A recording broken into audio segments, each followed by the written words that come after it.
You're listening to a production of SportsLink Digital Radio.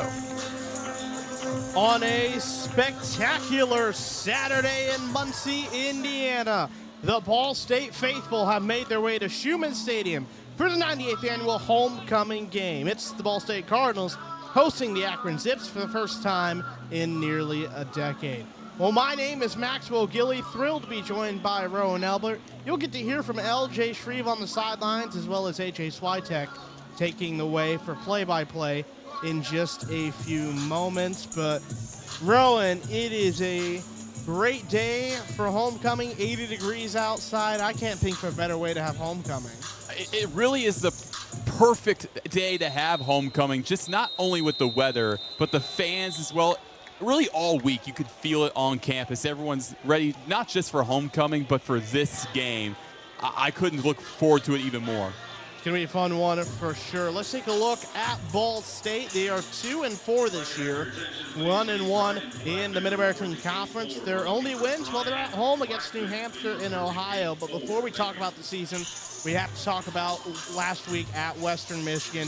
It was a 42-0 loss. Not exactly how Ball State wanted that week to go. No, not at all. And it was really uncharacteristic of Ball State because the run game for Western Michigan was unreal. Over 200 yards on the ground for the Broncos, and 100 of those belonged to quarterback Brock Lowry. And not only that, over 400 yards of total offense for Western Michigan. For Ball State, it was about 88, and only 20 of those being on the ground. It just was the opposite of what we've seen all year from the Cardinals, a 42-0 setback. I really don't know what changed from the Ohio game to that, but what I can tell you is that Mike Yuremovich and his team, what we've really seen all year, and what I've noticed is that he doesn't make the same mistake twice, or this Ball State team as a whole, they don't make the same mistake twice, and I think they're going to come out today motivated. They're going to be fired up, especially homecoming, because it's must win. You can't lose the homecoming game. I don't care what situation your team or your program is in, you cannot lose the homecoming game, and these guys know that. There's really not much of a pressure there, but they know that that's something you have to do. You have to win for these fans. I want to focus on this season. You have been on the call of both of the home wins. When Ball State gets these wins, what typically goes well for them? I think it's just the creativity in the offense, and it goes down to play calling. Mike Yuremovich does a great job with his offensive play calling when he's really dialed in, just creativity. And that was the curse on Akron against Miami. A lot of pop passes, a lot of end arounds, and Miami would constantly get great yardage on those. I think if Ball State, if they open up the playbook just a little bit, they'll have the upper hand on Akron today. Take a look at Akron, 2-5 on the year, 1-2 in the MAC. The lone wins against Duquesne and Central Michigan. You talked about that loss against Miami. One stat that I want to point out, they had 10 penalties in that matchup. That is something that Akron cannot probably afford to do against Ball State today. Yeah, and not only that, first drive of the game, they go inside the 20. They have a great look, but Ben Finley throws an interception. I really do like this Akron offense, don't get me wrong. I think Ben Finley, he's in the upper echelon of MAC quarterbacks for sure. In his second season as a Zip, coming from NC State and Cal, he's done great things in his collegiate career. He's a really great leader for this Akron offense. And then you look at the run game with Jordan Gant. He's a guy that I'm a huge fan watching. The Tennessee State transfer has done big things. Israel Polk. What I found interesting, I should say, from Akron's last game, Ben Finley had 9 completions in the first half, and it went to 6 different receivers. He does a great job spreading the love. That's my biggest takeaway watching Akron this year, the offense. A lot of options that can really hurt you. So you've talked about offense. What stands out on defense for Akron? For the defense, I would say just the linebacking core for Akron, because you got Shimon Cooper.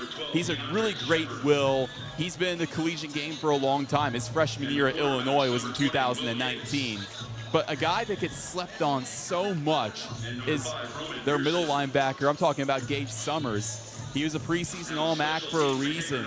They use him very heavy on those blitz plays, and he can really hit home on those. That's why if you're Kyle Kelly and just the Ball State O-line as a whole, if there's any kind of blitz, the guy you really need to watch out for is Gage Summers.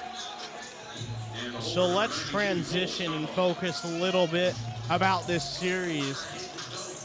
Really, Ball State versus Akron, you haven't seen that much. In total, they have had 25 matchups, and it's tied 12-12 and 1 all time. So somebody's going to get the upper hand here today. Yeah, for sure. And you know with Akron that just with the history all in all, for them to come in today to get a win, it'd be huge for their season. And not only that, just considering what happened last time, 2021, Ball State gets the win, and it was sparked off of two Ball State legends offensively that kind of led the way. Carson Steele, a running back for Ball State, had over 140 yards on the ground. How about Justin Hall, the all-time receptions leader in Ball State history, had 8 catches for 73 yards and a touchdown. So just the weapons for Ball State in that game really got to Akron. The Zips had a freshman quarterback in that game. And now you go to now. Akron's program, Joe Moorhead now leading the way at head coach. That just his history, it's so deep. I mean, since at Mississippi State as a head coach, Oregon and Penn State as an OC, did great things at Fordham as a head coach. You just don't see that in the MAC too often.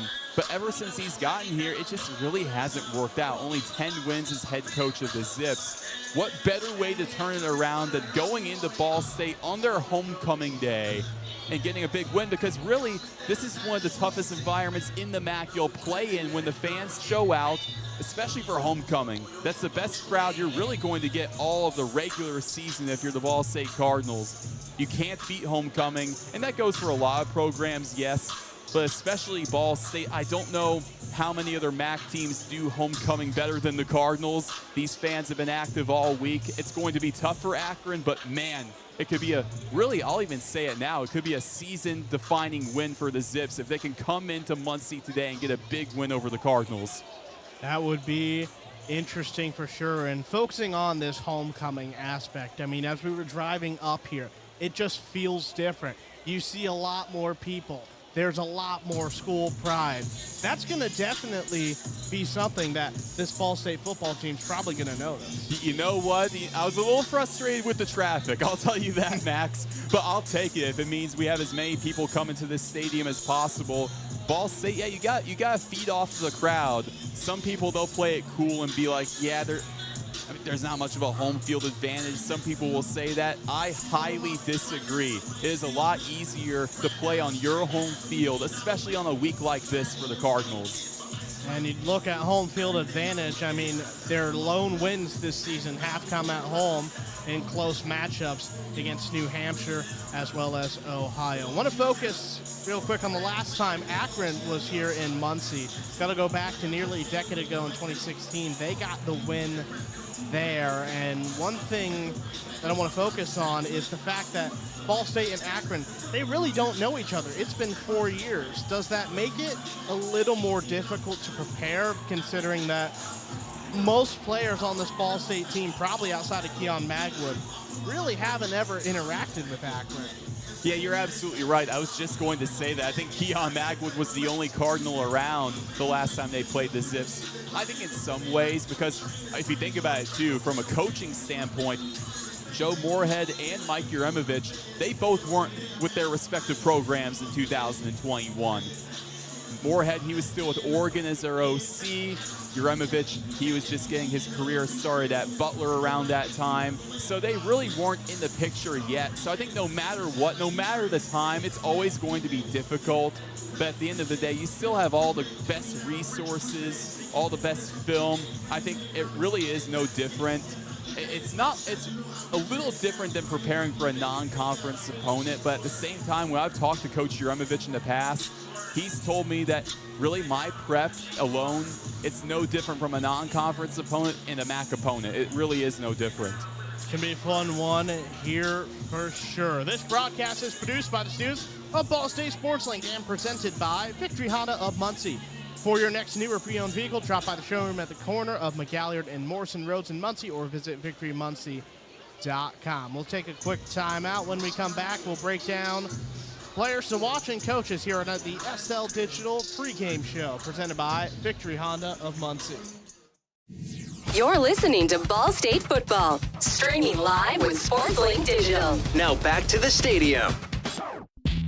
From the bell tower to your smartphone, anywhere in the world. Never miss Ball State Sports with SportsLink Digital. Well, together, we're all in it together. And I said it in my press conference, it's not just the players, it's not just the coaches, it's the administration, it's the trainers, it's the strength staff, it's the alumni coming back, it's the people in the community supporting our program. Together to me is just moving as one cohesive unit. I feel like I could just go back to our conditioning, our workouts together. You're building a lifelong brotherhood with this team. When I hear that word, it fires me up because I feel like it explains, football in a sense. New episode of Together is out now.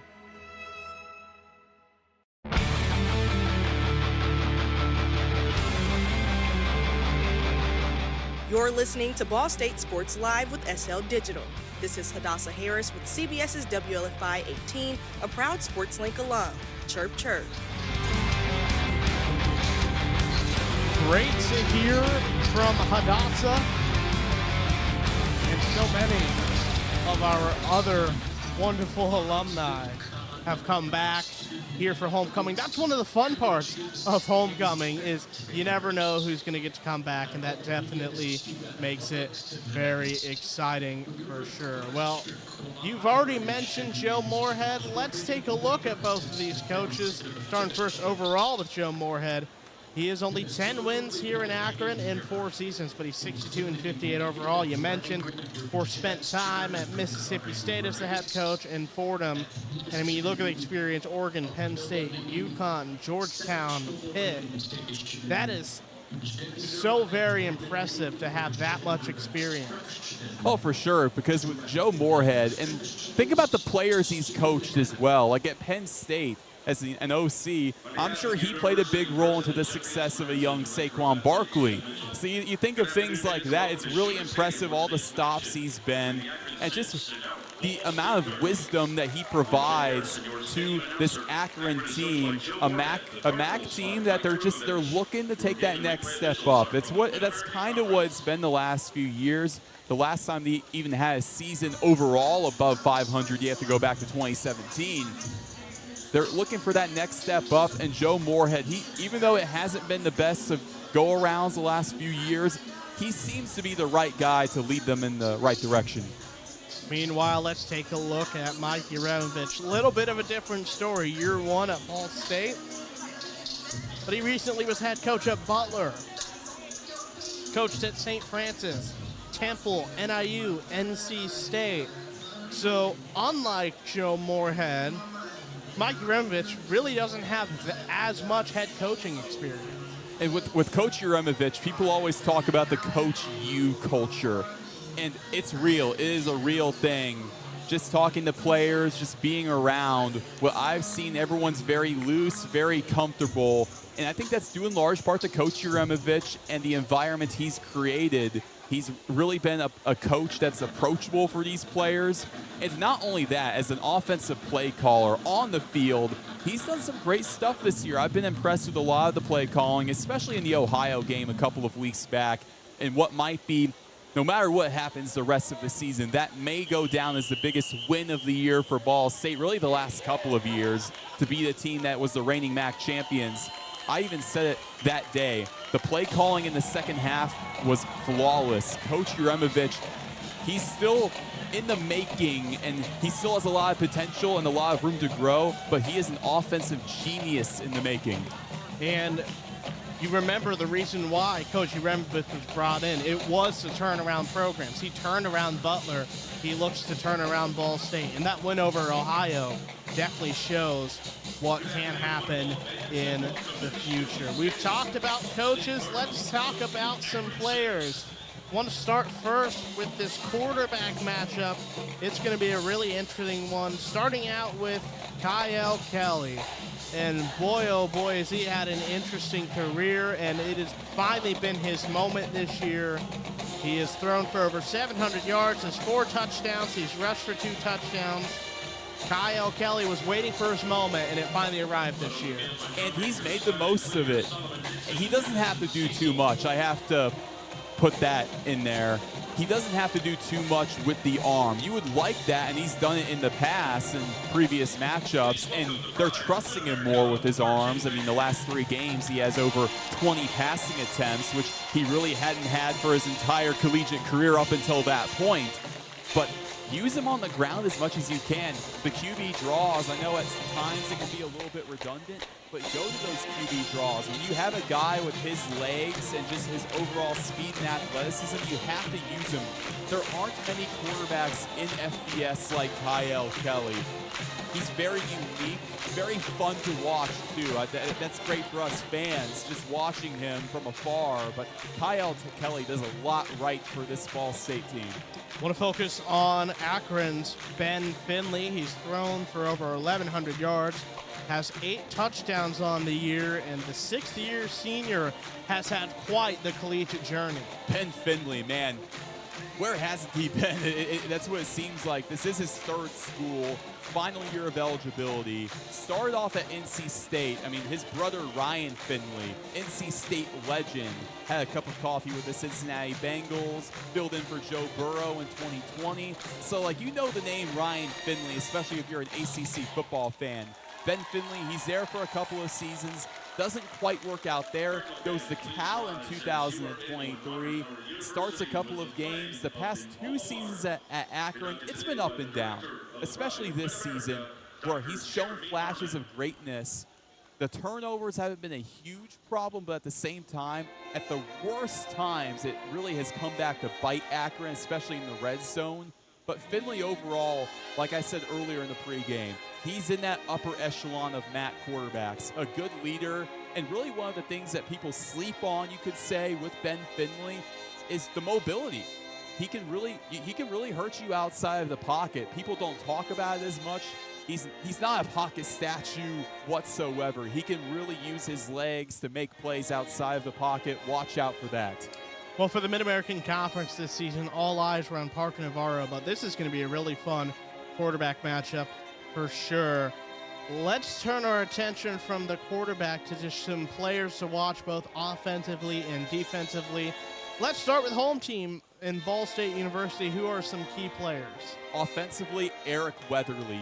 You have to watch out for him. So far this season, 16 catches, 118 yards.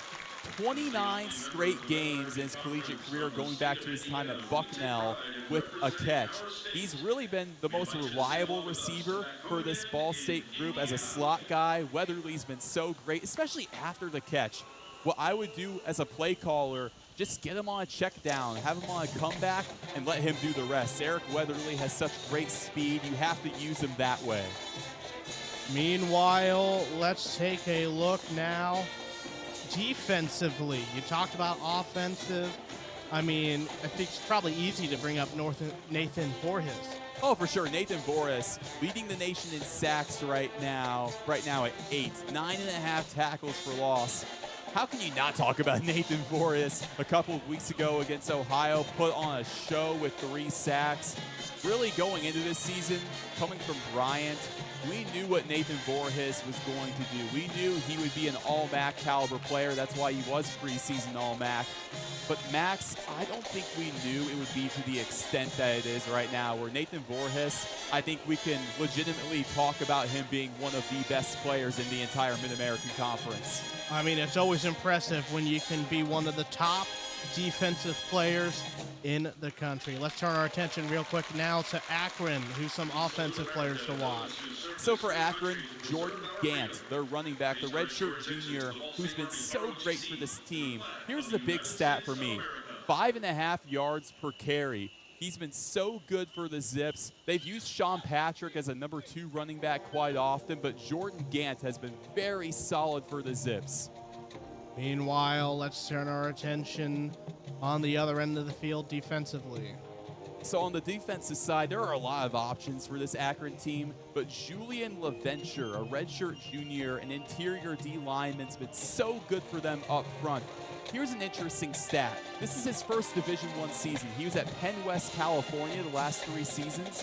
How about this? The 3rd most pressures and QB hurries amongst interior D linemen in FBS. That is insane. What LaVenture has been able to do has been very impressive for the Zips.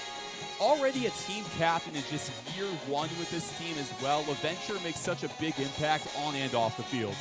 Real quickly, what are some keys to the game? For Ball State, I would say from a defensive standpoint, you have to stop the run. That's what hurt them against Western Michigan. You have to stop Akron's run game, even though it's really 50-50. They're a balanced offense, but you can't let Jordan Gant or Sean Patrick, for that matter, get going. All right, folks, we're going to take a quick timeout. When we come back, AJ Swiatek going to lead you the rest of the way here on the SL Digital Pregame Show, presented by Victory Honda of Muncie.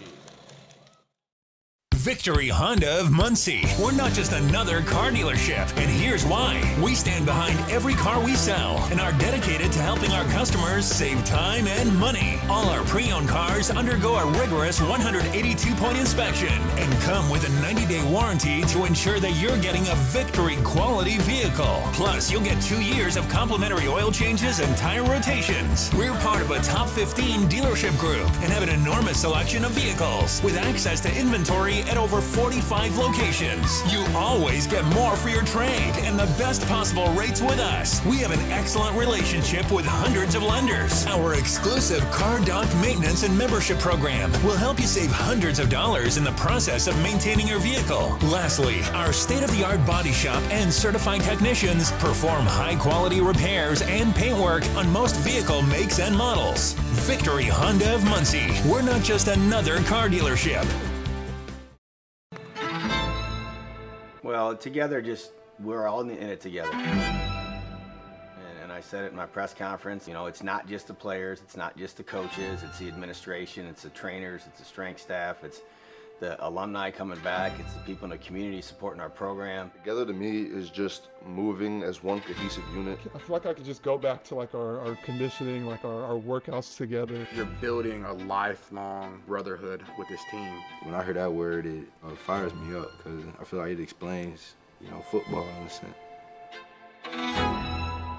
New episode of Together is out now. You're listening to Ball State Football, streaming live with SportsLink Digital. Now back to the stadium.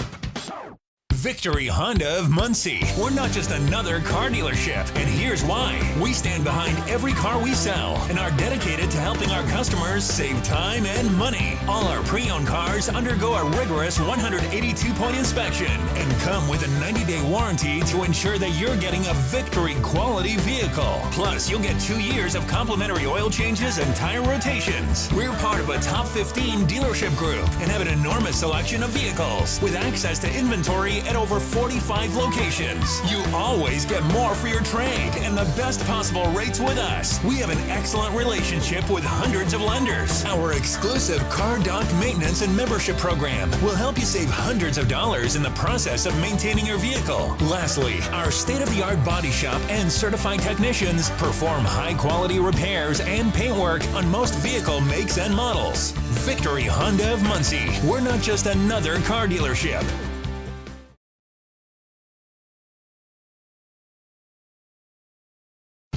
SportsLink is the official production partner of Ball State Athletics. All the chirp you can handle.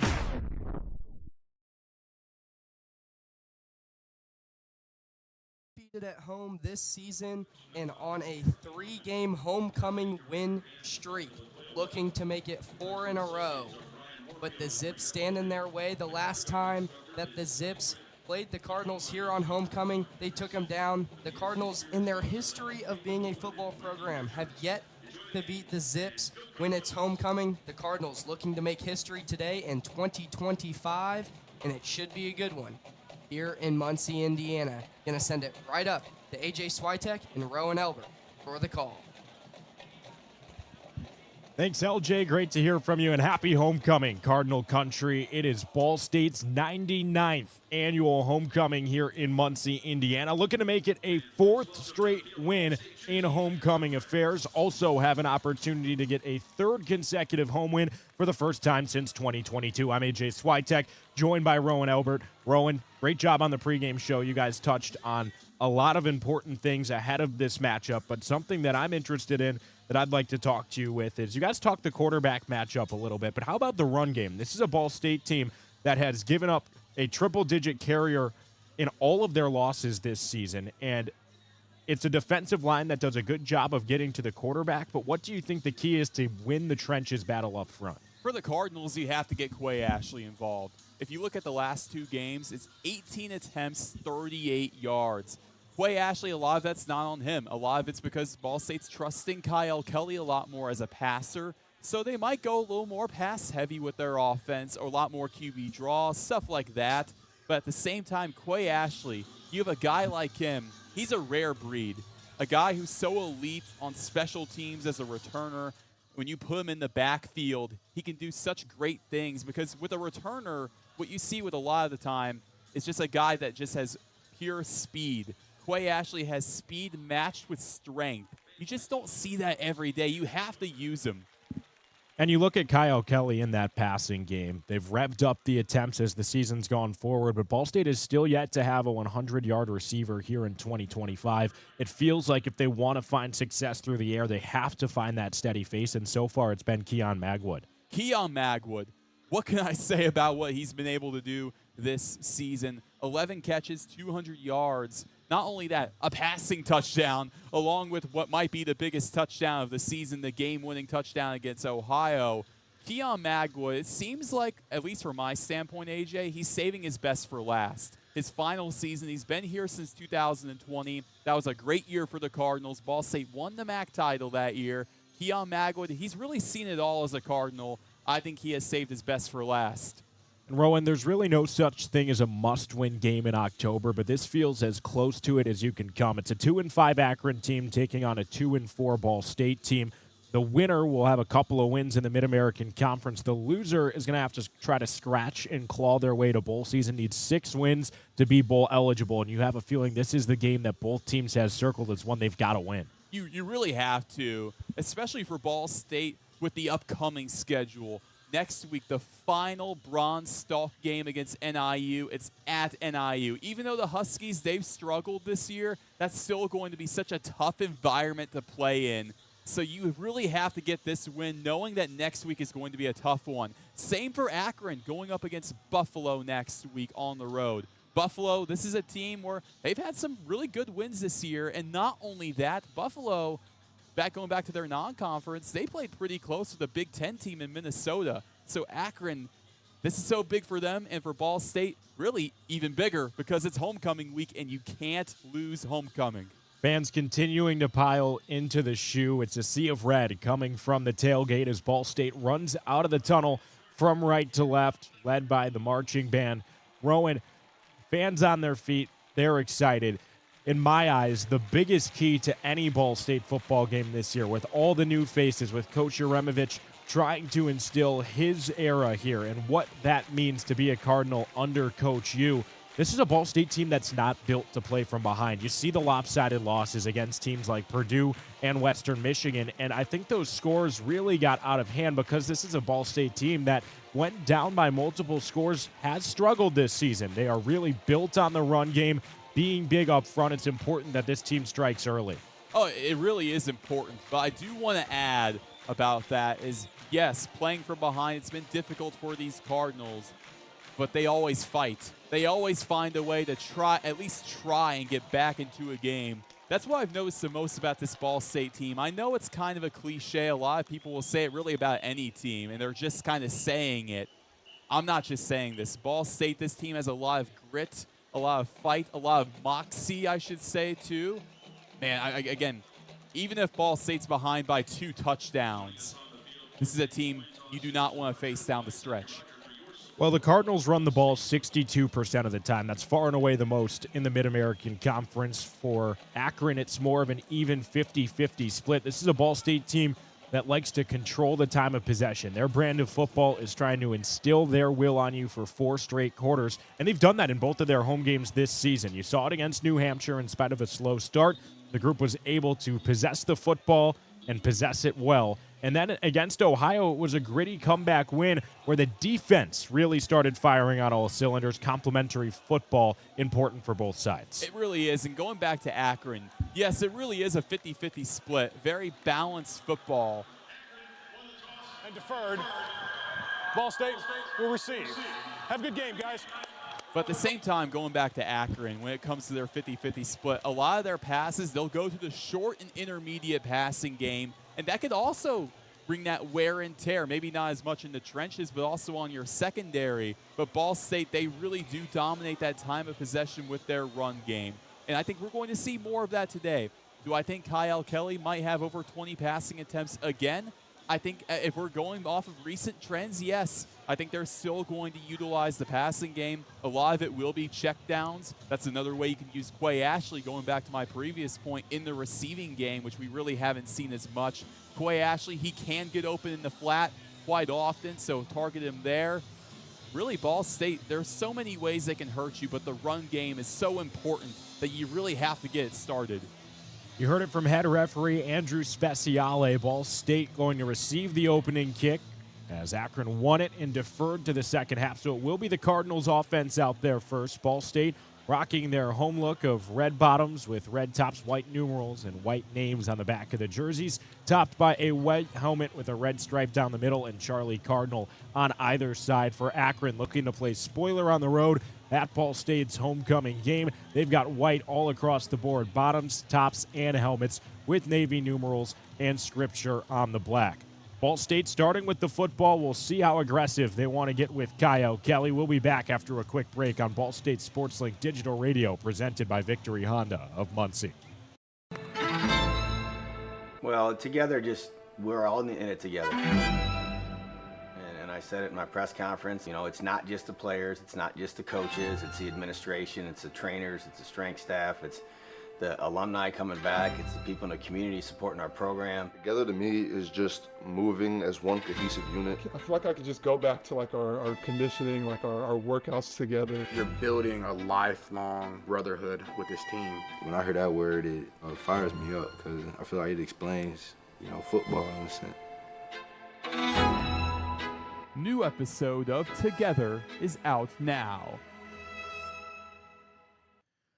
Ball State's going to work left to right to start this football game. 15 minutes on the clock in the first quarter. Akron set to kick things off, and Ball State ready to get set up on offense. It's Owen Wiley, the kickoff kicker for the Zips, who sends it off. And homecoming football is underway in Muncie, Indiana. It's out of the back of the end zone. Ball State starts with a touchback, and here comes Kyle Kelly in the offense. Well, I'm looking forward on the first play of the game here. For Ball State, you're going to see a lot of draws on the first down, 1st and 10 play. I think we're going to see more of that here. Maybe not quite a QB draw, but just get the ball in Quay Ashley's hands early. That's a big key for the Cardinals. Why not start on the very first play?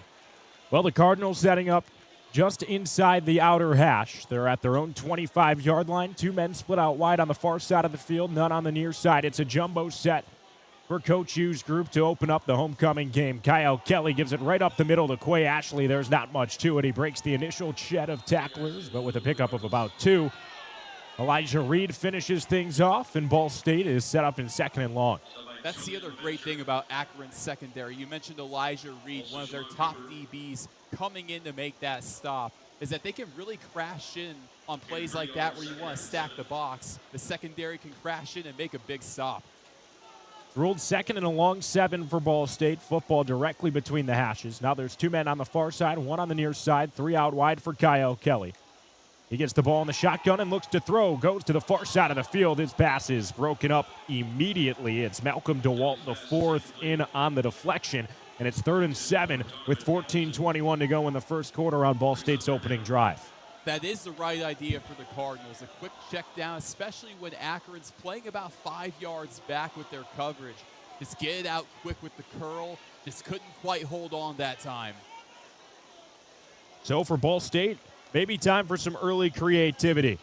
on their own 28-yard line. 3rd down and 7. 3 men on the near side of the field, 1 on the far side. Lone tailback. Ashley is at Kelly's left hip. He takes the snap, surveys his options, and rolls out. Kelly's keeping the football on the near side. He's past the 30, driven down just near that first down marker. They've got him a half yard short, and it brings up 4th and inches for the Cardinals.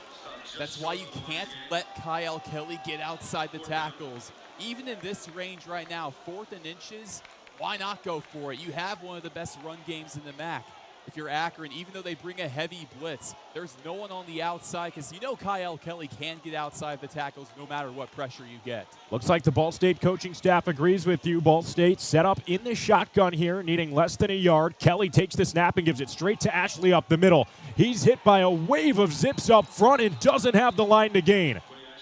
Quay Ashley is stuffed, and Akron's going to take over in plus territory on a 4-down stop by Gage Summers, the middle linebacker who screamed through the gap. Gage Summers, what a year he's had, and that's such a big stop for Akron because now you start your first drive in flawless field position. You're already well into Ball State territory.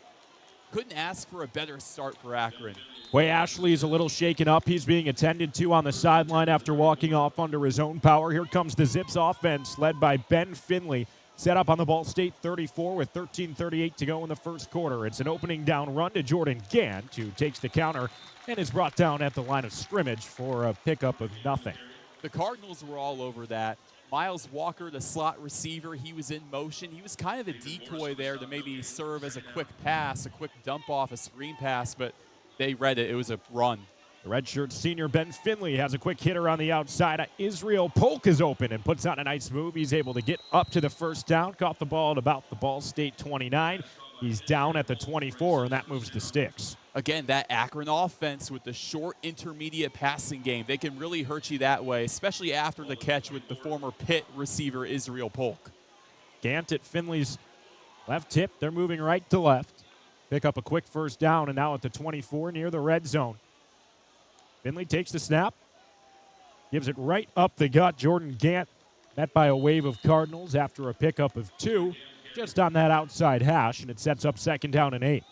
I wouldn't say I'm surprised by this, but Ball State already, it's kind of been a complete 180 from the start of the Western game. They've been through 2 plays at least with the run game for Akron. They've been all over that run. Well, Ball State continuing to load the box. 12:20 to go in the first quarter. Still no score after Ball State turned it over on downs. Here's Akron on 2nd and 8. It's another give up the middle. Quick move from Jordan Gant, who's able to spin his way forward for a pickup of 3 yards. Now inside the red zone. They've got 3rd and about 5 from the Ball State 19. That's another one of the great things Jordan Gant can do. That quick stutter step gave him an extra few yards. Finley barking out orders at the line of scrimmage. He's got trips on the near side, but now Miles Walker, the slot receiver, motions over. Finley takes the snap, looks Walker's way, doesn't have him. Now he's going to air it out to the end zone and wide open. Israel Polk beats his man, and he's into the end zone doing a boogie. Joe Edric Lewis lost in coverage, and Israel Polk has his 4th touchdown of the season. The Zips strike first on Ball State's homecoming. The entire Ball State defense, not just the secondary, they were very late on that play, very delayed. I think they wanted a false start up front, and that allowed for Israel Polk to get a nice post route into the end zone. Perfect play design by the Zips. Finley had all day to throw. Able to convert, and it brings out Owen Wiley for the kick. No, it's a quick motion, and this is going to be a fake. Michael Johnson Jr., the backup quarterback's alone in the backfield. He takes it, rolls right, throws back across his body, and it's a one-handed grab in the end zone. Oh, my goodness. Trickery and tomfoolery early. The Zips are up by 8 after a one-handed Connor Kravac catch. Right in the heart of the end zone. Ball State had it locked up, and it's a beautiful ball from Johnson and an even better catch from Kravac, the redshirt sophomore. That was unreal. What a great play design overall by Akron. Michael Johnson Jr., a very versatile backup quarterback. They've used him in the receiving game, the run game. That trickery early, it gives you an 8-point advantage from the jump. This has been a perfect start for Akron. Not every quarterback room has the luxury of having a pair of redshirt seniors, but this Akron team has experience, and they've used it to their advantage. It was Kravac on the two-point conversion, caught it right over Alfred Shea in the middle of the end zone, and just like that, Ball State started with the football, turned it over on downs, and Akron is up 8-0 with 11:42 to go in the first quarter. We'll step away, but be right back on Ball State Sports Link Digital Radio, presented by Victory Honda of Muncie. Well, together, we're all in it together. And I said it in my press conference, it's not just the players, it's not just the coaches, it's the administration, it's the trainers, it's the strength staff, it's the alumni coming back, it's the people in the community supporting our program. Together to me is just moving as one cohesive unit. I feel like I could just go back to like our conditioning, like our workouts together. You're building a lifelong brotherhood with this team. When I hear that word, it fires me up because I feel like it explains, football in a sense. New episode of Together is out now. The best stories in Ball State sports, plus live broadcasts, right in your timeline. Follow us at BSU Sports Link.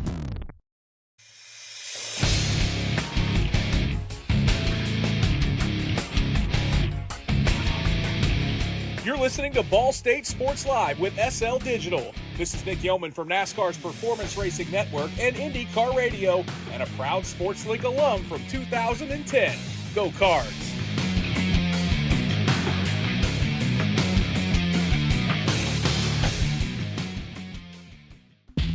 From the bell tower to your smartphone, anywhere in the world. Never miss Ball State Sports with SportsLink Digital. Tech alongside a very special guest. It's Ball State's all-time leader in rushing, Juwan Edwards, joining for this possession of Ball State football. Thanks for hopping on, man. Thanks for having me, man. It's a pleasure to be here. Homecoming, it's love and energy. I'm loving it. So what have you noticed in your time back on campus now, the first season under Mike Yuremevich here for homecoming?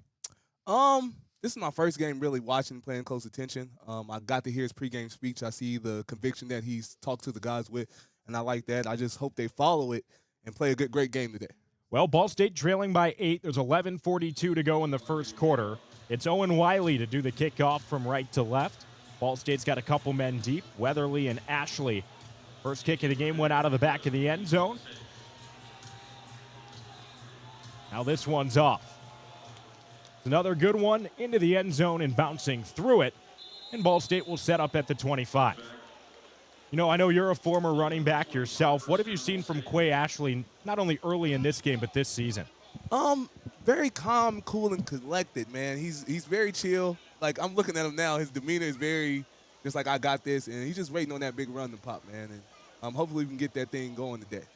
Well, he's starting this possession on the sideline. Right now, Kyle Kelly's going out there without a tailback. A couple of tight ends up front, as well as a sixth offensive lineman. One man out wide on the far side, one on the near side. Kelly in the shotgun from the far hash at his own 25, takes the snap. Looks to go downfield. He had Keon Magwood, but the throw's left a little bit short. That was a nice double move to get past Malcolm DeWalt the fourth. Yo, you're pretty good at this, man. Oh, thank you. I'm sitting right next to him, guys. He has no notes or nothing. He's going freehand. He's doing good.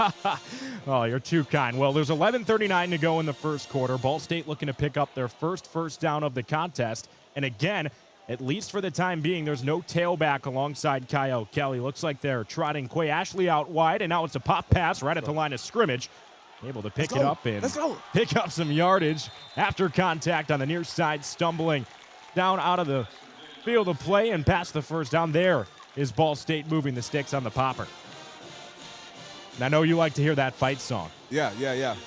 I think, now I got a question for you. Now, are you a fan of the Dancing Charlie or the old Cardinal? I can appreciate them both, but for me, it's always Dancing Charlie. That's my favorite. For me, I have to go with the original Cardinal head. Any reason in particular? Just because I wore it on my helmet. That kind of came after my stint here.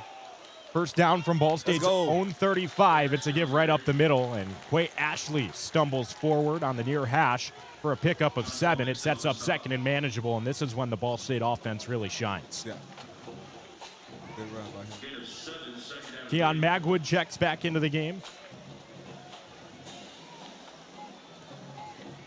Now Ball State huddles up after working quickly. Clock still running, 10:37 to go in the first. The Cardinals trail at 8-0 after starting with the football. But Kyle Kelly in this offense is starting to roll. He's got Quay Ashley to his left hip, 2 wide receivers out wide on the far side, a tight end on the near side, and it's a give to Ashley. Stretch on the near side. That's enough to pick up the first down. Falls forward to their own 46-yard line, and Ball State has the line to gain again. Oh.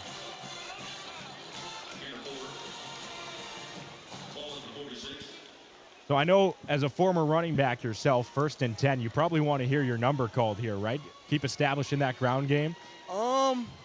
I'm not going to lie, man. I never really knew when I was going to get the ball. We had a bunch of good athletes out there, and anytime somebody got the ball, they was going to do their best. And I know when I got the ball, I was going to do my best. That's just how we was as an offense. Well, here Ball State throws behind the line of scrimmage. There's some trickery. It's a second pass downfield and wide open. It's caught, and they're into the red zone on the near side. Oh, man. They went behind the line of scrimmage, and Ty Robinson delivered a strike. Now, when we get under that 20, I need that ball, coach. I need that ball, coach. This one I'll be looking for the ball right here. Hopefully one of our running backs will be able to take it in today. Well, we saw Akron pull out the trickery early on the 2-point conversion. There it was a backwards pass, followed by a forward pass downfield. And now as Ball State set up shop at the Akron 17, Quay Ashley's checked out of the game. It's TJ Horton now in as the split back with Kyle Kelly. 2 men out wide, and Horton joins him in motion. Kelly pops it that way. He's headed to the far side of the field, and there's not much going. It's a loss of 1. Akron had that one snuffed out all the way. Cyrus Durham in off the edge to make the tackle. Drop behind the line of scrimmage by Gage Summers. They lost about 3 on that, so it's 2nd and 13. Ball State's now back at the 20. Just knocking on the door of the red zone, but after moving backwards, the playbook condenses a bit here. Quay Ashley set up directly behind Kyle Kelly, who works exclusively from the shotgun. Fakes the give to Ashley. Now it's a little sidearm pass right to Ty Weatherly, who's able to get some ground on the slant. Go down just past the 15. That makes it 3rd and more manageable. Looks like they'll mark him out of bounds after a pickup of 8. And it's going to be 3rd down and a short 5 for the Cardinals in the red zone.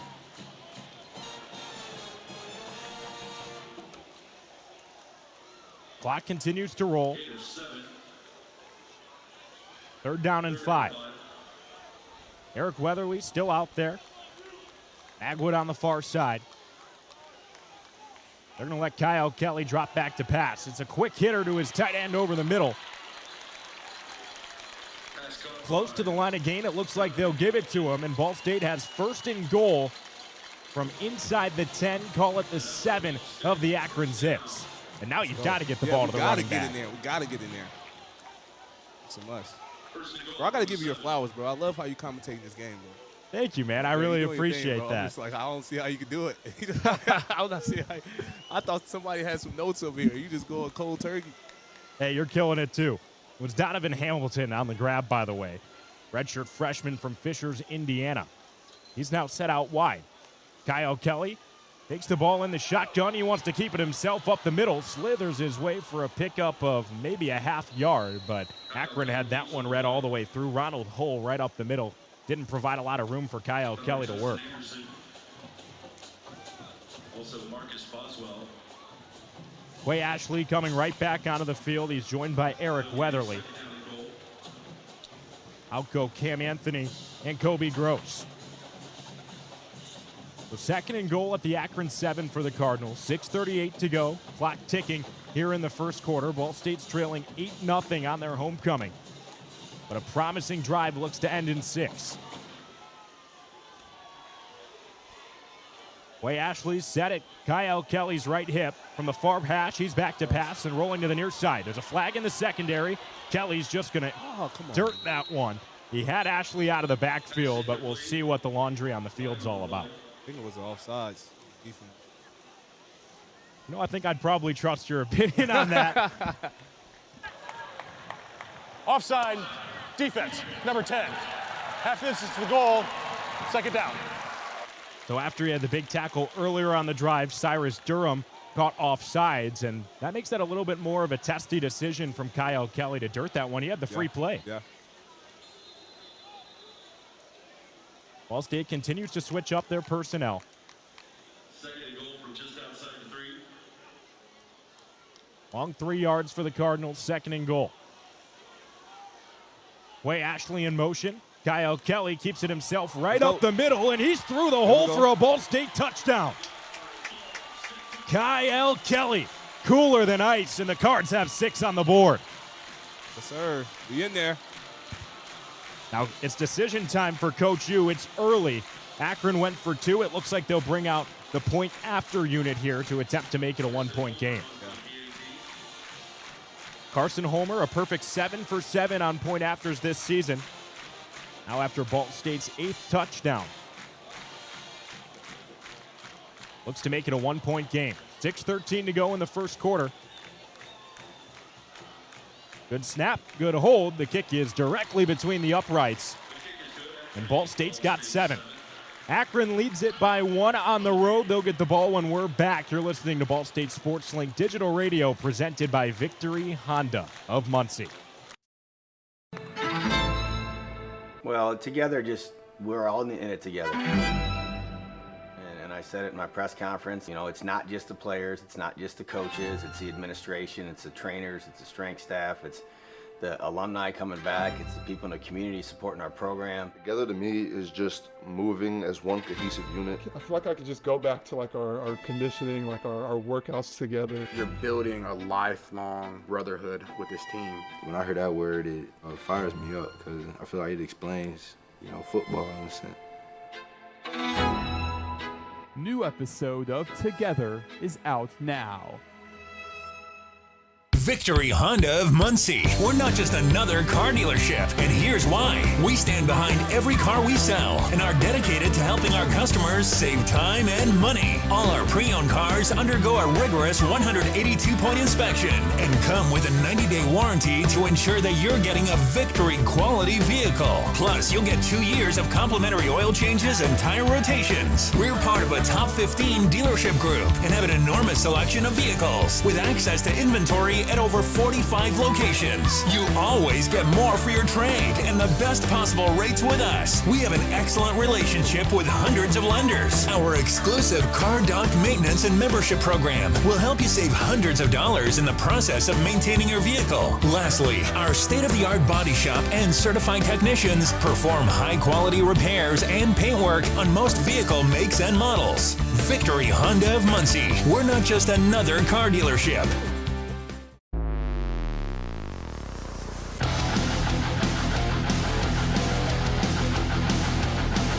Hey Cardinal fans, this is Connor Onion, play-by-play broadcaster with Fox Sports, and I'm a proud SportsLink alum. You're listening to Ball State Sports Live with SL Digital. Chirp, chirp.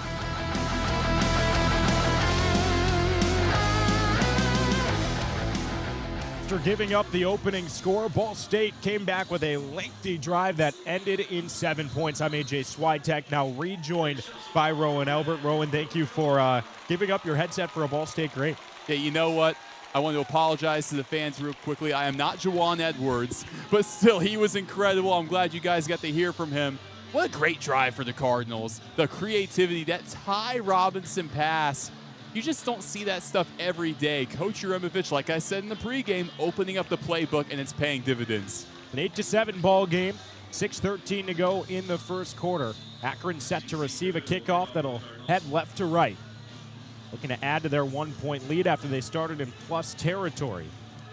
Ball State's opening drive, finishing in a turnover on downs. But fresh off a touchdown, the kick is off, and it's just in front of the end zone. No, it's able to get over the goal line and goes for a touchback. Akron will set up shop at their own 25. So for Akron here, you're coming off a great drive where really it was almost gifted to you. You were inside the opposing 40. Now you really have to start from the ground up, especially after a great scoring drive for the Cardinals. I want to see more creativity like we saw from the Zips last time around. I want to see that post route with Israel Polk once again that got that touchdown. I feel like that's where he succeeds the most. If you leave him on an island there, no telling what can happen. Akron did a good job of spreading the ball to their playmakers on their short first drive. Now in their own territory with the ball just inside the far hash. Ben Finley takes the snap from the shotgun, fakes the give, and he's looking to throw. He's launching downfield. He does go to Israel Polk, and it's off his outstretched hands at the Ball State 30. The beautifully placed ball left one-on-one in coverage again with Joe Edric Lewis. And this time he gets the last laugh in the battle. Yeah, what we saw from Polk right there, great route ran, gets past Lewis. He has the upper hand. It was a great ball by Finley, too, because what you want to do as a quarterback, put there where only the receiver can get it. Lewis just covered it like a blanket. I want to give some credit to the big men up front as well. Early, Ben Finley has had all day to throw against a good Ball State front seven. He's back to pass again. It's a screen and a blown-up play. He just threw that one into the back of his offensive line. There was no one there to grab it on the near side. Yeah, what we saw right there, Ball State just going heavy up the middle. I wouldn't even call it a blitz. The O-line just more so fell apart there on the left side, allowing an easy avenue for the Cardinals to get through. But Ben Finley, he's a pro.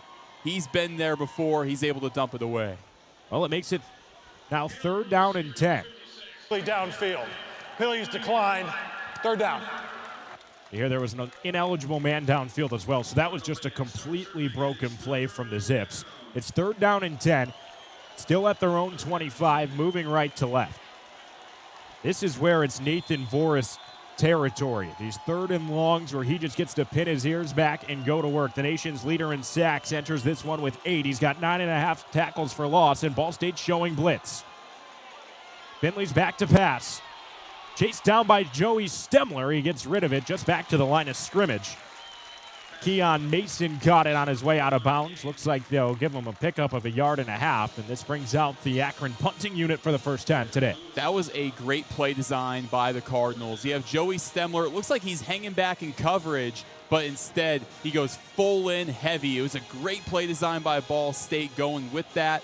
And now, all of a sudden, you stop the Akron Zips, who are red hot to start that matchup. 4th down and 8 from their own 27. Braden Johnson in to punt.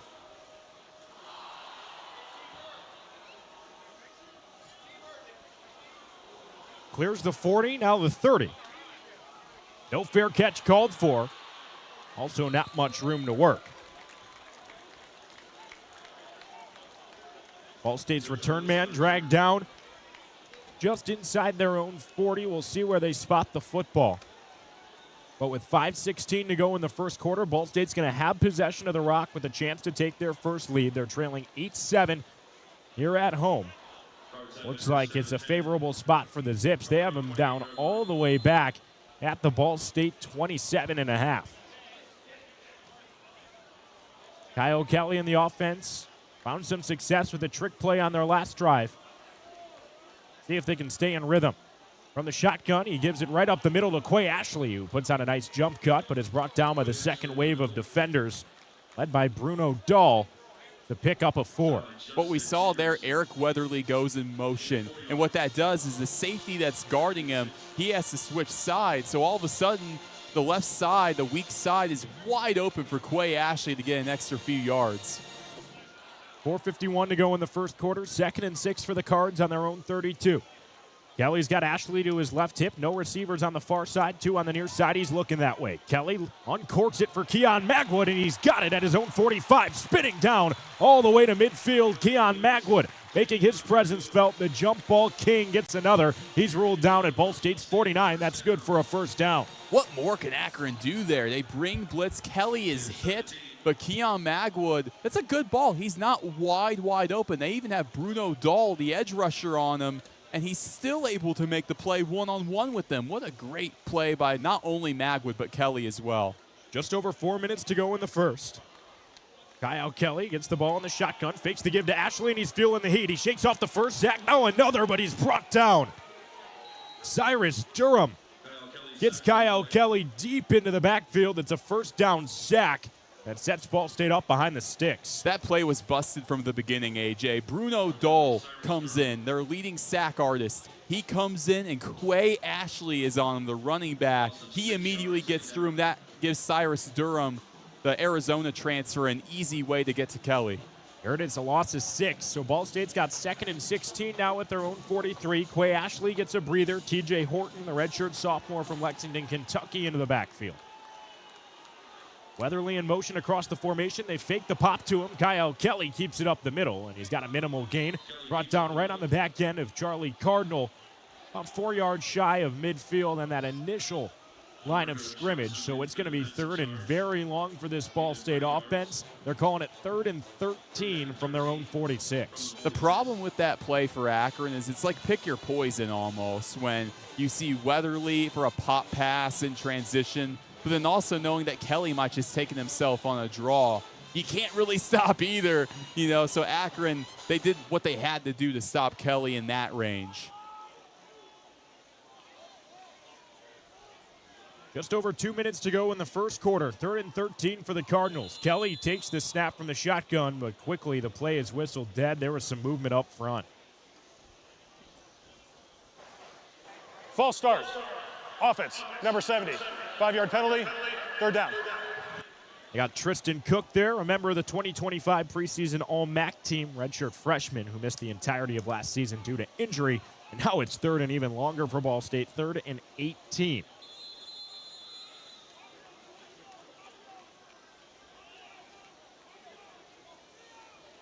Three men on the far side of the field. The one on the near side's Keon Magwood. Kelly's looking that way. Continues to stare down Magwood. Now he keeps it himself. Good stutter step and a move. He's past the 50. Kyle Kelly's still on his feet. Inside the 40, he rumbles down all the way at the Akron 25-yard line. Kyle Kelly making something out of nothing, a magician with the ball in his hands. And the sticks are moving from 3rd and 18 to 1st and 10 in Akron's territory.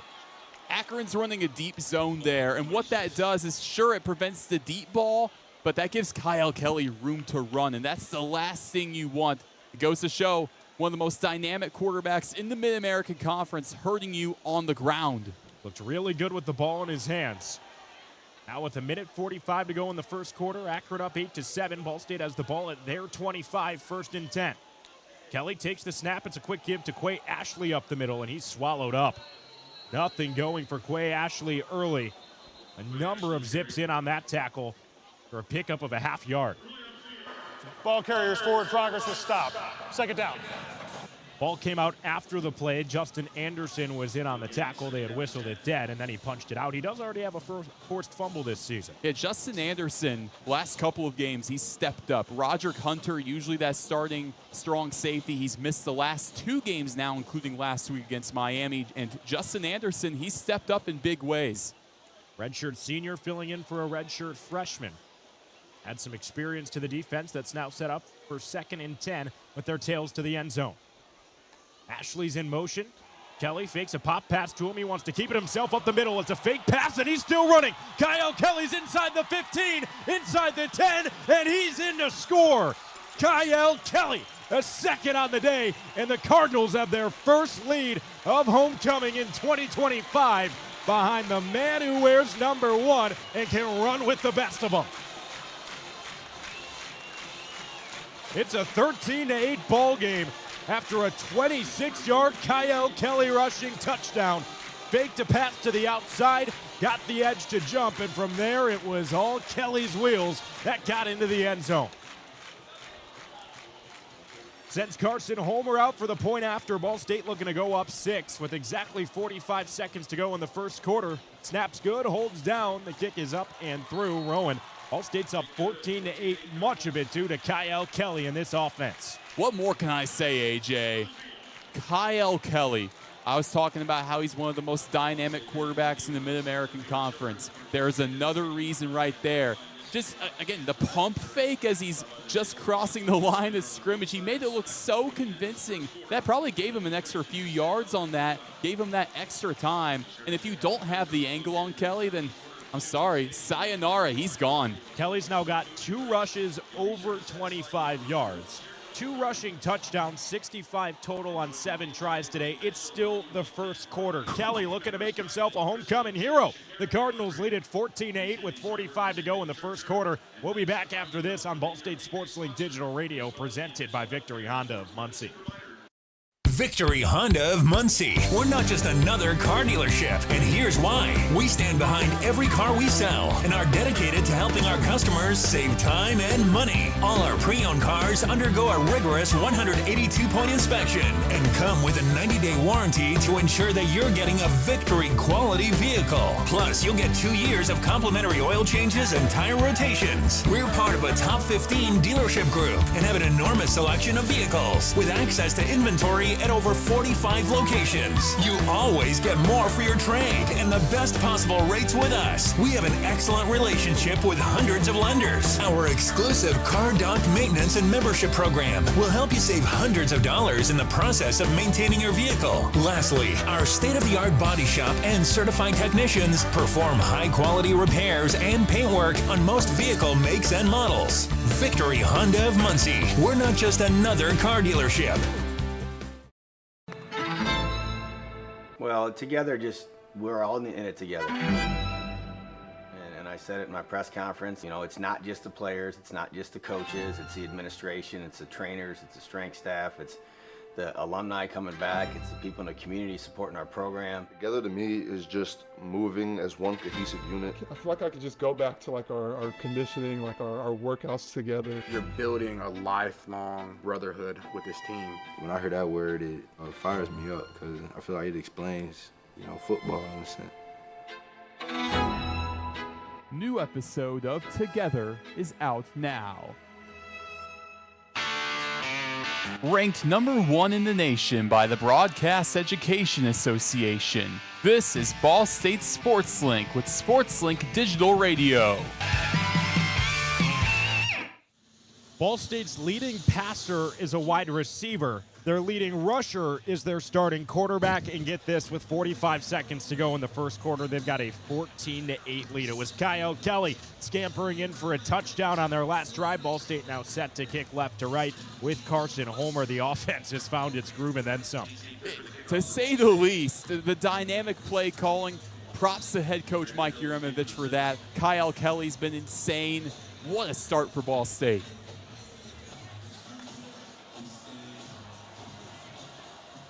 Kick is off, and it's into the end zone for a touchback. You have to see a kick return in this one. Akron, the ball at their own 25, now trailing by 6 in a jiffy. They went up 8 early after Ball State went 4 and out inside their own territory, but Ball State has scored on back-to-back drives, and most recently, the last time we saw the defensive unit out there, they forced a quick 3 and out. Call me crazy, AJ. I think you're crazy. I might be. But with the desperation kicking in, and maybe even this early, with 2 straight scoring drives, I think they're going to take a shot downfield first play. All right. Got Roen crystal ball up here. And he's not right. It's a give up the middle to Jordan Gant to pick up of about 3 yards. Not much going. Joey Stemler in on the tackle. No comment. But regardless of that, yeah, you do feed Jordan Gant, one of the most dynamic backs in the Mid-American Conference. That was a big key. He was my impact player. You got to feed the guy. He stays out there, won't tail back, but now Finley's back to pass. All day to throw again. He leaves his intended target well short.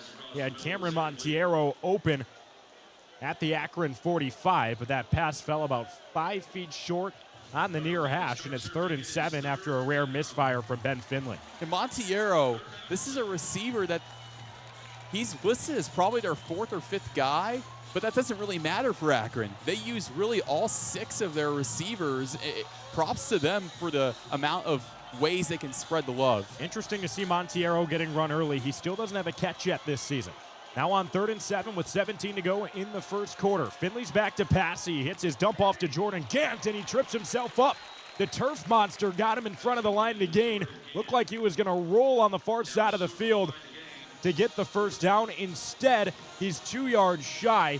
The ball remains on Akron's 32-yard line, and it'll be decision time when we're back for the second quarter. 1 quarter of play is in the books here for Ball State's 99th homecoming. The Cardinals have a 6-point lead, and their defense just forced what is presumably another 3 and out. Yeah, the turf monster. You dread it, you fear it, but you can't run away. Literally and figuratively, you can't run away from it. That came back to bite Akron. Well, the Cardinals have a 14-8 lead on a beautiful day from Muncie, Indiana. Good showing of fans for the 99th homecoming. The Cardinals looking to make it 4 consecutive homecoming wins. They're up by 6. And Akron has 4th and 3 on their own 32-yard line when we're back to kick off the second quarter on Ball State Sports Link Digital Radio, presented by Victory Honda of Muncie. Well, together, we're all in it together. And I said it in my press conference, you know, it's not just the players, it's not just the coaches, it's the administration, it's the trainers, it's the strength staff, it's the alumni coming back, it's the people in the community supporting our program. Together to me is just moving as one cohesive unit. I feel like I could just go back to like our conditioning, like our workouts together. You're building a lifelong brotherhood with this team. When I hear that word, it fires me up because I feel like it explains, you know, football in a sense. New episode of Together is out now.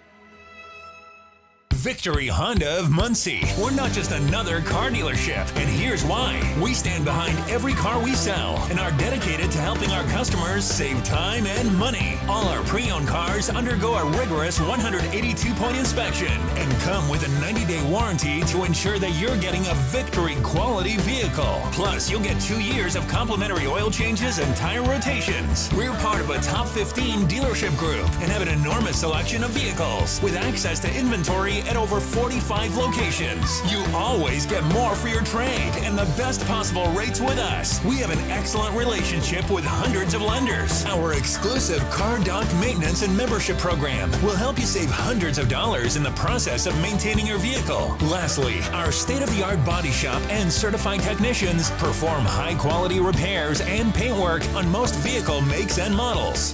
Victory Honda of Muncie. We're not just another car dealership.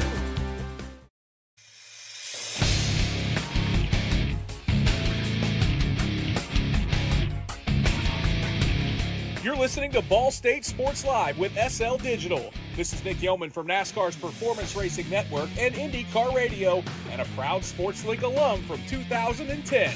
Go Cards!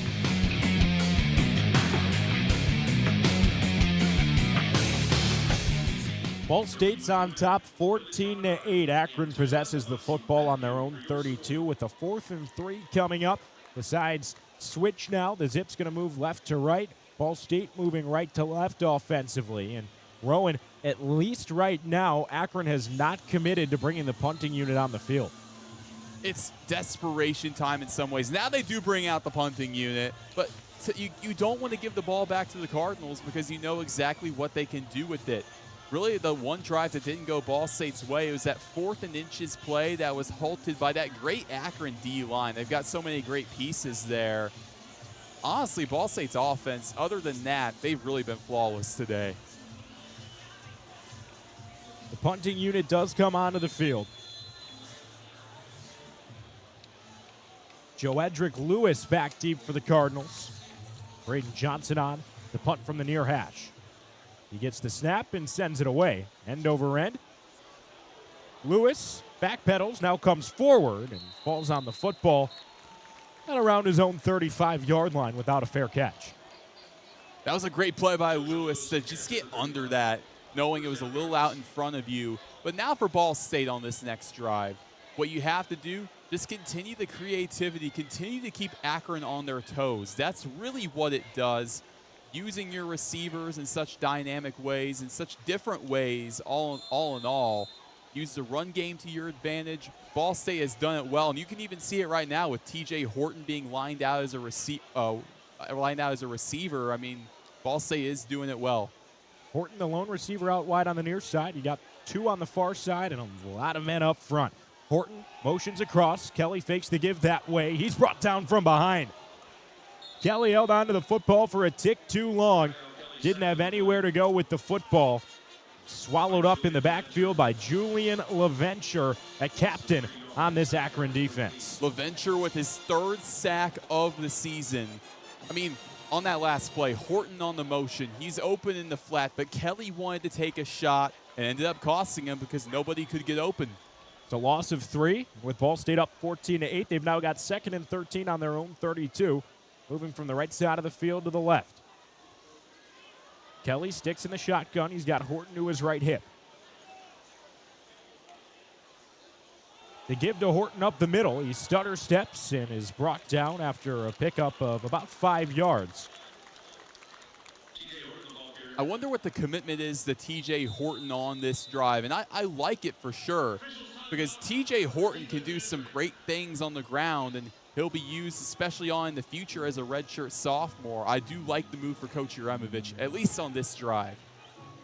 Well, it sets up 3rd and 5. They actually say he got 8 on that one after he stumbled forward, but it's Alex Branch down on the field.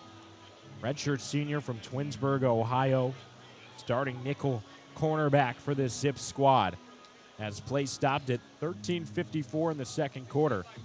After a pickup of 8, Alex Branch is still down and shaken up on the field. You hate to see that. Alex Branch has been one of the best players in the Akron secondary.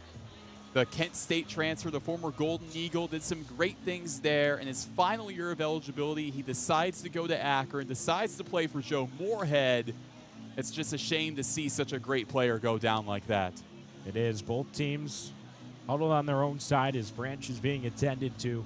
We'll quickly step away, come back, and hopefully provide updates as we have them. It's 3rd and 5 for Ball State on their own 40, on top of the Zips 14-8 with 13:45 to go in the second quarter. You're listening to Ball State SportsLink Digital Radio, presented by Victory Honda of Muncie. Victory Honda of Muncie. We're not just another car dealership, and here's why. We stand behind every car we sell and are dedicated to helping our customers save time and money. All our pre-owned cars undergo a rigorous 182-point inspection and come with a 90-day warranty to ensure that you're getting a Victory quality vehicle. Plus, you'll get 2 years of complimentary oil changes and tire rotations. We're part of a top 15 dealership group and have an enormous selection of vehicles with access to inventory at over 45 locations. You always get more for your trade and the best possible rates with us. We have an excellent relationship with hundreds of lenders. Our exclusive car dock maintenance and membership program will help you save hundreds of dollars in the process of maintaining your vehicle. Lastly, our state-of-the-art body shop and certified technicians perform high-quality repairs and paintwork on most vehicle makes and models. Victory Honda of Muncie. We're not just another car dealership. The best stories in Ball State sports, plus live broadcasts right in your timeline. Follow us at BSU SportsLink. Alex Branch has been helped off the field. Backup nickel for this Akron defense is Ami Branch, a sophomore from Forney, Texas. But Roen, Ball State 3rd and 5, their own 40. With just under 14 to play in the second quarter, they've got a chance to extend their lead that currently sits at 6 to multiple scores. And they've found some success when needing plus yardage in these third down situations early in this game. Yeah, a lot of it's been on those draw plays. I don't think they would go there just because you've run it so much in the past. You got trips out to the right. I like the look. What I would do personally, especially if Akron, the look they're in, especially with that slot receiver, get a curl on, and just get the yardage you need. 3 men on the far side for Kyle Kelly. 1 out wide on the near side. He's set on the near hash. Gets the snap for 3rd and 5. Kelly looks to the far side of the field and hits a man from that trips formation. It's Kobe Gross, the big-bodied tight end. Used every bit of that 6'2", 234 frame to box out the defense. He's down on the Akron 49. Nice pickup after the catch. Able to break the initial tackle and get into the back of the defense. That was a great play design. You go with the crossing routes. Really all 3 of them are on a crossing route over the middle. Kobe Gross was open in that intermediate range, and one-on-one, very hard to stop.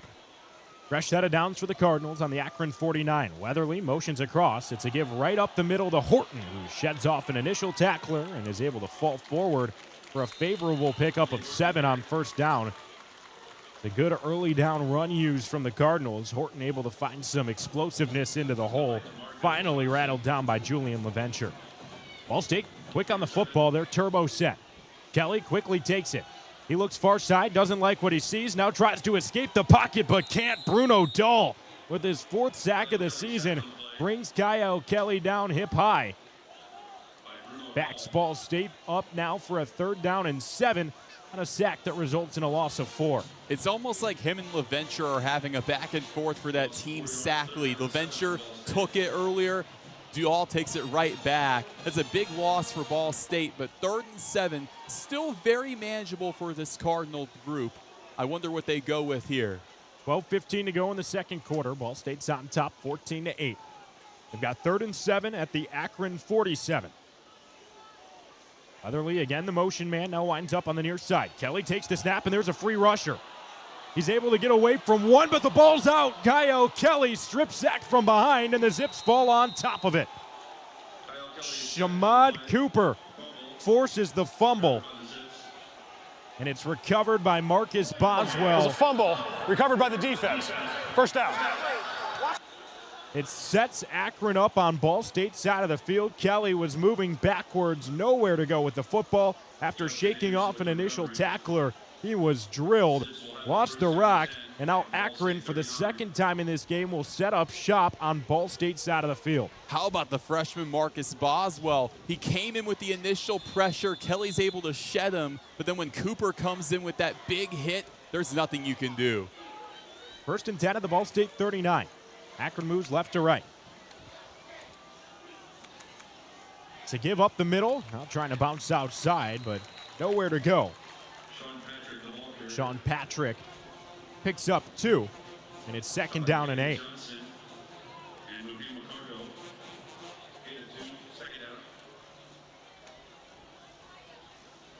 Another quick give to Patrick, and again, he's brought down right near the line to gain.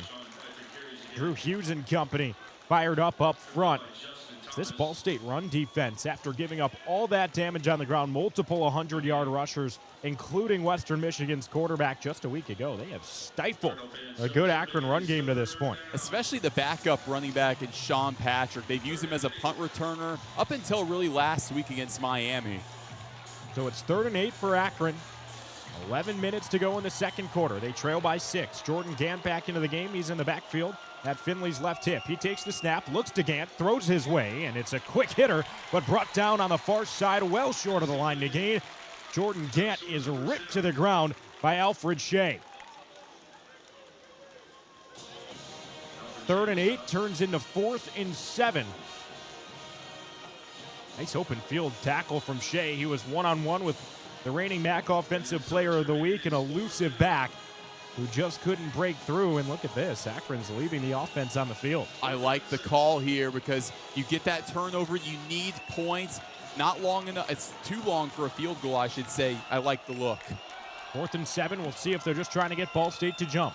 They're not. Finley takes the snap from the shotgun. Doesn't like his initial options, now he's running to the near side. Issuing orders with his outstretched arm. He throws the football away on 4th down. You can't do that. But a flag is on the field late. 2 flags now down after the play. And there's a shaken up offensive lineman. Darrell Johnson Jr. is down on the turf being attended to, but there's 2 flags. There's no foul for an eligible receiver downfield. The quarterback was legally grounding the ball. Result of the play is an incomplete pass. First down. So both referees must have thrown for an ineligible man downfield. It's wiped, and Ball State gets the 4th down stop. This defense has been the catalyst. That's also unfortunate for Akron. We saw Darrell Johnson, the left tackle, go down. He's back up, good to go, because the same thing happened against Miami. Really the O-line as a whole for Akron, they're banged up. Their right guard, Alan Jones, who's playing today, he's banged up, and the left tackle, Darrell Johnson, who went down against Miami. But other than that, I mean, Ball State had the perfect play design. Voorhis, he gets there first, bringing that pressure. You force Finley out of the pocket, force him out of his comfort zone. He can use his legs, but all of a sudden that completion percentage goes down and down. It really dwindles once you get outside of the tackles for Finley. Ball State's secondary had completely covered. There was nowhere he could go. The Cardinals have 161 total yards to the Zips 46. They picked up 8 first downs as opposed to Akron's 2. They've got a 6-point lead to show for it, and the offense is set to take the field on their own 36-yard line. It'll be Ball State football with 10:08 to go in the second quarter. When we're back, you're listening to Ball State Sports Link Digital Radio, presented by Victory Honda of Muncie. Well, together, we're all in it together.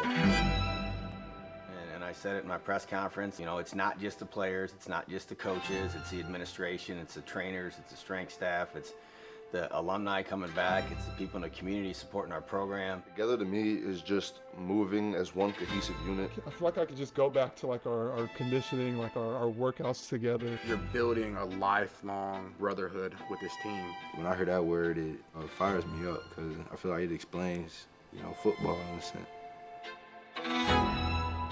New episode of Together is out now. You're listening to SportsLink Digital, presented by Victory Honda of Muncie. Your home for live Ball State sports. From the bell tower to your smartphone, anywhere in the world. Never miss Ball State sports with SportsLink Digital. Ranked number 1 in the nation by the Broadcast Education Association. This is Ball State Sports Link with SportsLink Digital Radio. From trivia night at Brothers and tater tots at Roots. Never miss a Ball State game with SportsLink Digital. 10:08 to go in the second quarter. The Ball State Cardinals have a 14-8 lead. I'm AJ Swiatek, joined by my good friend Roen Elbert. Cardinals possess the ball in a game where the offense and defense have played complementary football. It's been the message. Now they look to pour it on. Kyle Kelly starts on the far hash in the shotgun. He's got Quay Ashley to his right hip. 2 men out wide on the near side, 1 on the far side. Whistles blow. Play clock begins to run. Kelly takes the snap. It's a quick give to Quay Ashley. He's swallowed up after a minimal gain just past the line of scrimmage. Looks like he picked up about 2. Yeah, flag does come in after the fact. Makes you wonder what that could be. Ball State, the least penalized team in the Mid-American Conference. See who this one's going against. Personal foul, face mask, defense, number 97. 15-yard penalty from the end of the run, automatic, first down. We got John Trell Mixon is in on the tackle in the mix of Zips defenders with a face mask. So after a minimal pickup, Ball State's gifted 15 yards. Move all the way up to the Akron 47, yet another drive that reaches opposing territory. So Ball State already getting that initial boost into the Akron defense, into that territory. That's so big with that penalty. Ball State 14-24 in terms of time of possession and counting. Akron's had the ball for just 5 minutes in this one. 1st and 10, Kelly keeps it himself up the middle on a QB draw, and he's brought down on the near hash after a pickup of 6. Good tackle from Justin Anderson. He's filling in for the injured Roderick Hunter. He was left in open field with one of the most dangerous athletes in the MAC. He really was. But for Kyle Kelly, you have so many options there. Why not take it yourself on the draw? Had the right idea. So now you get 6 yards on the gain, and you're keeping it pushing on those zips. Playbook is wide open. Kelly in the gun. Ashley to his right. To give to Quay up the middle. He's able to muscle his way for a first down just beyond the marker. He's marked down at the Akron 35, and that moves the sticks. The Cardinals offense continuing to roll forward. That last drive, TJ Horton got the majority of the carries, and that was big for Quay Ashley to get a quick breather, keep those legs fresh, especially after he went down for a short bit at the beginning of this game, but he's back fully healthy. Horton's back on the field now, but that was big for Ashley to get back and energized. Daya Patel out there.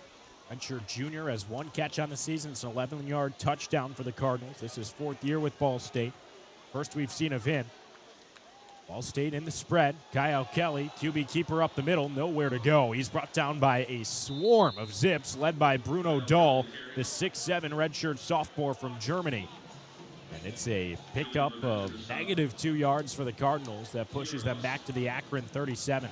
So Julian LaVenture gets there first. That nose tackle who's been so good. One of the best interior D linemen in the nation when it comes to QB hurries. He's actually top 3 in that statistic. He gets home first. That allows for Akron's really entire front 4 to get there. Ball State running spread again. 5 men out wide. Now they motion Horton into the backfield. He goes to the far side, but just as the snap is taken from Kyle Kelly, things are whistled dead. Looks like Ball State jumped first. Prior to the snap, false start. Offense, number 3. 5-yard penalty, second down.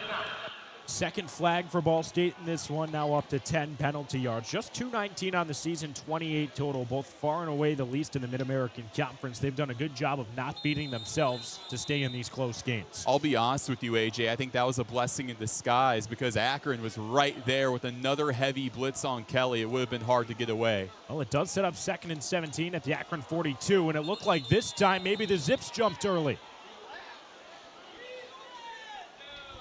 Akron's pointing that Ball State should start walking backwards. Multiple officials met at midfield. discuss if Ball State will get the 5 yards back or move further back into their own territory. Offside, defense, number 10. Movement in the neutral zone causing an offensive reaction. 5-yard penalty, second down. Team captain Cyrus Durham jumped early. Just as quickly as Ball State lost those 5 yards, they're right back to 2nd and 12. Hey, it's give and take. That's what it comes down to with those penalties.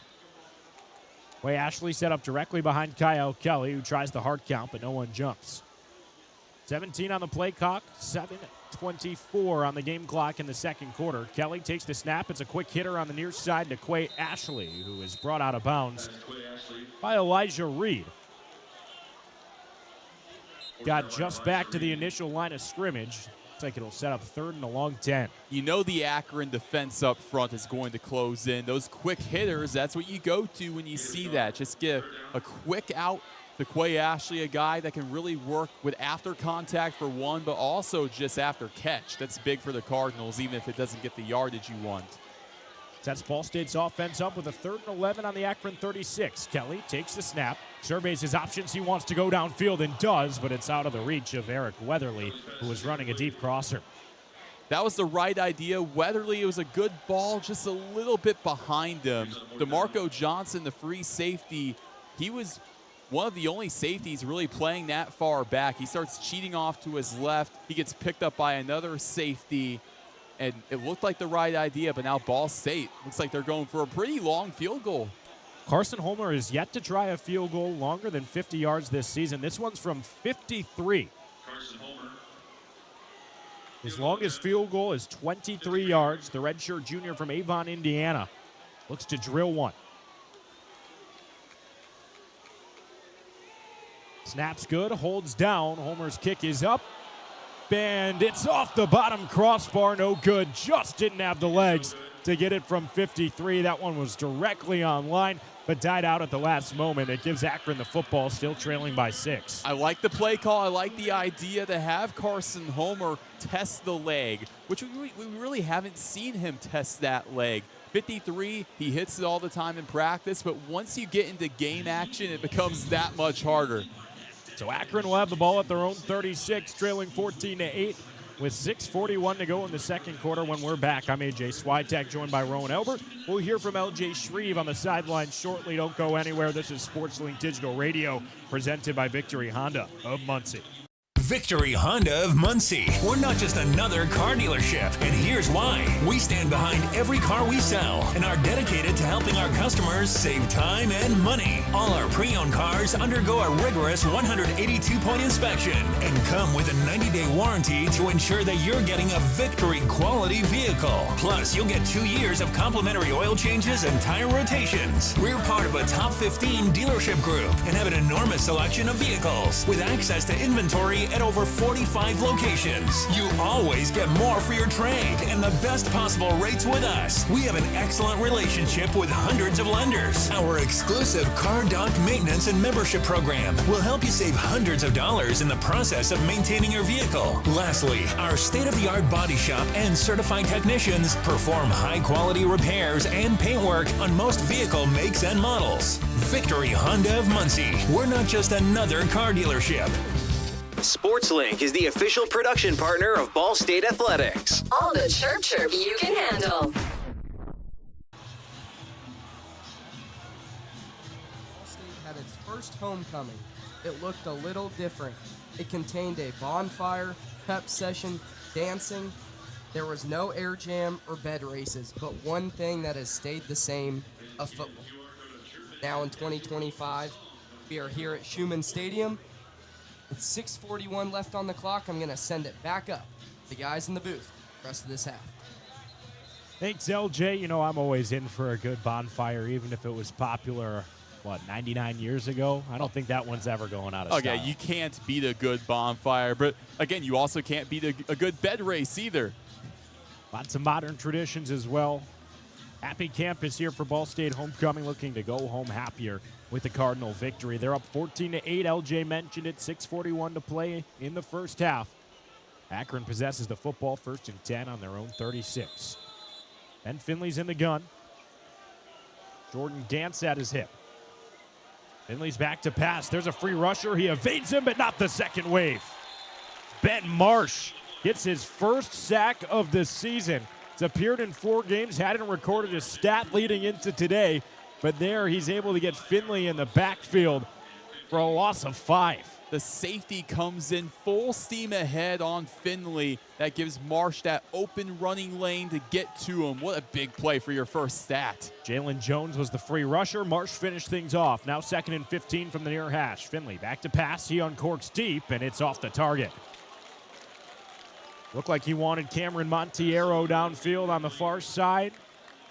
Just into Ball State territory at the 45, but that one never stood a chance of being caught. It's now 3rd and 15 for an Akron team that has struggled in the time of possession category. They have not been able to string together a long drive to this point. And a lot of that's because they haven't used the run game as much. They haven't gone to Jordan Gant as much as you'd like. And now Sean Patrick's out there in the backfield. 3rd down back. Joins Finley in the backfield. 3 men out wide on the far side, 1 on the near side. Football on the near hash. Finley's back to pass. Quick pressure, and he is demolished. Who else but Nathan Voris? He shrugs it off because that's everyday business for number 44. He's up to 9 sacks on the season, and the superstar brings out the punting unit. Let's put this into perspective, AJ. The sack leader last season for the Cardinals, Riley Tolsma, with 5.5. That's for the entire season. We're in October. Nathan Voris has 9. Unreal. Continues to dominate. He was double teamed on the right side of the offensive line, but just too powerful. And now on 4th and 25 from their own 21, the punt is off. Joe Edric Lewis back to return for the Cardinals. He lets it hop. It takes an Akron bounce and stalls up at the Ball State 42-yard line on the far side of the field. So the Ball State offense gets another chance to set up shop now with just over 5 minutes to go in the first half. Roen, we saw Ball State's offense punch in a couple of scores with Kyle Kelly's legs, but the defense, after allowing that opening drive score, has stifled everything Akron has tried offensively. I think now the fans are starting to catch on too, that, hey, this defense is locked down, especially in the secondary. Every time Akron's tried to go deep, the secondary has covered it up. Props to the safeties, the depth of the safeties. DJ Fields made that play the last time earlier that really was able to cover up Montiero. The secondary's been so good. Moving right to left, Ball State on their own 42. Kelly takes the snap in the shotgun. He's letting it rip downfield, and it is well out of reach for his intended target, Eric Weatherly. Those two not on the same page. Weatherly absolutely locked down from Ami Branch, who's filling in for Alex Branch. Yeah, so Ami Branch playing that nickel position on Weatherly. It's an interesting matchup one-on-one. It's always tough for the slot guy with that speed, just knowing that the nickel is always going to have a little bit more strength. That was one-on-one, 50-50. Branch won that time. Coach Uremovich had a word with the near side official after that one. Wanted pass interference, but that one didn't seem like it was catchable. So it's 2nd and 10 now for the Cardinals. Horton's in motion to the near side. They throw him a little swing pass that way. He's past the Ball State 40, shedding a tackle and down just short of the first down with an emphatic leap.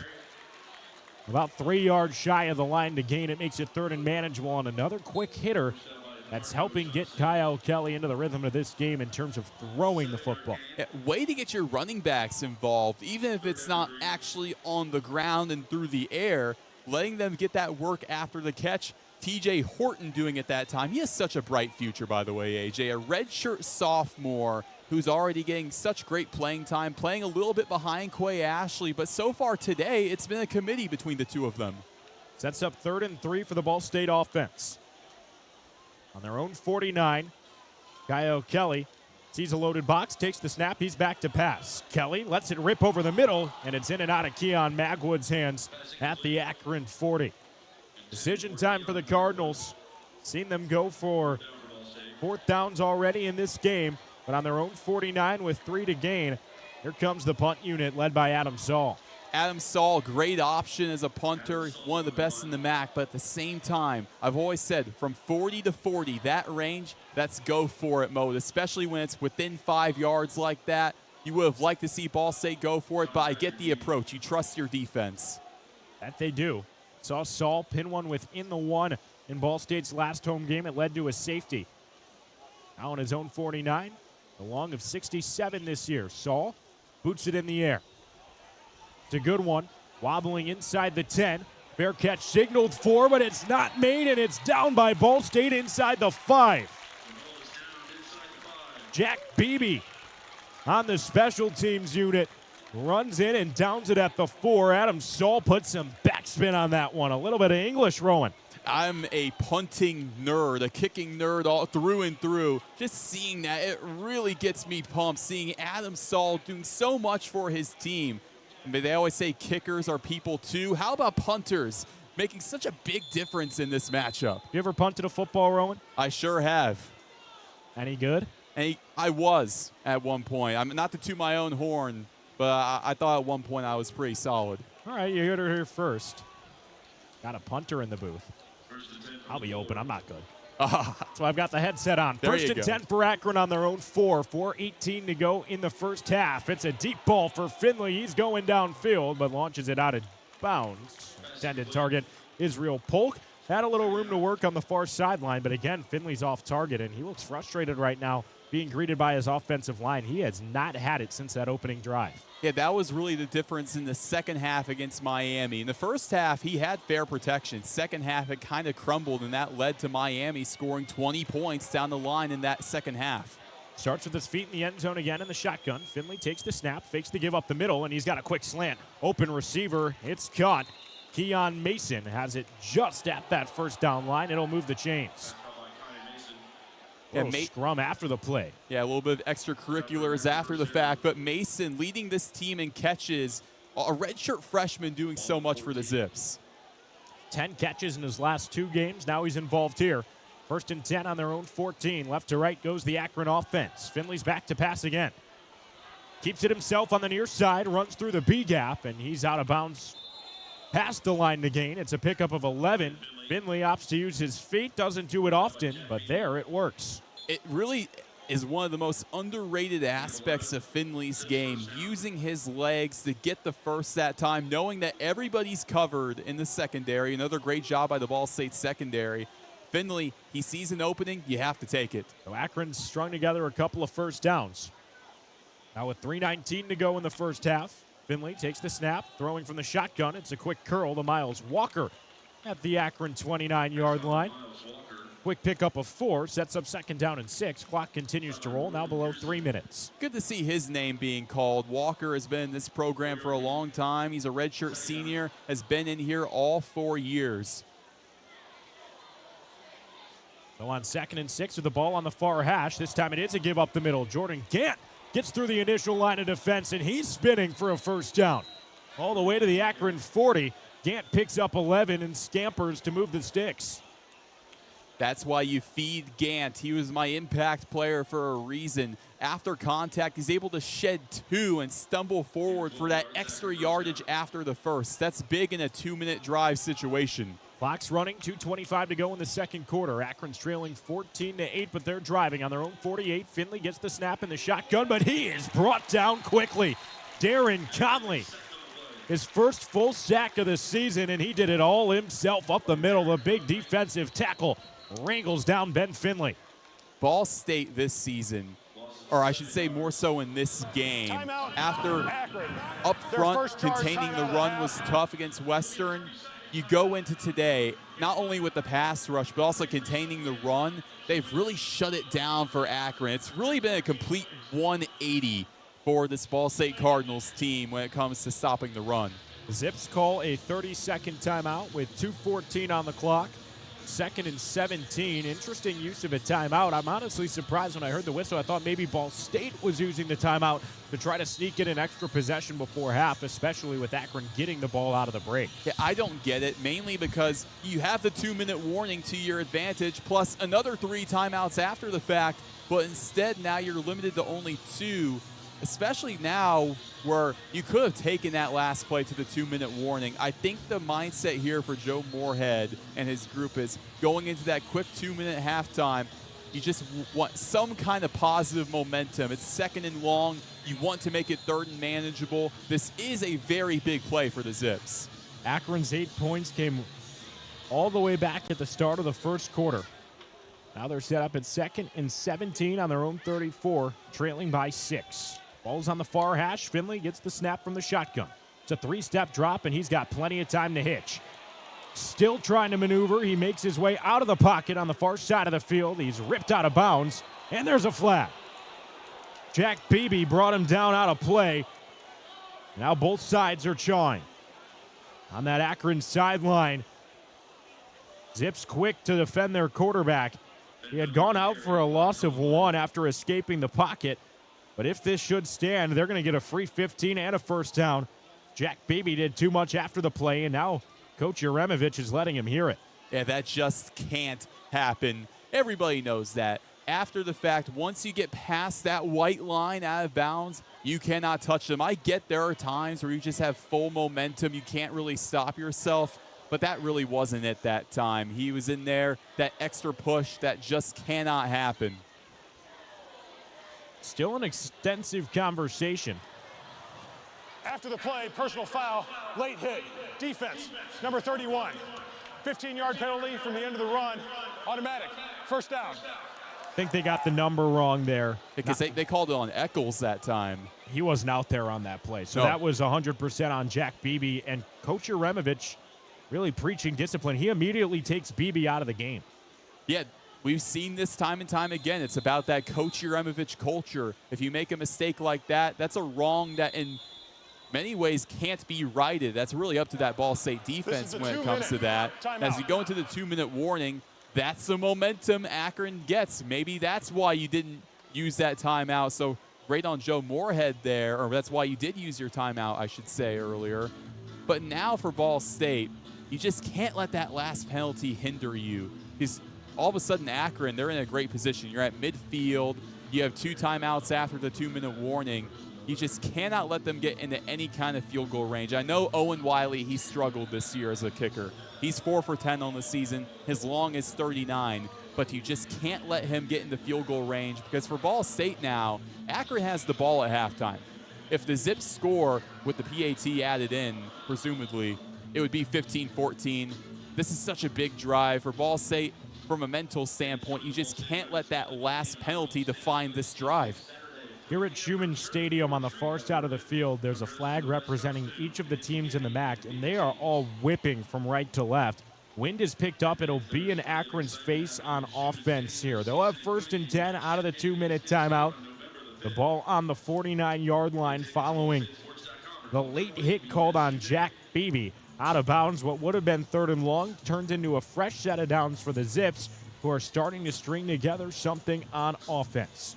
So for Akron at this point, you're at midfield.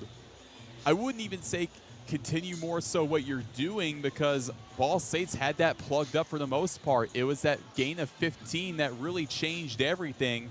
So now for the Zips, you're in a situation where I think you go short with the passing game, play the sidelines, and from that point on, play the sideline and let your receivers do the work after the catch. I'm especially talking those speed guys like Kyan Mason and Miles Walker. Get them involved on the sideline, and now all of a sudden you can drain clock, but at the same time get some medium yardage that will quickly add up. Roen, I'm looking out. You can see the clouds moving. You can see the flags. I mean, this came out of nowhere. It was a beautiful sunny day for a quarter and a good bit of change, but all of a sudden it's overcast and windy. They come down to what team can pound the rock better, which Ball State has certainly done in half number 1. Yeah, and that's a matchup for both teams that it would be exciting to see if it came down to it. Let's say that rain does come down heavy. We don't really have an idea. The forecast is showing we might see some rain in the coming minutes, knock on wood. Hopefully we don't, but if it comes down to it, yeah, the run game, especially in a rain game, it could become a very dirty, very gritty ball game, and I think both teams are capable of getting the upper hand on one another in that department. It's already been a memorable 99th homecoming here at Ball State University. Out of the 2-minute timeout, Akron sets up shop on their own 49 with a fresh set of downs, trailing 14-8 and moving left to right. The Zips team, as Roen mentioned, gets the ball out of the half. Now they look to double up. Why you defer the coin toss? See if the offense can capitalize. The far hash, Finley gets the ball from the shotgun. 3-step drop, quick hitch and a throw to the near side. He's got his intended target. That's Marcel Williams. Dragged out of bounds with a pickup of 12. Good for a first down that moves the chains and the ball into Ball State's territory. Looks like they'll mark him out in between the 38 and 39. That's big for the former Marshall transfer, Marcel Williams, doing what I was saying, playing the sideline. Finley, quick snap. He gives it up the middle, and there's not much room for Jordan Gant, who's brought down by a swarm of Ball State defenders. Last one in there, Ashton Whitner, who's listed as a sniper on this Ball State defense. That's one of the big roles of a sniper. When you got to come in, stack the box, you're not just a safety. You come in hot as a linebacker. Now Whitner's playing more of a free safety here as Finley's back to pass, and he's targeting a man directly against him. It's in the end zone and caught! Oh my goodness! Finley drilled as he throws it downfield, and he has Mason for a deep ball touchdown into double coverage. Whitner slipped, and just like that, the script is flipped on its head.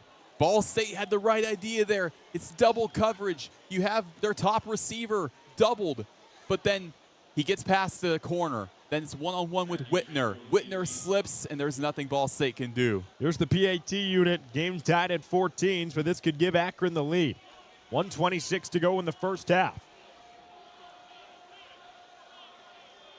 Snaps good, holds down. Point extra is through the uprights. So just like that, Akron takes the lead on a deep ball. Ben Finley aired it out, and he had Mason down there to reel it in. His third touchdown catch of the season. That's so big for Akron. Ben Finley, you see it quite often, especially when he's in opposing territory. He's going to really try and thread the needle. And a lot of the times he can, like we just saw right there. He can force it into double coverage a lot. That's one of his tendencies that maybe goes against him. But that time it worked out just because of the misfortunes of the Cardinals. Because Mason, you knew he was going to get past the DB on that play. But what you didn't know is that Whitner was going to slip. And there's not much the Cardinals can do, and that's not really to the fault of Whitner there.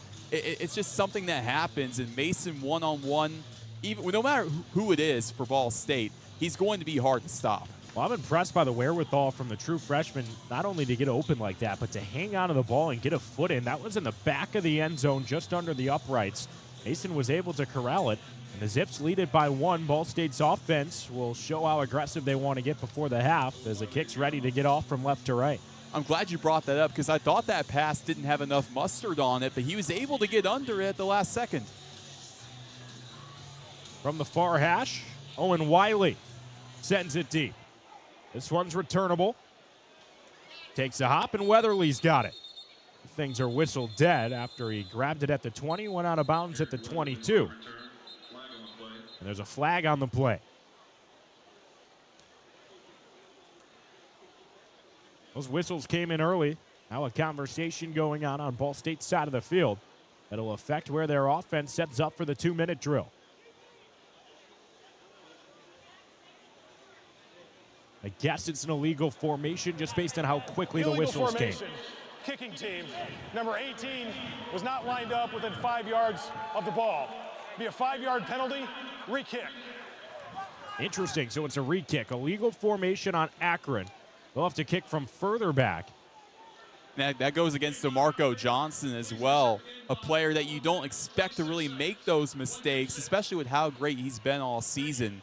So now for the Cardinals, you have to use that as a situation of, hey, you have a minute 26, 3 timeouts. That's the one thing Akron maybe could have done better. I think they scored too quickly. I mean, obviously you want to take a shot for the end zone, sure. I think they scored a little too quickly. You never want to give this Ball State offense time.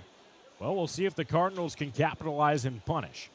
The Zips now kick from their own 30. Ball set on the far hash. Wiley lets it loose.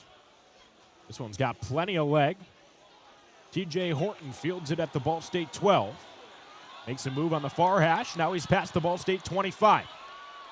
Stiff arm put down at the 30. He stumbles backwards. Horton's moving further back inside the 20. His forward progress is stopped at the 15.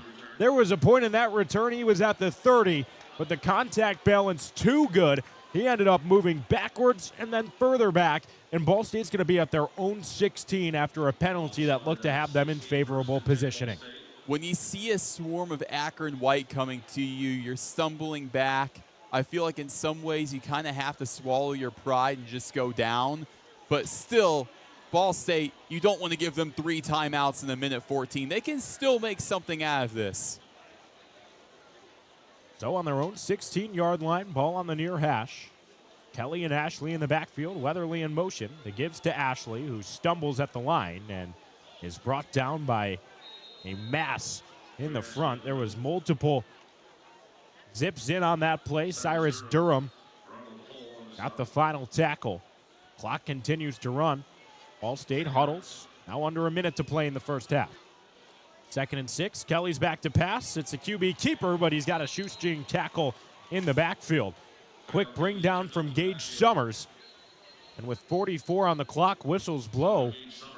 See if Akron called a timeout.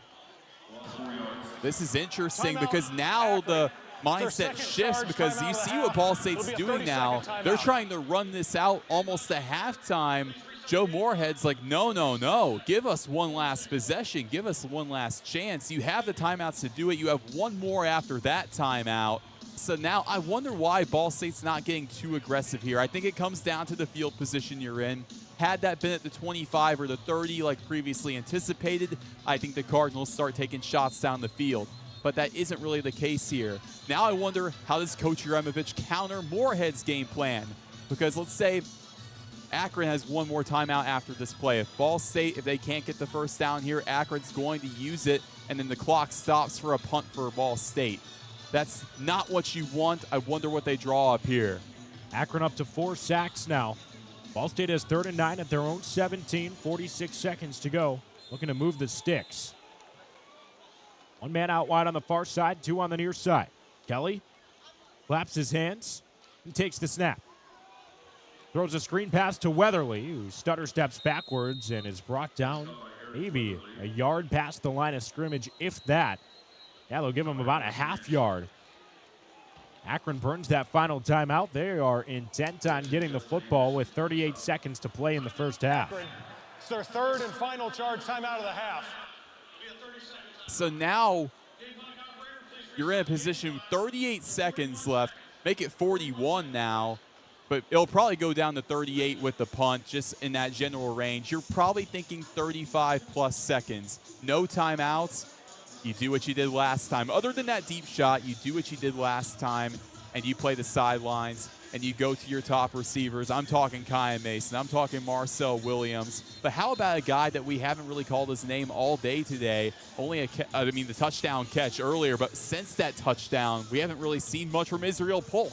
Get him involved. Get that extra yardage, and try and get a field goal. I think that's the main thing they want. Even though Owen Wiley, their kicker, he has struggled, you have to at least give him a shot to send this into halftime, which could be more than a 4-point lead. Adam Saul needs to get some hang on this punt. What you can't do is allow a return here for Sean Patrick, who's standing on the Akron 32. Saul boots it. It's a wobbler and a line drive. The Zips watch it bounce, and it takes a Cardinal hop just inside the Akron 30, out of bounds at the 29. Clock reads 32 seconds, and the Zips offense will head out with no timeouts on top 15-14 here in the first half. That's about as good of a punt as you'll see from Adam Saul. Not only does it have the hang time, like you said, to help drain that clock, goes down to 32 seconds rather than probably the normal 35. But it knocks Akron back in a position where if you want to get into field goal range, you're at about the 30 right now. Just knowing what we've seen from Wiley, you're at the very most, you're going to have to get to, or really at the very most, for sure, you have to get to that other 30, and that's going to be very tough to do with no timeouts in 32 seconds. Well, Finley's in the gun. Jordan Gant at his right hip. His own 29. He takes the snap. Finley surveys his options, likes it on the far side. He's got Connor Kravac, who's able to get out of bounds and pick up the first down at the Akron 42. Ball State here, they're going to go heavy zone, but once you get to midfield, that's probably going to change into some more man coverage. 26 seconds to go in the second quarter. Akron has the football on their own 42-yard line. Finley takes the snap. Rolls out to the far side of the field. He keeps it himself. Past the 45, he scampers out of bounds, but it looks like this one's going to be coming backwards. I think they're going to get Jamie Motley Simmons on the holding. He's in for the injured Darnell Johnson Jr. at left tackle.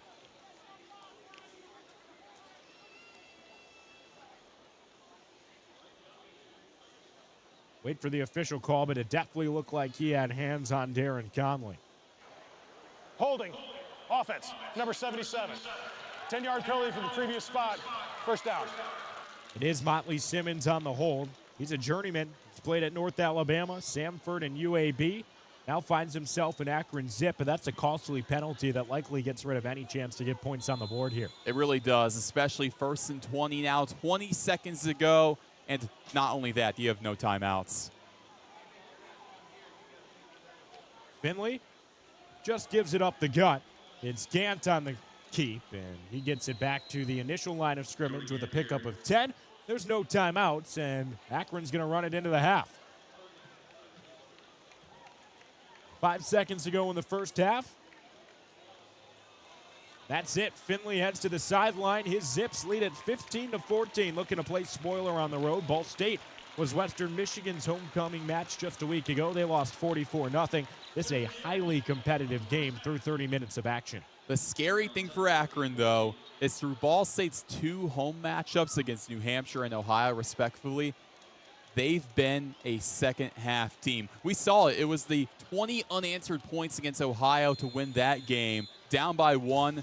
Even though the Ball State does not have possession to open the second half, they still have such a great advantage with the home crowd here. It's still going to be a very tough one to win if you're Akron. The Cardinals search for a 4th straight homecoming W. 3rd straight home win would be the first time since 2022. This Coach U team looking to leave their mark here at the Shoe. They trail 15-14 at the half.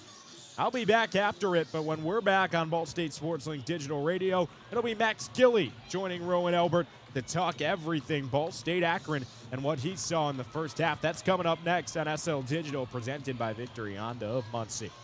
Victory Honda of Muncie. We're not just another car dealership, and here's why. We stand behind every car we sell and are dedicated to helping our customers save time and money. All our pre-owned cars undergo a rigorous 182-point inspection and come with a 90-day warranty to ensure that you're getting a Victory quality vehicle. Plus, you'll get 2 years of complimentary oil changes and tire rotations. We're part of a top 15 dealership group and have an enormous selection of vehicles with access to inventory at over 45 locations. You always get more for your trade and the best possible rates with us. We have an excellent relationship with hundreds of lenders. Our exclusive Car Doc maintenance and membership program will help you save hundreds of dollars in the process of maintaining your vehicle. Lastly, our state-of-the-art body shop and certified technicians perform high-quality repairs and paintwork on most vehicle makes and models.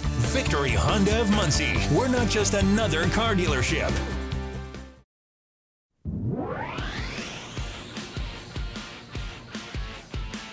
You're listening to Ball State Sports Live with SL Digital, the best student radio channel in the country. This is Jack Kaiser. I broadcast for Big Ten Network, and I'm a proud SportsLink alum. Chirp, chirp. It's Akron leading at halftime, 15-14. It's time now for the SportsLink Digital Radio halftime report. My name's Max Gillie. Thrilled to be joined by Roen Elbert. You'll get to hear from A.J. Swiatek in a few minutes, but as we look at what was a half that really felt like it was dominated by Ball State, ultimately Akron has the lead after some late scoring. That's really what it felt like. This, even when you go to time of possession, Ball State's dominating that statistic right now. The Cardinals overall, I feel like they did play the better half, but it was that last drive for Akron that really gave them the upper hand. It goes back to that penalty, the unnecessary roughness that cost them 15 yards at midfield, the late hit on the sideline, and that leads to a deep ball back of the end zone for Keon Mason for the Akron Zips. Ben Finley overall has had a pretty solid day passing for the quarterback for the Zips. Finley, 10 for 16, 112 yards, 2 touchdowns. You're looking at about 63% with his completion. Very solid through the air. That's not what I expected. Even though Akron, they're a very balanced offense. I wasn't expecting them to go pass heavy, especially when this is a Ball State team with the run game that can really ground and pound you and win that time of possession. I was not expecting Akron to come out here and really attack through the air. So meanwhile, you look at Ball State. What was going really well for Ball State? For one, I would say just defensively as a whole. I thought Ball State had a great defensive performance. Those 2 touchdowns, I don't blame that on the unit as a whole. The first one, it was that 4th down turnover on downs for the Cardinals inside their own 30. That was just a matter of time. Akron, they come out hot a lot of the times. You knew that it was going to be very easy for them to get 30 yards. That second time, it was the late hit that really cost them. I've been very impressed with Ball State's defense, especially the pass rush. Even guys that don't get the most playing time making such a big impact, like Ben Marsh. He's only played in 4 games this season up until this point. Hasn't recorded a single stat, but he gets home on Ben Finley. That's what I'm talking about. But then you also got your big names like Nathan Voorhis coming down with his 9th sack of the year. He's getting pretty close to Ball State's single-season sack record. I believe it's at 12 right now. Finley, you know, it's been tough for him to get past that. The O-line for Akron, it just hasn't been great all in all. But Finley's been able to make the most of that. Ball State's pass rush, though, that's the main thing that they've done very well. So when we take a look right now at this matchup, I want to focus on some of the other matchups happening around the MAC right now. It is important to look at Miami, Ohio, hosted Eastern Michigan. They get the win 44-30 there. Central Michigan, the upset at Bowling Green, 27-6. Ohio leads NIU 21-8. Ball State is down 15-14 here against Akron. A close matchup there. 0-6 UMass up 21-17 in the third against Buffalo, and then Toledo up 45-10 against Kent State. It is early in MACtion, but it is still important to be performing well early on in the season. I want to go back to that Buffalo-UMass matchup. UMass yet to win a game all season, and they're facing Buffalo. Keep in mind, next week, Buffalo, they'll be hosting Akron.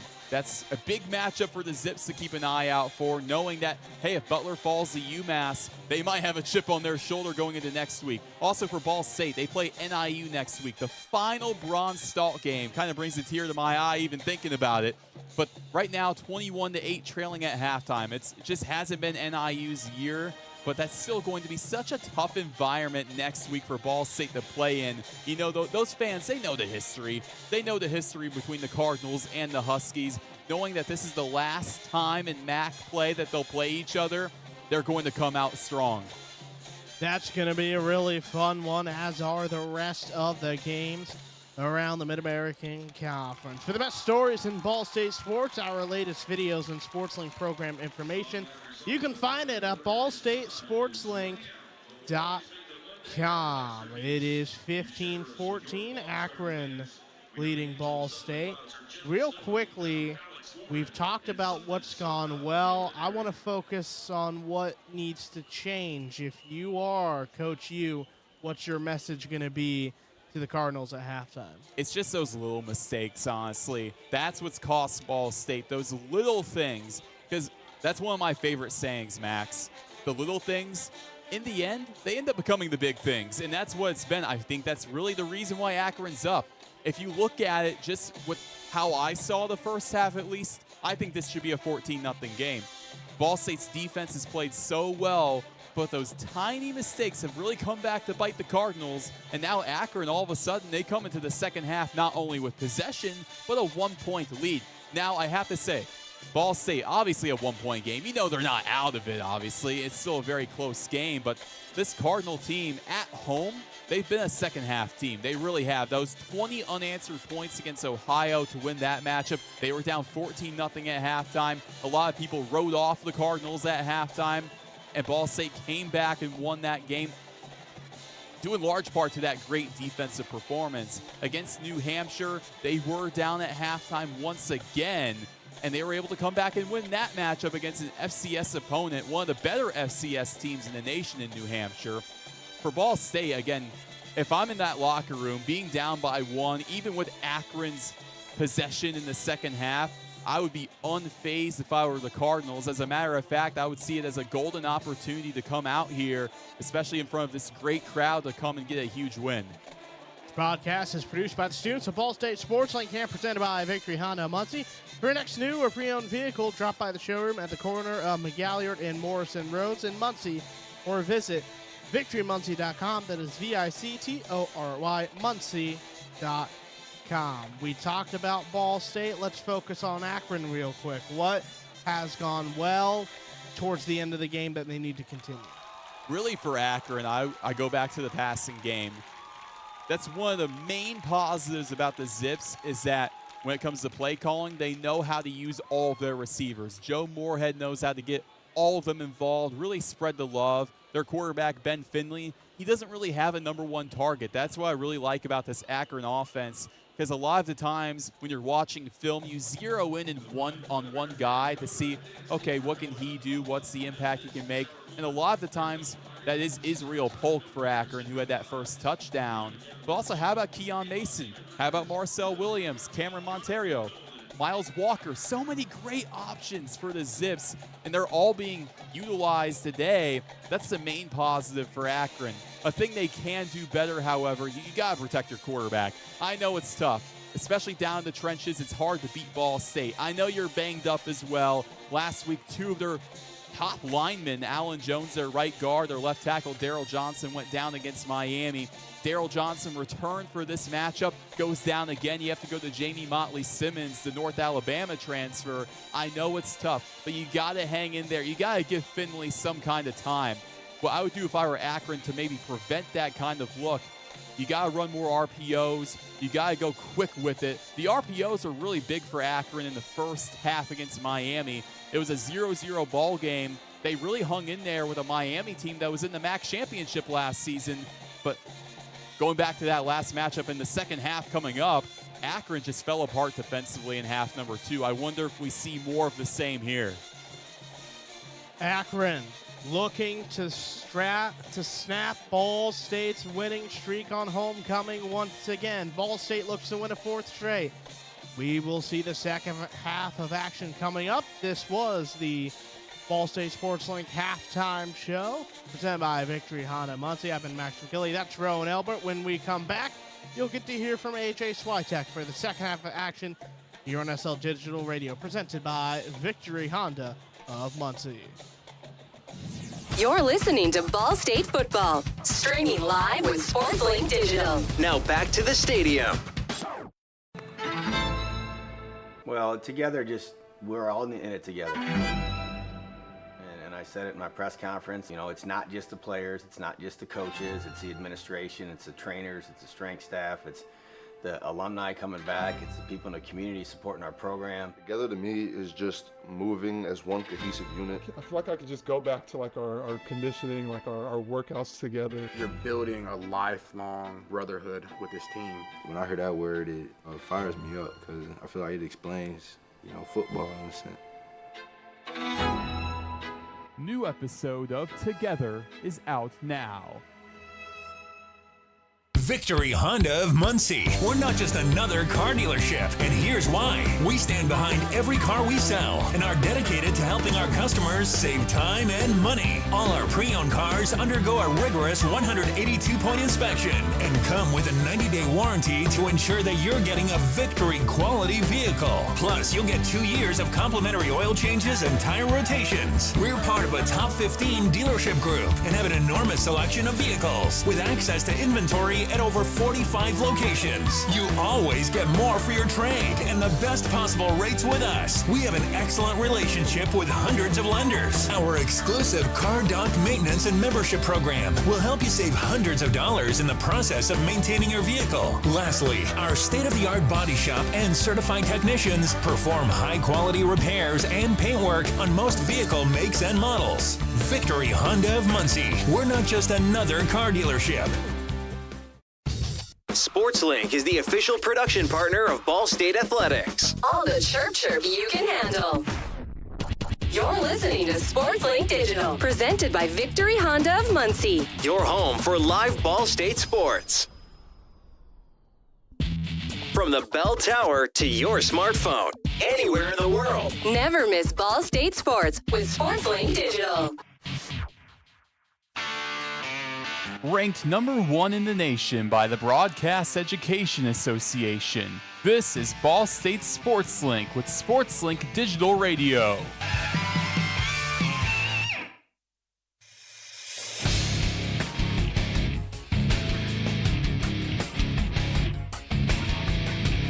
You're listening to Ball State Sports Live with SL Digital. This is Nick Yeoman from NASCAR's Performance Racing Network and IndyCar Radio, and a proud SportsLink alum from 2010. Go Cards!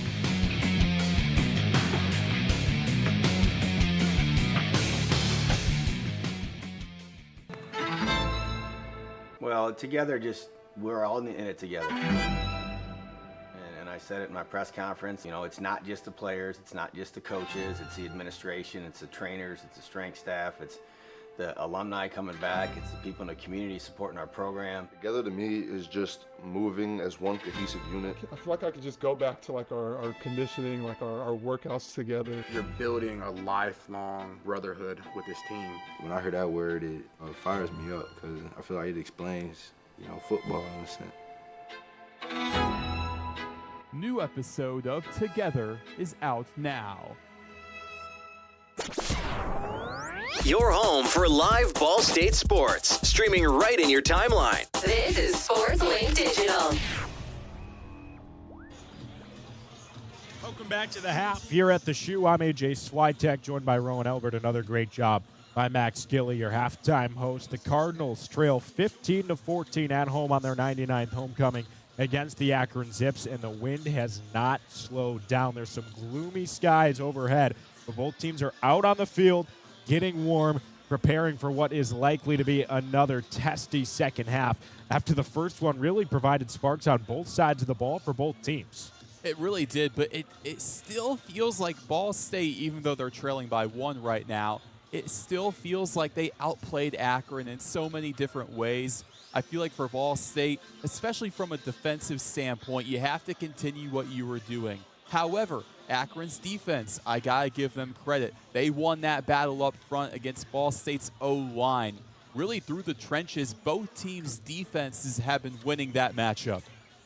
Both defenses have looked sharp. Neither side has really established a running game with their halfbacks, but Kyle Kelly looked really good on the ground early in half one, has 2 rushes for 25 or more yards, a pair of touchdowns with his feet as well, and Ty Robinson pulled off a big trick play that really felt like it opened the floodgates for Ball State's offense in that first quarter. The 37-yard completion downfield helped Ball State to an eventual 14-8 lead, but the Zips got hot at the end of the half, put up 7, and then got the ball back. Couldn't capitalize, but they'll get it again here out of the half. So really, Ball State possessed the ball for those 3 plays. It'll feel like Akron's had 3 straight possessions. It'll be a big test for this Ball State defense and their durability. It really is, and the halftime break definitely helps them, knowing that you come out of the halftime break with a lot more energy, I should say, because had you had those 3 straight possessions without the halftime break, the defense would have felt tired.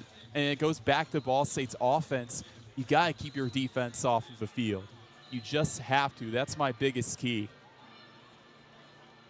This wind is not slowing down. Look at those flags to our left. I mean, they are absolutely ripping. And I'm definitely not a weatherman, not claiming to be, but my phone at least is saying that we're getting 27-mile-an-hour gusts of wind right now at the Shoe. You'd hate to be a kicker. You would hate to be a kicker. If you're Carson Homer or Owen Wiley, I'm looking at that and I'm thinking, oh no.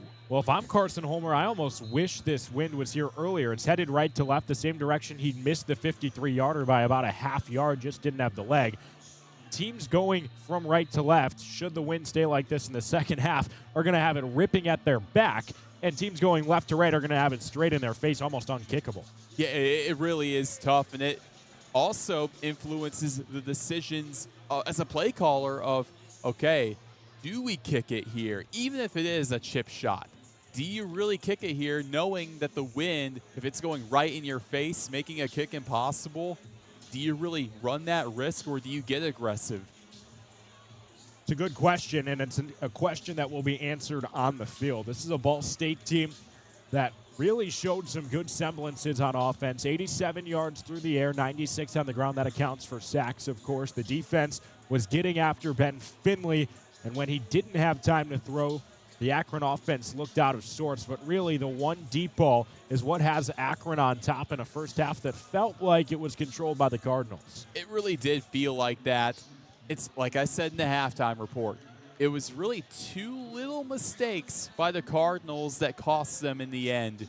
It was that 4th and inches, unable to come up with it, but then also the unnecessary roughness, that late hit out of bounds that put Akron in position for that deep ball to Keon Mason. So really those little things that ended up becoming the big things. If you limit those, I think the Cardinals can easily come away with a W. Both teams are 0 for 1 on 4th down this afternoon. Roen entering today, Ball State ranked 4th in the MAC, converting 63% of their 4th down tries. Akron also ahead of the needle, 6th in the MAC, exactly 50%, but both 4th downs directly led to points on the other side.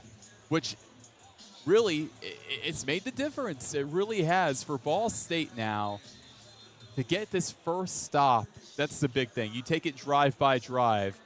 You have to get this first stop over Akron because all of a sudden Akron, they're in the driver's seat. When they're on the road in a tough environment, they're in the driver's seat. That can't happen. You got to get that initial stop.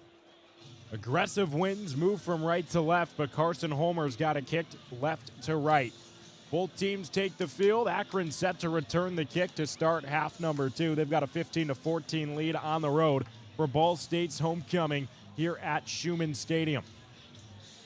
Homer places the ball on the tee.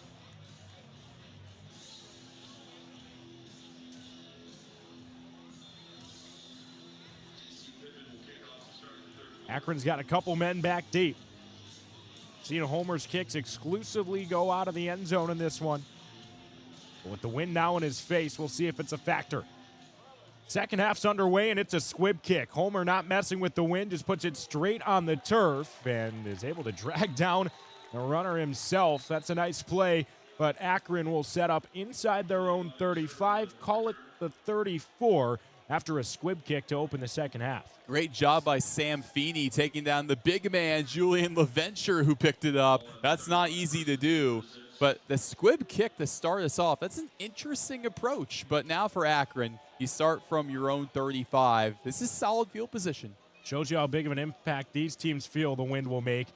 There is scattered trash flying in the wind, and it's going fast. From right to left, Akron's offense is out there. The first snap of the second half as they give up the middle to Jordan Gant, and he's got room to run. Hits the hole on the right side, breaks a tackle past the 50. He's inside the 45 and finally dragged down at the Ball State 38 after ripping off a big run to the far side of the field.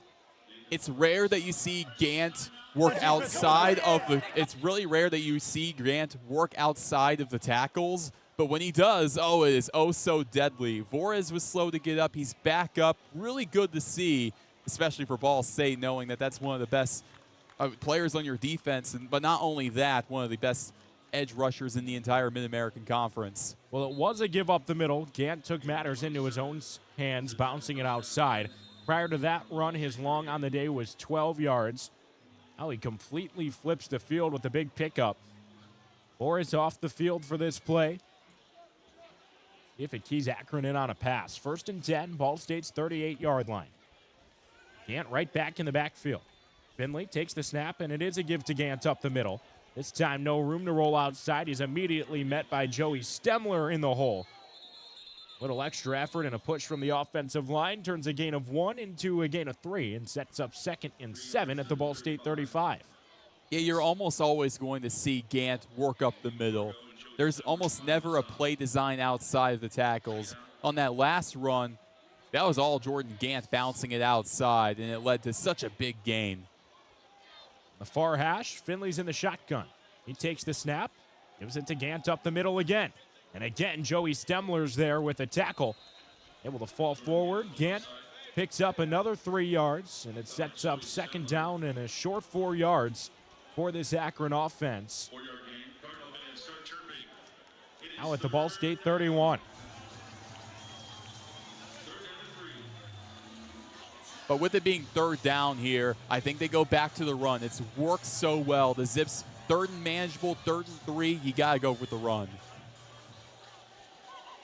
Long 3 or a short 4, depending on how you slice it up. Nevertheless, Finley takes the snap from the gun, gives it to Gant up the middle, and he doesn't have the yards to gain. He's brought down 2 yards shy of the first down by Joey Stemler. He makes 3 straight tackles on one of the Mac's leading rushers, and it's decision time early for this Akron coaching staff. They have the wind at their backs, have kept the ball on the ground. Let's see if they continue the ground and pound. Offense stays out there and goes no huddle. It's turbo set time from Ben Finley. He's got Jordan Gant at his hip. One man out wide on the far side. It's a snap from the far hash and a give right up the middle. Losing his footing, Jordan Gant slips and is getting tackled. This is going to come down to the spot, but it looks like he didn't get the line to gain. We'll see where they officially spot it. But Joey Stemler and Ben Marsh were in after a trip from Jordan Gant in the backfield. Tried to stumble his way for a first down. This one's going to be mighty close, Roen. I thought at least from my vantage point, I thought he was short. He is. Ball State football. 3 4th down tries in this game combined between the Cards and the Zips. None successful. 4th and a long yard. Not converted, and the Cards pick up on offense after the defense picks up where they left off with some firepower. AJ, I'm getting deja vu. Opening drive for Ball State in this matchup ends up being a turnover on downs, leads to an Akron touchdown. Now for Akron, first drive of the second half, turnover on downs. Let's see what happens next. Just inside the far hash mark, Cole Mosier, the center, set up over the football. On the 29-yard line, Kyle Kelly gets it in the gun. It's a delayed give to Quay Ashley. The draw, pickup of 1, sets up 2nd and 9. He's wrestled down at the 30-yard line. Those delayed gives, like you said, it's interesting knowing how quick Akron up front has been able to get to these Ball State runners. I'm just curious what that's about, especially Julian LaVenture. What a day he's had for the Zips. He was able to get there initially, what could have been Weatherly had they gave it to him. Kelly right back in the shotgun. This time he's out to pass. Rolling towards the near side. Kelly off platform throw is in and out of Ty Robinson's hands and incomplete. Was intending to go maybe 5 yards upfield on a designed rollout, but it was a flamethrower from Kelly that was too much to handle for the redshirt junior from Colorado. Not only that, but solid coverage from Elijah Reed, the former Kentucky Wildcat, guarding Ty Robinson. You're talking about that wind. Just looking down there, I'm just seeing stuff fly all over the place. This is really going to make an impact on this ball game. Fun fact, Elijah Reed has played this Ball State team before when he was with Kentucky. Ball State led that one 7-3 after the first quarter, but the Wildcats won. Now here on 3rd and 9, Kyle Kelly from the gun gets drilled as he throws, and it's incomplete. Went back to Ty Robinson on the outside. It's a 3 and out for the Cardinals, and Kyle Kelly walks gingerly towards the near sideline. Kelly is taking a beating today, and Julian LaVenture, we call his name once again, getting a big hit up the middle. What a day he's having, laying out Kelly. Glad that he's able to even walk to the sideline after that. But for Ball State, that's got to be frustrating. After a nice turnover on downs, you have to punt it away immediately. And a tough punt wind right in Adam Saul's face.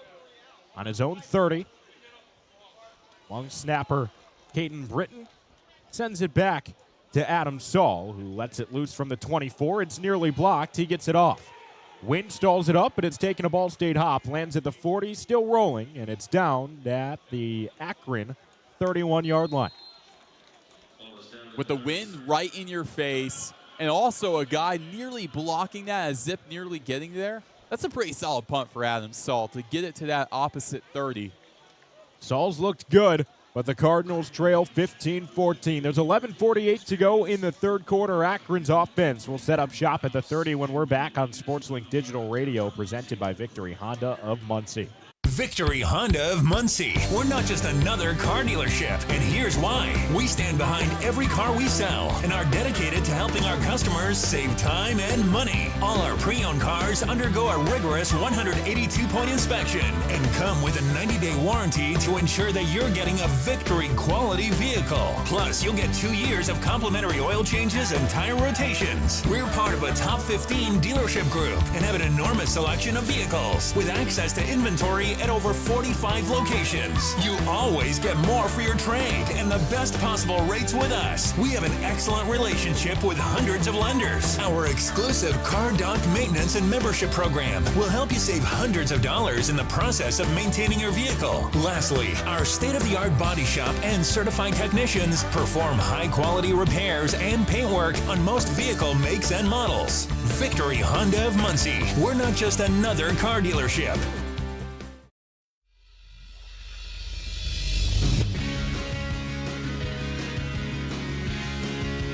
You're listening to Ball State Sports Live with SL Digital. This is Jared Matheny with Summit City Sports at Indiana Tech Athletics, a proud SportsLink alum. Go Cards! 11:48 to play in the third quarter. It's Akron's football after both teams have stalled up offensively here in the second half. The Zips have a 15-14 lead. 1st and 10 on their own 30. Roen with the wind in their face. We saw the first time around it was a rush-heavy look from Joe Moorhead's group. And why not? Jordan Gant is one of the best backs in the entire Mid-American Conference. Akron, even though they've struggled in pass protection, they can clearly make holes for him. So that was a great overall, just a great series of play calling for Joe Moorhead. Put the ball in Gant's hands, and I expect more of that here, even though it didn't lead to what they wanted. It led to a turnover on downs, but still they overall got what they wanted, some positive momentum, and they got the stop.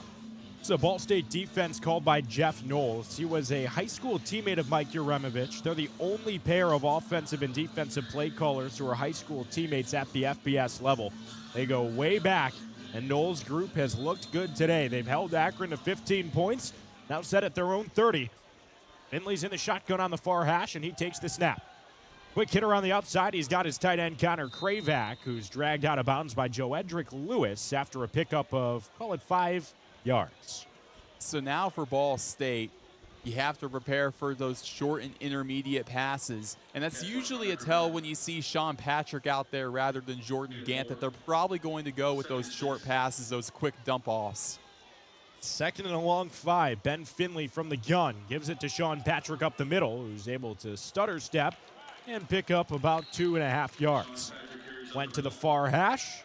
Ball State was keyed in on it. They are playing with a heavy box. That was Darren Conley, the defensive tackle, who brought him down after the first wave. Now it's 3rd and 3. Yeah, you got 3rd and 3, and you already know, just when you see Jordan Gant coming off of the sideline, you already know they're going to get him involved on this play. Well, there's 3 men on the near side, 1 on the far side. Gant in the backfield at Finley's right hip. On the far hash, he takes it from the gun. Quick curl just past the sticks is incomplete. Unable to be reeled in. Marcel Williams, the redshirt freshman, had the right depth to that route. It was a bullet pass to him just off his chest and right down into the AstroTurf. Finley tried to jam it into his first read, which was Marcel Williams on the curl, but it was covered. Even though if you go into the flat there, Jordan Gant was wide open. If you would have fed him there, he could have easily gotten the yardage. But instead, he goes to his first read, and it just really wasn't there. Finley trying to make something out of nothing. Sets up 4th down and 4. The punt is off. It's a short one. Ball State watches it hop out of bounds. We'll see where it gets spotted. And Ball State's offense is going to set up at their own 28-yard line after a punt that never saw the field of play. Didn't give Lewis a chance to return it. So now for the Cardinals on this drive. The wind, when it comes to just how it's affected this matchup, you go back to the run game. I think you go with quarterback Kyle Kelly on these draws. It worked in the first half. I think you go back to it here in the second half. Well, he has no tailback.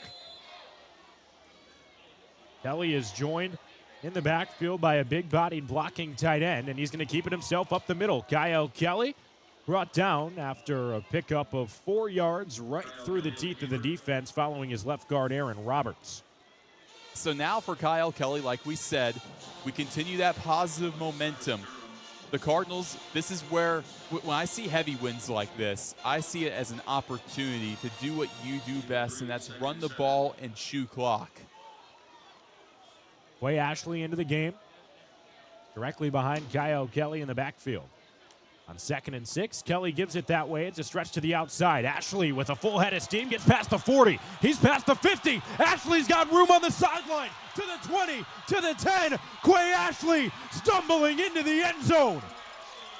My, oh my. Quay Ashley, a homecoming hero. The Cardinals have the lead behind the speedster on the outside.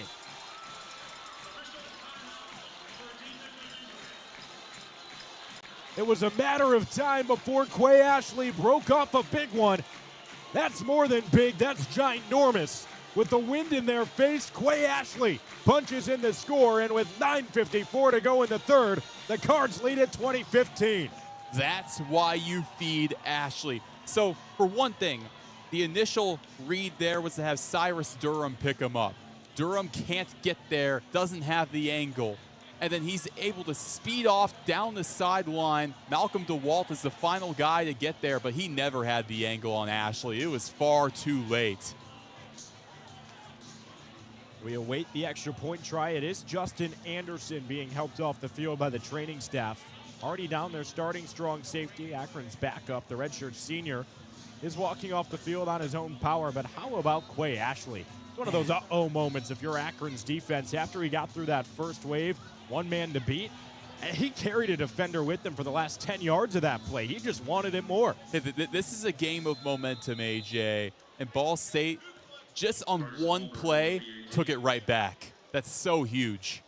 Carson Homer's on for the point extra to make it a 6-point Cardinal lead on their homecoming. Hold is down. Homer's kick is up and through the uprights.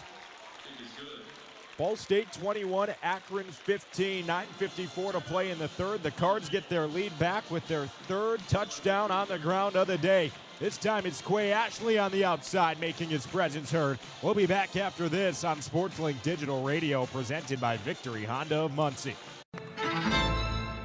Well, together, we're all in it together. And I said it in my press conference, it's not just the players, it's not just the coaches, it's the administration, it's the trainers, it's the strength staff, it's the alumni coming back, it's the people in the community supporting our program. Together to me is just moving as one cohesive unit. I feel like I could just go back to like our conditioning, like our workouts together. You're building a lifelong brotherhood with this team. When I hear that word, it fires me up because I feel like it explains, football in a sense. New episode of Together is out now. SportsLink is the official production partner of Ball State Athletics. All the chirp you can handle. The best stories in Ball State sports, plus live broadcasts right in your timeline. Follow us at BSU SportsLink.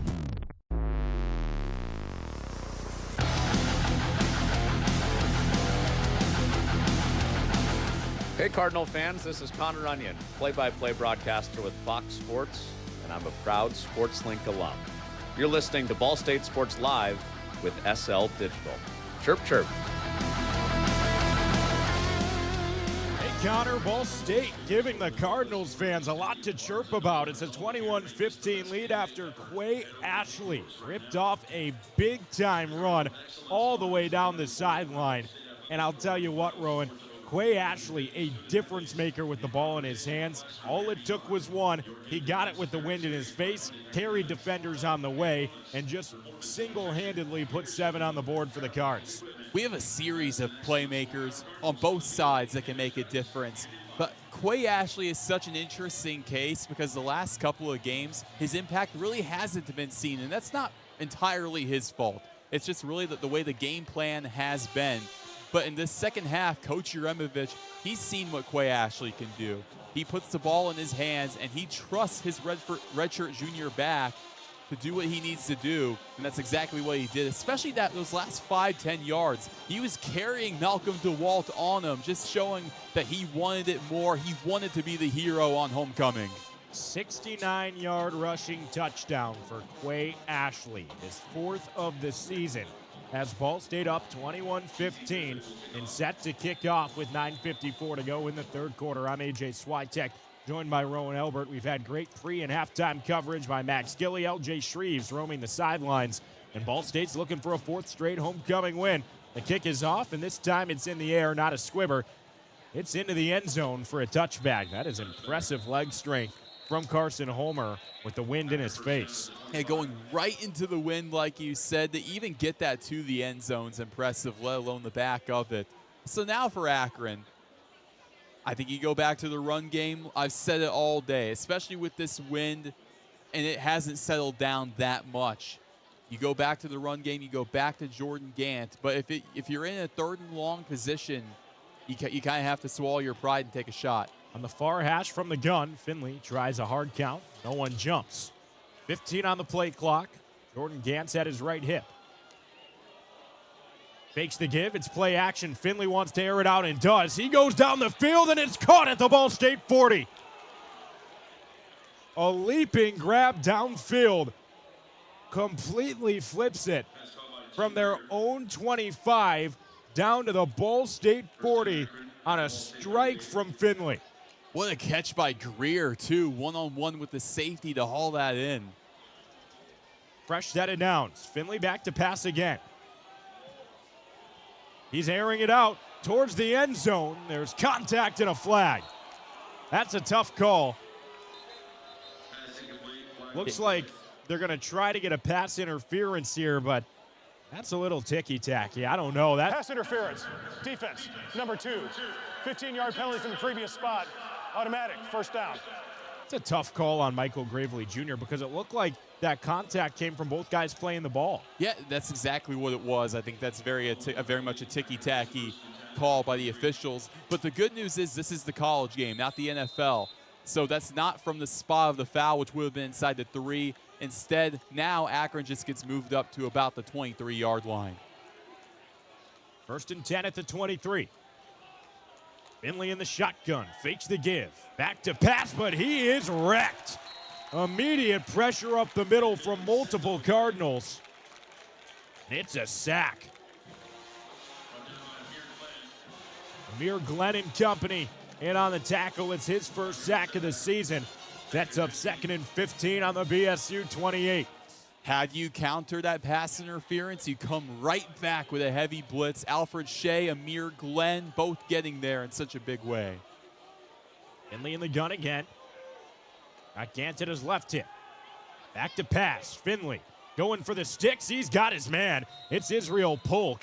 Quiet since his touchdown on the opening drive, but he catches it a yard shy of the 1st down. 2nd and 18 turns into 3rd and maybe a half-yard, Roen, if that. Yeah, it could be a short one. It could be it really depends on your vantage point. But Israel Polk, that's where he succeeded the most today, just playing the sidelines and hanging out there. Polk stays on the field. He's one of 3 receivers on the near side alongside Miles Walker and then Greer. But it's a give up the middle to Gant, who is tackled but able to break through it just enough to fall forward for the 1st down. Ashton Whitner met him in the gap, but Gant was able to keep the feet moving and move the chains for a 1st down. Now at the Ball State 12. Cards have a 21-15 lead. Zips looking to get back in it.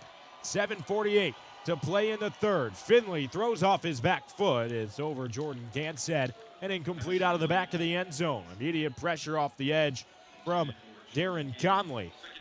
Also great coverage in the passing from Joey Stemler. The middle linebacker had the running back. Typically that could be a disadvantage for the linebacker, but Stemler got a quick hand on Gant. It was legal in that way. Was able to have him just preventing even getting to that ball. The do-it-all stand-up linebacker. Stemler wears that green dot. Now on 2nd and 10, it's a fake give. Finley, corner of the end zone, nearly intercepted. Intended target Miles Walker. It was an underthrown ball. And Roman Pearson nearly had his hands on that one, and he was looking to take it the other way. That was a great play by Ball State's defense through and through. Darren Conley brought the pressure on that right side, the blind side of Finley. And not only that, Roman Pearson, even though he doesn't come down with it, sure, it's frustrating because it's a turnover. Still a big stop for Ball State, and what could have been such a big play for the Zips. Miles Walker had a good look there. So it's 3rd down and 10 at the Ball State 12 for this Zips offense, trailing by 6. Finley gets the ball in the gun. He's got time to throw. Rolls out to the far side. Nobody open. He whips one to the end zone and is nearly picked again, incomplete. That one rattled around a couple of Cardinal defenders. Ashton Whitner cut it off. And here comes the kicking unit for Akron after 3 straight incompletions. But you're kicking. The good news is for Akron is that the wind, it's kind of your friend in this situation. Still not the best. Had they been on the other side of the field, on that right side, could have been much worse. Wind at their backs, looking to make it a 3-point deficit. Owen Wiley, 40% on field goal tries this season. Snaps high, but the hold's down. The kick is up, and it's through the uprights. Drano for Owen Wiley. First field goal of the game makes it a 21-18 Ball State lead with 7:28 to go in the 3rd quarter. So for the Cardinals now, that's such a big stop, and you may look at that as, okay, Akron, they've got it back in a position where it's a 1-score game. A field goal can tie it for Akron. But to get that stop, to hold it down like they did, props to Ball State secondary, props to Roman Pearson, and also props to Ashton Whitner on that last play who got there before Israel could for the Zips. Really, Ball State's secondary has been so good all day. They really shined on that last drive. Ball State's defense bended but didn't break. They hold up strong in the red zone and hold on to the lead. It's Cardinals 21, Zips 18. The last time Ball State was on the field, Quay Ashley ripped a 69-yard rushing touchdown, got him up to 100 even on the day. The Cardinals offense will be back after this. You're listening to SportsLink Digital Radio, presented by Victory Honda of Muncie. Well, together, we're all in it together.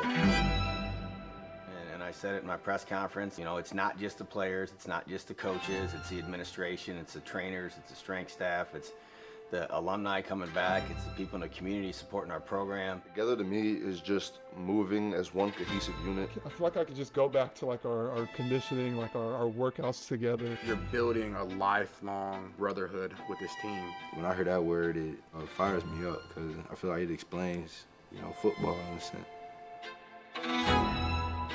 New episode of Together is out now. The best stories in Ball State sports, plus live broadcasts right in your timeline. Follow us at BSU SportsLink. The Ball State Cardinals possess the football on top 21-18 with 7:28 to play in the 3rd. I'm AJ Swiatek, joined by Roen Elbert. It's Akron set to kick things off with Ball State looking to add to their lead and potentially go up by 2 scores for the first time this evening. Even after that last scoring drive for Akron where they get 3 on the board. Big for the Zips, sure, but for Ball State to hold it down, so huge for their secondary to prevent those deep passing plays, those shots to the end zone. Great drive for Ball State's defense towards the end. How do you carry that momentum? I think you go back to the nitty-gritty. You go back in the trenches with the run game. Quay Ashley, you ride the hot hand after that 69-yard touchdown. Put the ball back in his hands. Let him work. Let him cook, some may say. Quay Ashley, let him do the dirty work. Well, Akron's kicking right to left. Toledo's got the big lead on Kent State. That's interesting. Lots of action going on across the country right now, but right here in Muncie, Indiana, it's homecoming for the Cards. With 7:28 to go in the 3rd, they've got a 21-18 lead. Offense set to go left to right. After the kick comes from the right side of the field with the wind to the back of this Akron special teams unit. Owen Wiley sends it deep. Horton watches it go over his head and into the end zone for a touchback, and Ball State's offense trots out to the 25. So now for Ball State, Here's the bad news, at least for this quarter. With that wind that's still a heavy presence in this matchup, Carson Homer kicking straight into it, going left to right, it's going to be nearly impossible. However, fourth quarter, if it comes down to a game-winning field goal, Ball State would be at an advantage going right to left. It's a good point. Here comes Kyle Kelly. 1st and 10 at his own 25. No one joins Kelly in the backfield. 7:28 to go in the third. Ball State up on their 99th homecoming, 21-18. Kelly takes the snap in the gun. He'll keep it himself up the middle. Kelly scampers for a pickup of 4. And is brought down by a mob of Zips to set up 2nd and 6. That's another department where Akron has really won today, even with that modest gain for Kelly. Just up front in the trenches against Ball State's O-line, the Zips have gotten there, and they have been very solid, due in large part to Julian LaVenture, really having one of his best performances on the season today in his first Division I season. That blows me away, AJ. LaVenture has had himself a day and a season for Akron. They look to get Ball State's offense off the field. 2nd down and 6. It's a fake to Ashley. Kelly airing it out. Keon Magwood down near the 40. It drops incomplete, but here comes a flag.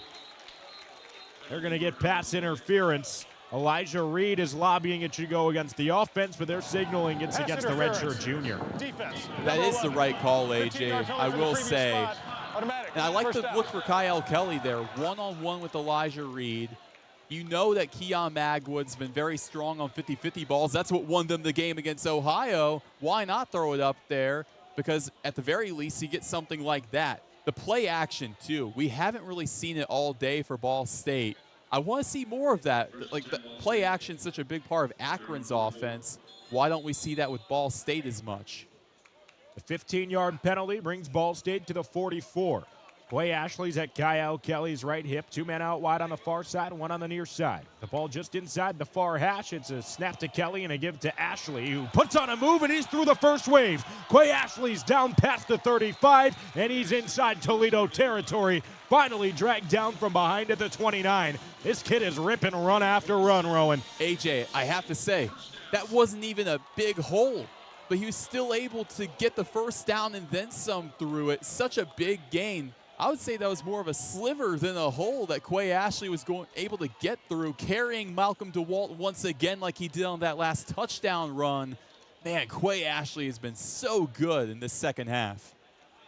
A really good block from Donovan Hamilton, the redshirt freshman wideout. Helped create just enough space for Ashley, who heads to the sideline. Horton into the backfield. He's in motion. Kelly takes the snap in the shotgun, lets it go quick. Wide open. That's a Ball State touchdown.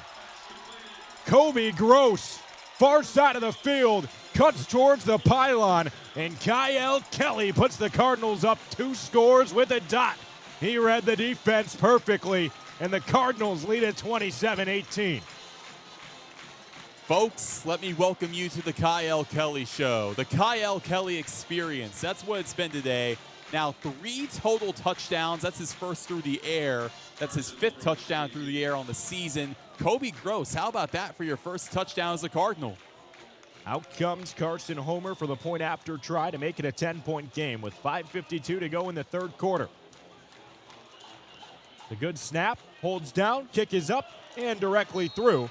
And Ball State leads it 28-18 behind another good drive, cemented on the ground from Quay Ashley, and finished with the punctuation on a dime from Kyle Kelly, who saw it, snapped it, and immediately fired to his open tight end on the far side of the field, who was able to get into the end zone just beyond the pylon.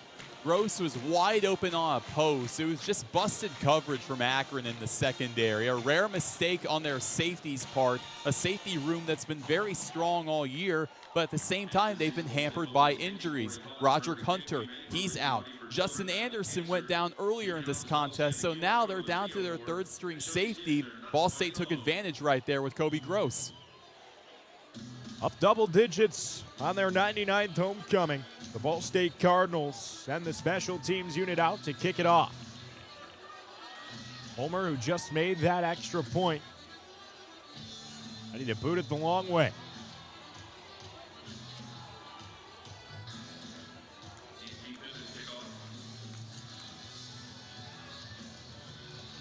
Kick goes from left to right. Here it is. The line drive. Wynn stalls it up at the Akron 3. Fielded back there, past the 20, now down at about the 24-yard line. Brandon Mills on the return. It's brought down just short of where the touchback would have taken the ball to. And there's a Cardinal down on the far side of the field. So now for Akron on this drive, your backs are really against the wall because Ball State back-to-back scoring drives where they've had such big plays from Quay Ashley, they can't really contain the Cardinals' run game. And even when they have, it's been great for the passing game for Ball State because really Akron, they've been unable all day to contain both. Now you really need to score here, whether it's a field goal or anything, because we're in a position now, it's a two-possession game. The Zips can't afford another stalled drive. What do you do here? I think you go back to the passing game. Jordan Gant isn't on the field. That would tell you that maybe they're going to go with more short intermediate passes, those crossing routes down the middle. Those seem to work for the Zips. Finley sets up in the gun at his own 24. He's back to pass. Throws out wide, but it's behind his intended target. Wanted Israel Polk on a quick hitter. Couldn't connect. It's now 2nd and 10 with 5:43 to go in the third quarter. This is a Ball State team that entering today averaged under 14 points per game. They've got 28 on their homecoming, leading by 10. Finley in this offense look to find a groove. He set up in the shotgun, getting the play call from the sideline. 15 on the play clock now. 2 men out wide on the near side, 1 on the far side, with the football spotted on the far hash, and Sean Patrick in the backfield.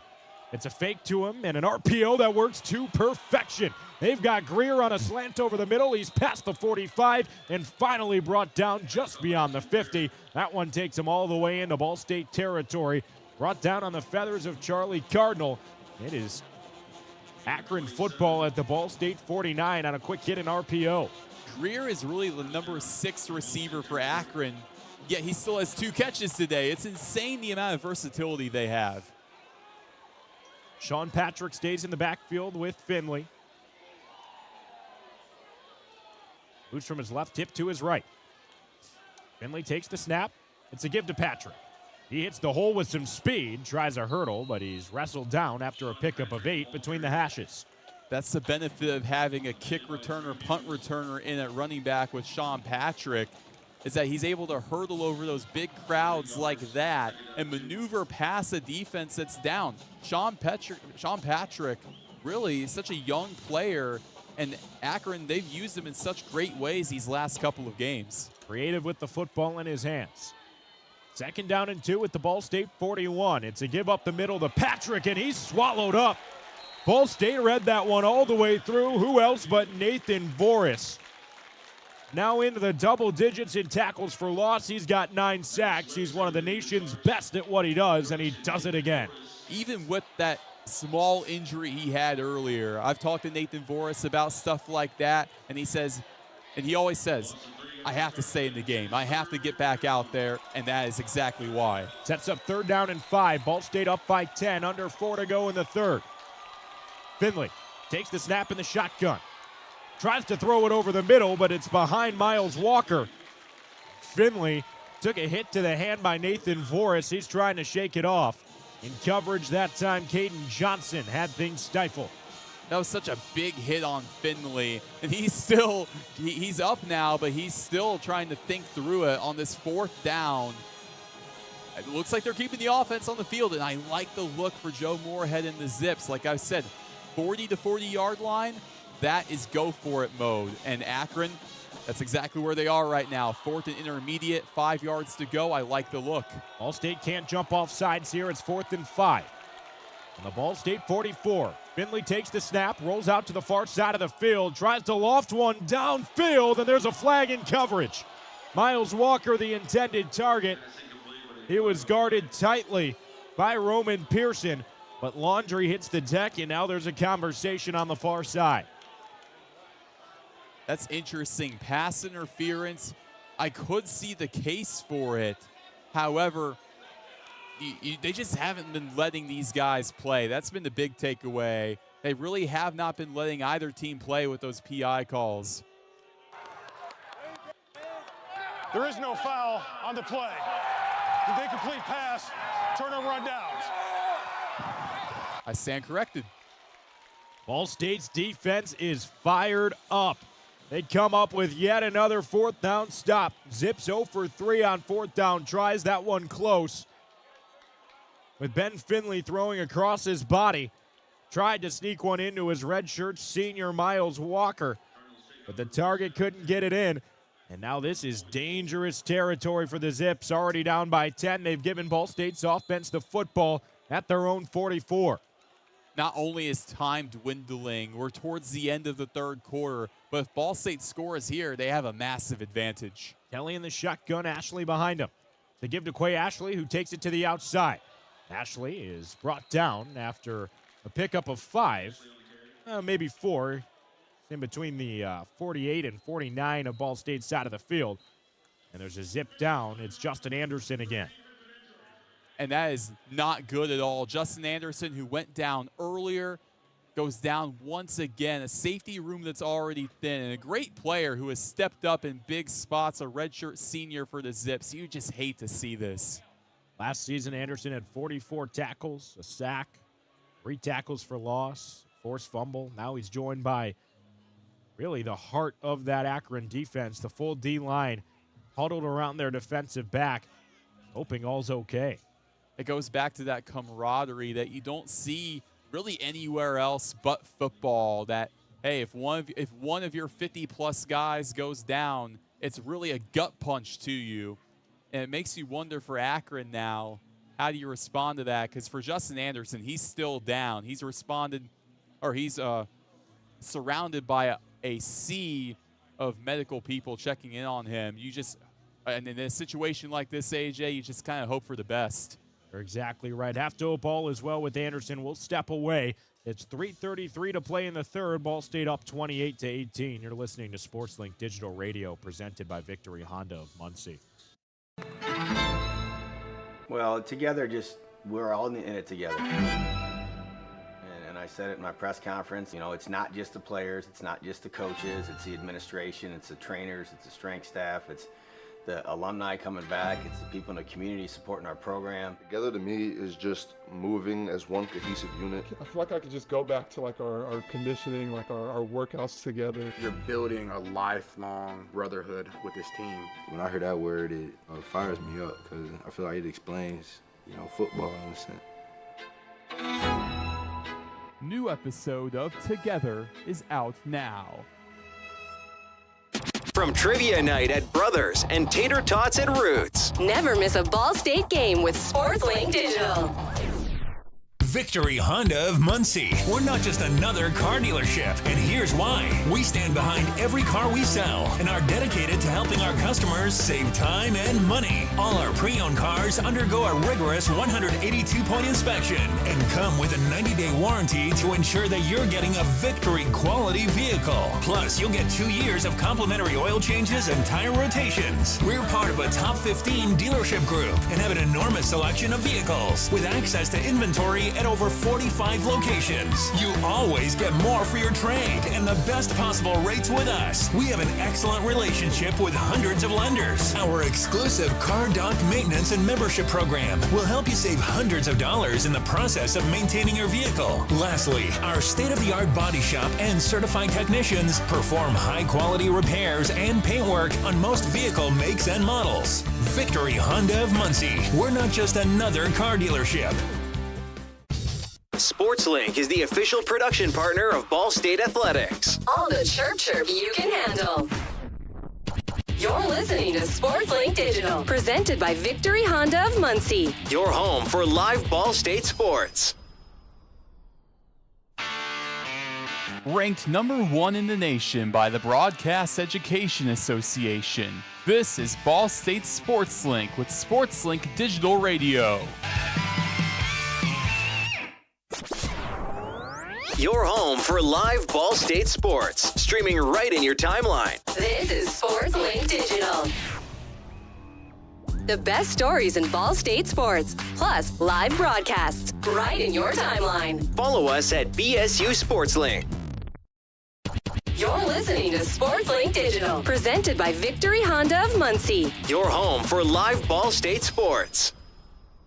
Victory Honda of Muncie. We're not just another car dealership, and here's why. We stand behind every car we sell and are dedicated to helping our customers save time and money. All our pre-owned cars undergo a rigorous 182-point inspection and come with a 90-day warranty to ensure that you're getting a Victory quality vehicle. Plus, you'll get 2 years of complimentary oil changes and tire rotations. We're part of a top 15 dealership group and have an enormous selection of vehicles with access to inventory at over 45 locations. You always get more for your trade and the best possible rates with us. We have an excellent relationship with hundreds of lenders. Our exclusive Car Doc maintenance and membership program will help you save hundreds of dollars in the process of maintaining your vehicle. Lastly, our state-of-the-art body shop and certified technicians perform high-quality repairs and paintwork on most vehicle makes and models. Victory Honda of Muncie. We're not just another car dealership. Well, together, we're all in it together. And I said it in my press conference, it's not just the players, it's not just the coaches, it's the administration, it's the trainers, it's the strength staff, it's the alumni coming back, it's the people in the community supporting our program. Together to me is just moving as one cohesive unit. I feel like I could just go back to like our conditioning, like our workouts together. You're building a lifelong brotherhood with this team. When I hear that word, it fires me up because I feel like it explains, football in a sense. New episode of Together is out now. SportsLink is the official production partner of Ball State Athletics. All the chirp you can handle. From the bell tower to your smartphone, anywhere in the world. Never miss Ball State sports with SportsLink Digital. From trivia night at Brothers and Tater Tots at Roots. Never miss a Ball State game with SportsLink Digital. Your home for live Ball State sports, streaming right in your timeline. This is SportsLink Digital. The best stories in Ball State sports, plus live broadcasts right in your timeline. Follow us at BSU SportsLink. Ranked #1 in the nation by the Broadcast Education Association. This is Ball State SportsLink with SportsLink Digital Radio. You're listening to SportsLink Digital, presented by Victory Honda of Muncie. Your home for live Ball State sports.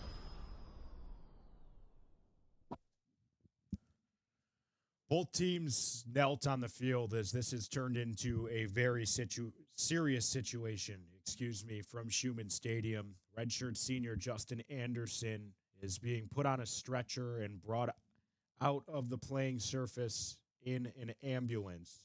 Both teams completely on a knee, and you just feel for Justin Anderson and have to hope everything's okay. Definitely. You have to wish nothing but the best for him. But just really, what I see from this is always going to be the worst part about football. He's off on the stretcher now. An ovation for him. This will always be the worst part about football. Moments like this. And you have to feel for Anderson. You have to feel for his family, maybe watching, listening. You got to feel for his teammates as well. It's always tough as a teammate to lose your brother out there in a sense. Hopefully he's getting the right treatment. He's in the ambulance right now. Just a terrible situation. Homecoming, always a happy day. It's very unfortunate to see such a somber moment like that. Ambulance is parked at midfield. Athletic training staff has put Justin Anderson in the back of the vehicle. He received an ovation as he was put in such, and you just have to hope that everything's all right. That's the moral of the story here. Much bigger than football, win or lose. Yeah, it just reminds you that this is just a game at the end of the day. You walk away, win or lose. Like for Ball State, win or lose, Akron, win or lose. But at the end of the day, these are real people, and real stuff like that happens, and it's just tragic. The ambulance is starting to drive off of the field with Justin Anderson in back. If you're just joining us, Ball State has a 28-18 lead with 3:33 to play in the third. After a 4-yard pickup, Justin Anderson was down on the turf. He's now exiting with the EMTs.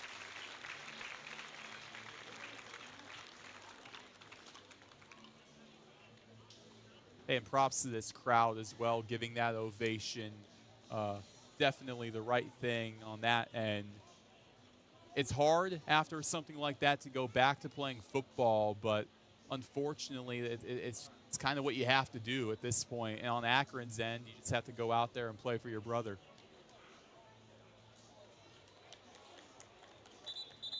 Whistles blow and play is set to resume. Ball State's offense is on the field with a 2nd and 6 on top 28-18.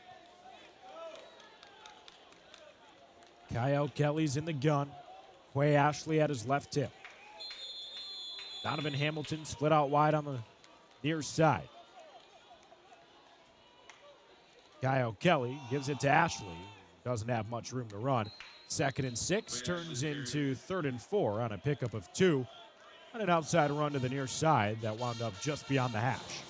I'm expecting more run plays here because the rain is here. It's not heavily coming down. It's not, I wouldn't even call it a drizzle. It's really intermediate rain coming down on the field here.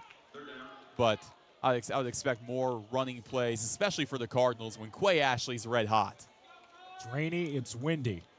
Cardinals have put up 28 points. Season where they've averaged 13.7 a game. 3rd and 5 on their own 49. Kyle Kelly takes the snap from the gun. He's looking to pass. Sidearm throw completed to his tight end, but he bobbles it, and it's intercepted. DeMarco Johnson comes up big with the takeaway. A would-be first down goes in and out of Cameron Anthony's hands. They're saying it's a completed catch and then a fumble, but regardless, that one never hit the spin turf here at Schumann Stadium, and that's the juice that Akron needed.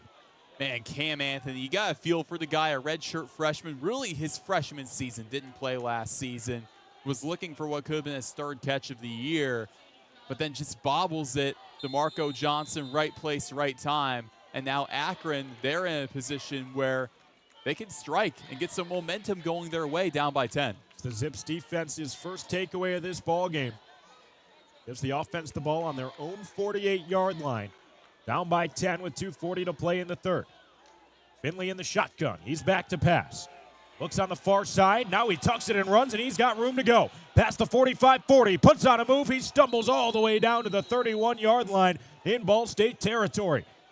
Way to evade the pressure. Ben Finley using that underrated mobility he has. Ashton Whitner wide through into the gap, the sniper for the Cardinals, and Finley somehow able to get past him on that heavy blitz. That's maturity from the redshirt seniors. Felt pressure in his face, stepped up in the pocket, kept his eyes downfield, nothing there. He tucks it and runs for a big gain. 1st and 10 at the Ball State 31. Fakes the give.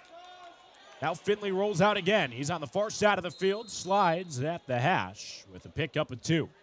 So now Ball State's forcing Finley to work outside of the tackles, having to get out of pressure, and he's been making it work on the ground with his feet. Even that gain of 2, he made something out of nothing. It's right back in the shotgun. Jordan Gantz on his right hip. From the far hash. Finley's back to pass. He lets it rip quickly, and he's got Greer on the near side who breaks a tackle and picks up the first down inside the red zone at the Ball State 19. Jamon Harmon couldn't bring him in. Akron moving quickly. This is kind of what we saw on that first drive of the entire second half, where Akron was just moving quickly, but offense kind of stalled in the red zone. That's where they've struggled the last couple of games. A minute and 10 seconds to go in the third quarter. Zips down by 10. 1st and 10 at the Ball State 19. They fake a screen pass. It's a whole shot downfield, and it's caught down at the 5-yard line. Connor Kravak sits in the soft spot of the zone. He's got a first down And it's first and goal for the Zips. Not only was it the soft spot of the zone, but all eyes are on Miles Walker, who's wide open in the flat. And that just leaves Kravak wide open, sitting on an island. Easy throw for Finley, big pickup for Akron. Good read from Finley, had the screen, but he used his eyes to get the Ball State defense to bite. Left an opening deep. Now they're set up inside the 5. First and goal for the Zips. Finley fakes the give. He throws to a wide open Israel Polk. Slant from the far side to the middle of the end zone. It's his second receiving touchdown of the day. And Akron is an extra point away from making this a field goal game. That's one of the better drives you'll see from the Zips. The play action, utilizing it on that last play. That's one of the strengths of the Akron offense and the play calling as a whole. You're expecting a run, especially with Jordan Gant about 3 yards to go, but Israel Polk wide open off of the play action. No one really expecting it. Great play design. 24 seconds left in the third quarter. Point after is up, and it's good. So Ball State's lead is cut down to 3. It's a 28-25 ball game in favor of the Ball State Cardinals. With 24 seconds to play in the third quarter, Ben Finley orchestrates a drive downfield. That's how you score off the turnover. That is exactly how it's done, because a turnover is one thing. It's big for momentum, but you have to score off of it. There have been numerous times where, hey, if you get the turnover and you don't score, then you kind of get the feeling of, well, you know, what was the point? We've seen that numerous times today as well with turnovers on downs for both teams. But now, for Ball State, you're in a position where you could have, other than that turnover beforehand, they had an opportunity to really turn this game around and take a hefty lead. Could have been a 3-possession game. Now it's a 3-point ball game. After a second quarter that was really founded on defense, these teams have combined for 24 points in the third. Ball State leads at 28-25. 24 seconds to go in the frame. Here comes Owen Wiley to kick it off right to left to Ball State. Got Horton back to return. He's yet to take one. All ended up as touchbacks. Ball State looking to add to their 3-point lead. Wiley kicks it off. Again, it's over Horton's head and into the end zone for a touchback. Ball State's offense comes out to the 25. For Ball State now, it's going back to what I was saying earlier about limiting those small mistakes that have really made a big difference. And that was a big mistake that last time around. What they called a fumble on Cam Anthony, just bobbled that. I guess they said that he had possession. But regardless of that, for Ball State, just head down and play hard-nosed football like you were doing in this third quarter with the run game. I want to see more of that with Quay Ashley. His momentum, it hasn't really been halted yet. I think you keep feeding him. First and 10 at their own 25. Kyle Kelly gives it up the middle. Quay Ashley with a nice move. Gets through the first line and is brought down with a pickup of 4. Worth noting that they have updated the box score. It went from a fumble to an interception against Kyle Kelly on a bobble out wide from Cam Anthony on the team's last drive.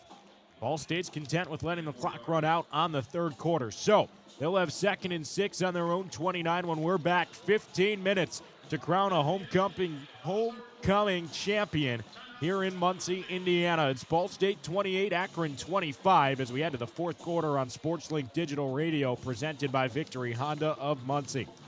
Victory Honda of Muncie. We're not just another car dealership, and here's why. We stand behind every car we sell and are dedicated to helping our customers save time and money. All our pre-owned cars undergo a rigorous 182-point inspection and come with a 90-day warranty to ensure that you're getting a Victory quality vehicle. Plus, you'll get 2 years of complimentary oil changes and tire rotations. We're part of a top 15 dealership group and have an enormous selection of vehicles with access to inventory at over 45 locations. You always get more for your trade and the best possible rates with us. We have an excellent relationship with hundreds of lenders. Our exclusive Car Doc maintenance and membership program will help you save hundreds of dollars in the process of maintaining your vehicle. Lastly, our state-of-the-art body shop and certified technicians perform high-quality repairs and paint work on most vehicle makes and models. Victory Honda of Muncie. We're not just another car dealership. From trivia night at Brothers and tater tots at Roots. Never miss a Ball State game with SportsLink Digital. You're listening to SportsLink Digital, presented by Victory Honda of Muncie. Your home for live Ball State sports. From the bell tower to your smartphone, anywhere in the world. Never miss Ball State sports with SportsLink Digital. Victory Honda of Muncie. We're not just another car dealership, and here's why. We stand behind every car we sell and are dedicated to helping our customers save time and money. All our pre-owned cars undergo a rigorous 182-point inspection and come with a 90-day warranty to ensure that you're getting a Victory quality vehicle. Plus, you'll get 2 years of complimentary oil changes and tire rotations. We're part of a top 15 dealership group and have an enormous selection of vehicles with access to inventory at over 45 locations. You always get more for your trade and the best possible rates with us. We have an excellent relationship with hundreds of lenders. Our exclusive Car Doc maintenance and membership program will help you save hundreds of dollars in the process of maintaining your vehicle. Lastly, our state-of-the-art body shop and certified technicians perform high-quality repairs and paintwork on most vehicle makes and models. Victory Honda of Muncie. We're not just another car dealership.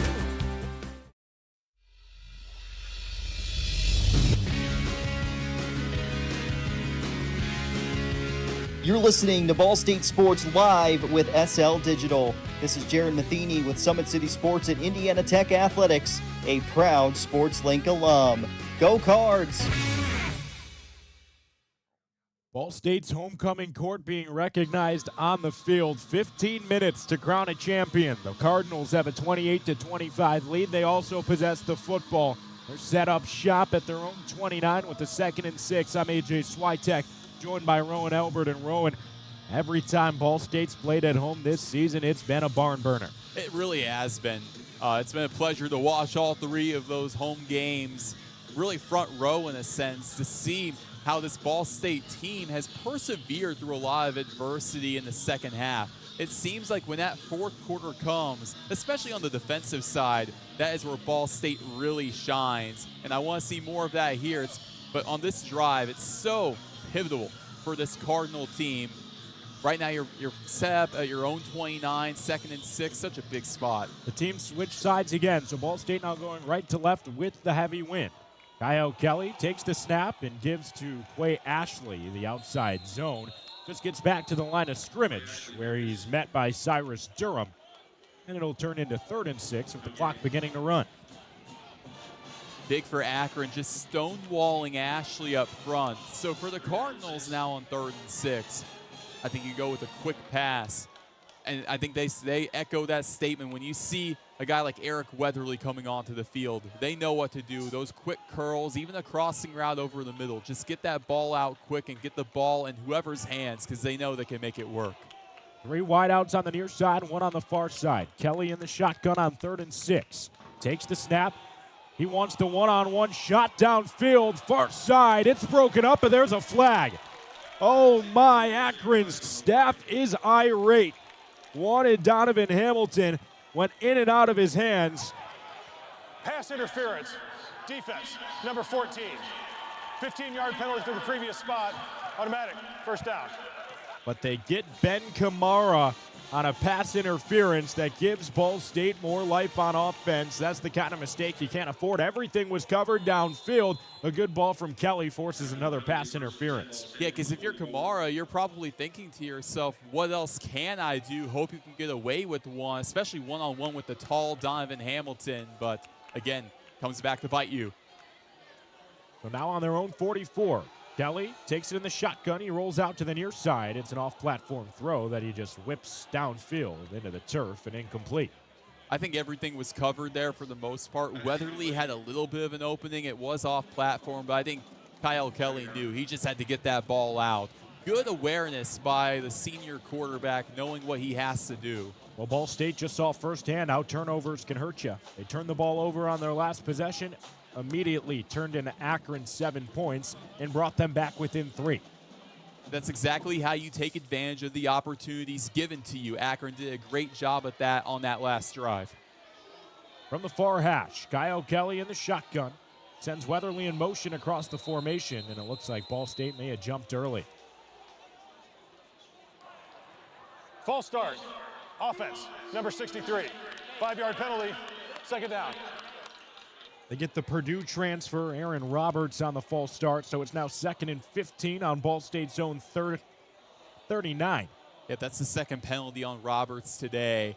For Ball State, those extra 5 yards, that's big for sure. That's big for Akron.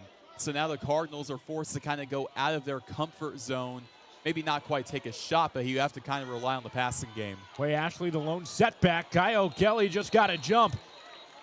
Hard count with the claps. And for the second time today, a false start looks to have been followed with an immediate encroachment.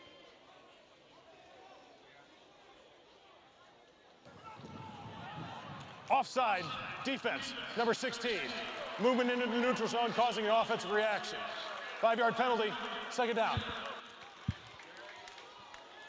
So it's back to 2nd and 10 for the Cardinals, right back to the 44.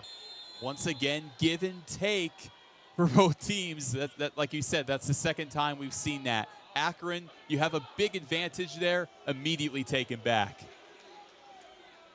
Kyle Kelly alone in the backfield. He rolls out to the far side. It's a keeper, and he is brought down just past the line of scrimmage. After a pickup of 1.5 yards, it sets up 3rd and long. Kelly just took that one beyond the outside hash. Quickly wrapped up. Now he's going to have to make some magic on 3rd and a long 8. Because you were hoping on that 2nd and long to kind of set up that 3rd down play. You just didn't quite do it as much. It's still manageable, but definitely 3rd and long. 3 men split out wide on the near side, 1 on the far side. Kelly takes the snap on the far hash from the shotgun. Akron sending the house, and Kelly feels the heat. He gets rid of it at the last possible instant. There's a hurdle down to the 30, inside the 20, and Kobe Gross has another big-time play. How did Kyle Kelly get that ball out? There were 3 zips all over him. He somehow flipped it downfield to a wide-open Kobe Gross. He did the rest himself, lunging over zips and taking the ball inside the red zone. He's down at the 12. Man, that is huge. Kobe Gross, not only that, Kyle Kelly, he's getting sandwiched, and he's somehow able to get it out. And then Kobe Gross, I mean, that's already a big play as it is. But to get that hurdle, he fumbles at the end. He does recover it. So huge for Ball State. They get the ball on the Akron 12 after a 3rd and long completion from Kyle Kelly under duress. Kobe Gross entered this one with 5 receptions. He's had a couple huge ones today. The previous play is under further review for potential targeting. And that could be more damage after the fact. They're taking a look at targeting now on this one. And that's the question with targeting, is that really when it's claimed, how hard is it to overturn? Obviously not the call on the field, but like a lot of emotion comes into it, and they're going to say that's Kelly up front with that targeting on that late hit on him where he was getting sandwiched, was able to somehow get it out. It was in the secondary. So for Akron, a player in the secondary coming in, looks like a safety, comes in low. Just looking at it on the replay, we do have the privilege of that. That is tough. I don't think he quite lowers the shoulder, really lowers the head to get there. But that ball's nearly out at that point. It almost gets out. For me, I wouldn't personally go targeting here just because I think a lot of what went into that hit was just the momentum he had going full force into Kelly. He knew that he had to prevent that ball from, for one, getting out, but just hindering the throw itself, and that he did. But that's just tough. I personally would not go targeting there just because of the momentum he had. It was very hard for him to stop himself. Well, and that's Tyron Davis Jr., a true freshman defensive back, filling in for Justin Anderson, who left with that scary injury earlier. This is a group that's already thin, and they cannot afford a loss here. And Tyron Davis, he had a good idea there. Targeting on the play. No targeting, so Ball State will set up at the 12. Yeah, so Tyron Davis had the right idea there. He was going towards the line of scrimmage. He goes off of his assignment, though, in Gross because he thought he could get the pressure on Kelly, but he left Gross on an island there. No targeting. I believe that was the right call, like I said. There really was not much that Davis could have done to prevent himself from hitting Kelly. He didn't lower the shoulder, lower the head, or anything like that. Kyle Kelly's in the shotgun. Clock ticking below 12 and a half minutes to play. Kelly gives it to Ashley up the middle. He bursts through for a modest pickup. 4 yards. He's down to the Akron 8. That one wound up just outside the far hash. There's another zip down on the field. For a defensive injury. Looks like it's Bruno Dahl. Down on the turf for Akron. That could be a big loss for the Zips. Dole, who off of the edge has made such a big impact, not only in this game with a sack, but on the season as a whole, coming from Hamburg, Germany, has done a lot of great things. He's up and moving, which is good, being helped to the sideline. Always a great sign. It is now pouring rain, by the way. You look up at the lights, and there is rain swirling in a number of directions. Dahl headed to the sideline on his own power. He's taking a seat on the bench. It's 2nd and 6 for Ball State at the Akron 8.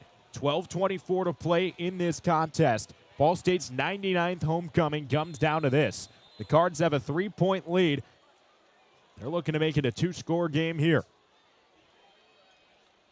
Kelly's joined by Ashley at his right hip. Now he motions to the near side. Kelly fakes a throw that way, keeps it himself. He's able to bounce it to the outside. Kyle Kelly finds the edge. He hits a truck move, and he's down inside the 2. Melvin Spriggs just saved a touchdown after Kyle Kelly looked like he had nothing going behind the line of scrimmage. He was able to get out, pick up the first down, and it's a fresh set from inside the 2 for this Ball State offense. AJ, let me ask you a question. How many quarterbacks can do that? Seeing that it's all filled up front, and to bounce it outside like that, that's a running back move by a quarterback. Not many. Kyle Kelly in the shotgun. He gives it right up the middle to Quay Ashley, and he is stuffed. Couple of flags come in the back of the end zone. The back end of that play as the whistles blow. Kyle Kelly's pointing as if it's on the defense. Illegal substitution. 12 men on defense. Kelly's half distance to the goal. First down. So now Ball State is inside the 1-yard line. And they've got 4 chances to punch this one in and make it a 2-possession game. There's 11:36 to go in the 4th quarter. The Cardinals lead at 28-25. Rain is whipping down on the field. With Ashley behind him, Kyle Kelly gives it to Ashley. Up the middle. He's spun down again. Just barely got back to the line of scrimmage. And after a give from the gun, it's 2nd and goal from inside the 1. Although that last penalty was big for Ball State, now you have to do something that's pretty tough. Even though it's just 1 yard to gain, get past that front 6 of Akron that's been so good today. Other than a few times of stopping the run, all in all, especially in the first half, Akron's front 6 was great in the trenches. In the wind and the rain. Kyle Kelly in the shotgun. Fakes the give to Ashley. He wants to keep it himself. Thought about going far side. He tucks it to the near side and walks into the end zone. Kyle Kelly waltzes in for his 3rd rushing touchdown of the game. And the Ball State Cardinals have a 2-possession lead in the 2nd half. That's a Ball State touchdown. Kyle Kelly having a homecoming to remember. His 4th total touchdown of the day, his 3rd on the ground. Kyle Kelly, you can't make this up. He has been the homecoming hero for the Cardinals today. Out comes Carson Homer. A chance to make it a 10-point game with 10:43 to go in the 4th. Rain in his face. Snaps down, kicks up, and it's good. Ball State 35, Akron 25, 10:43 to go, and Ball State's 99th homecoming. They can smell it. Defense on the field after this. You're listening to SportsLink Digital Radio, presented by Victory Honda of Muncie.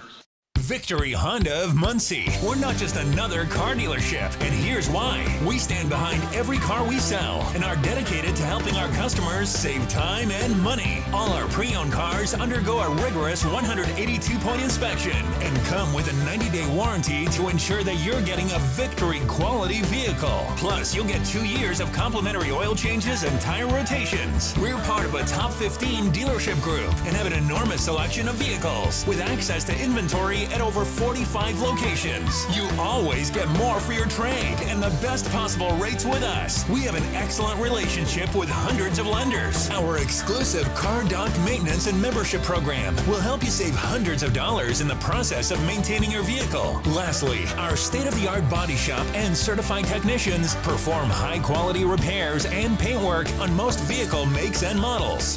Victory Honda of Muncie. We're not just another car dealership. Well, together, we're all in it together.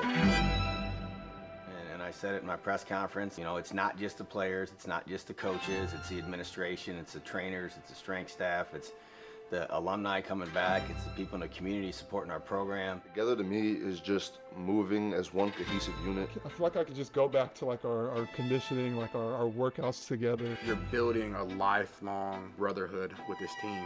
When I hear that word, it fires me up because I feel like it explains, football in a sense.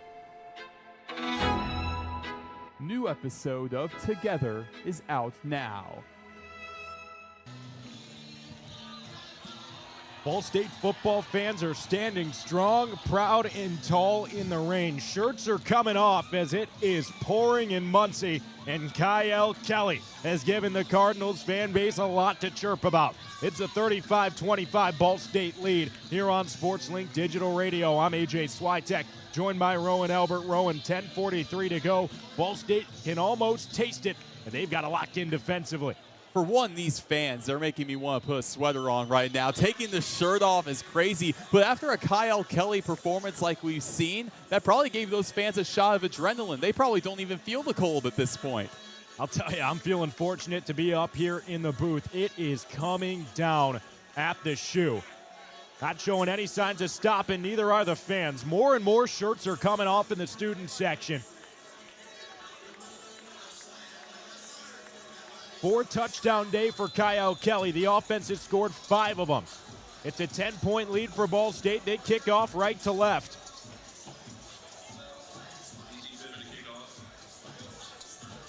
With 10:43 to go in the game. Kicks off.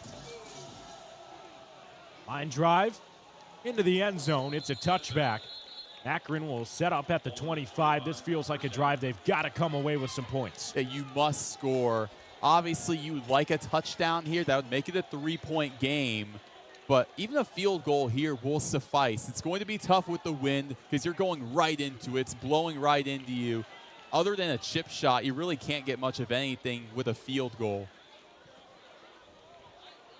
Rain is aggressive. The wind is swirling. Ball State has a 10-point lead with just over 10 to go in their 99th homecoming here in Muncie, Indiana. At his own 25, Ben Finley set up in the shotgun. Colin Lyons snaps it. Finley thought about his first option. Instead, he hit Sean Patrick out of the backfield. On the near side, he's hit hard, but able to pick up the first down just in front of the 40-yard line. Call it the 39. Able to pick up the yardage necessary to move the sticks for the Zips. Yeah, keeping Ball State on their toes, going hurry up. I like the look. Sean Patrick just provides this so well with the all-purpose material. Maybe that's the one advantage he has over Jordan Gant, the receiving game. 1st and 10. Give up the middle. Patrick's got room to run. He's past the 45, down just in front of the 50. Looks like they'll mark him down at the 47, setting down a 2nd down and 2. And as this one rolls forward, it's going to get harder and harder to attack downfield. Time is not Akron's friend, and with the rain and the wind, they've been keeping it on the ground and keeping it quick. 2nd and 2, Ben Finley in the gun. Gives it right off to Patrick. He's got the first down. Inside the hashes, close to the far one. He stumbles forward on the Ball State side of the field, down at the 47. Joe Moorhead has given the redshirt freshman Sean Patrick the keys to the kingdom on this drive. They just took him out for Jordan Gant, but man, really proving his worth. Provided some nice spark. Gant's back in there. Finley back to pass. Gant's in pass pro. Finley has a man open. It's Polk, and he's inside the 30 on a post, out of bounds just past the 25, down to the Ball State 22-yard line. Israel Polk continues to put on a show. The most underrated part about that play was the pass protection from Akron, especially on Nathan Voris. He was able to get past the right tackle and more, but right there to protect him was the running back kind of double-teaming him. Finley in the gun. Hard count doesn't get Ball State to jump. The signal caller barks out orders to his front line. Ball State stack in the box. Under 9 to play. 1st and 10 at the BSU 22. It's a give to Gant. He's got room to run. Gant's inside the 15, and he's muscled down by a group of Ball State defenders. DJ Fields in on the tackle. A solid pickup. He set up 2nd down and 1 at the Ball State 13. Akron is moving quickly once again. When they have the sense of urgency, kind of like Ball State's offense, when they have a sense of urgency, they're hard to stop. Ben Finley's in the gun. Claps his hands, gets a look at what Ball State's bringing up front. Now he looks to the sideline. Jordan Gant on his left hip. Keon Mason in the slot. A snap and a give. Jordan Gant has enough for the 1st down and a little bit more. He's inside the 10. It sets up 1st and goal for Akron's offense at the Ball State 8. I want to point out that if Akron's able to score here and with the PAT as well, it would be a 3-point game. You go back to the very beginning of the game, the 2-point conversion on the trick play with Michael Johnson Jr. throwing it on the PAT, the fake PAT. That makes such a difference. That 1 point all of a sudden puts it within a field goal's range, but obviously Akron has to score here first. Just over 7.5 minutes to play. Things are whistled dead. Timeout, Akron. It'll be a full timeout on the field. Game clock operator, please reset the game clock to 7 minutes, 34 seconds. Clock goes to 7 minutes, 34 seconds. Interesting use of a timeout with each second so valuable, trailing by double digits. I'm a little surprised to see Akron use one. Frankly, I'm more than a little surprised. I'm very surprised to see Akron use a full timeout in this situation. You know, I really don't like it in this juncture of the game where you have 7 minutes left. And you know that it could easily come down to a drive where you need to get down the field to either score a touchdown, score a field goal down the line, and you're using your timeout now. However, earlier in the matchup, I called Joe Moorhead out for that in the 1st half, and it actually worked out in their favor because had they not used that timeout, then the big late hit call on Ball State that led to an Akron touchdown, like that would not have happened if they just let it go to the 2-minute break coming out of the 1st half. So I'm just going to let Joe Moorhead do what he does. Well, it's a full timeout on the field, 1.5 minutes remaining in it. 7:34 to go in the ball game. Ball State's got a 35-25 lead, but Akron's got the ball at their 8-yard line. They're driving, and it's 1st and goal for the Zips. Roen, obviously the clock important, but the message has to be coming away with 6 here by any means necessary. You have to get 6 here. I mean, obviously a field goal, it can still make this a pretty solid game. It would put it within 7, which means you would have to score a touchdown the next drive, which is why you have to score a touchdown here because you don't want to put your offense in a position down the line where, oh, we need to get 6. No. Score here, get the touchdown now, and then down the line you could be in a position of, okay, we only need to get 3. It'll be tough, though, because like I said before, Akron's at a disadvantage going left to right. These winds are heavy, and going left to right now means that the wind's pushing right into it, making a long field goal virtually impossible. The wind continues to spiral. You can see the rain in the lights. It is not showing signs of letting up. This is a memorable homecoming for Ball State football and the campus. You look at what President Jeffrey Mearns has done, set out the goal to raise $350 million for the university. They've already surpassed $330 million. He's extended the goal to $400 million. It's been a memorable year here at Ball State. The Cardinals look for a cherry on top with a homecoming win that would put them to 3-4 on the season, 2-1 in Mid-American Conference play. looking for a 4th straight homecoming win. Ball State's defense back on the field. Finley in the shotgun. He's back to pass. Now he's keeping it himself up the middle, and Finley is crushed at the Ball State 5. Big time hit from Michael Gravely Jr., and it's 2nd and goal. I can't count how many times Akron has done that so far today, where it looks like they're going on a screen pass, a little bubble screen to Miles Walker, but instead they go to the run, that time with their quarterback.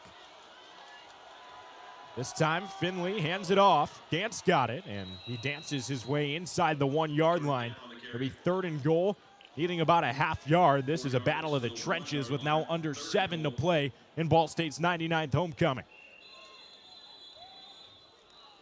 Now there's a Cardinal down on the field. For a defensive injury. And this is unfortunate. That's another aspect of a rain game. I don't know if that's exactly the case here, but that turf, it starts to get a little wet. It starts to become a lot harder to play in, and that's when you see stuff like this.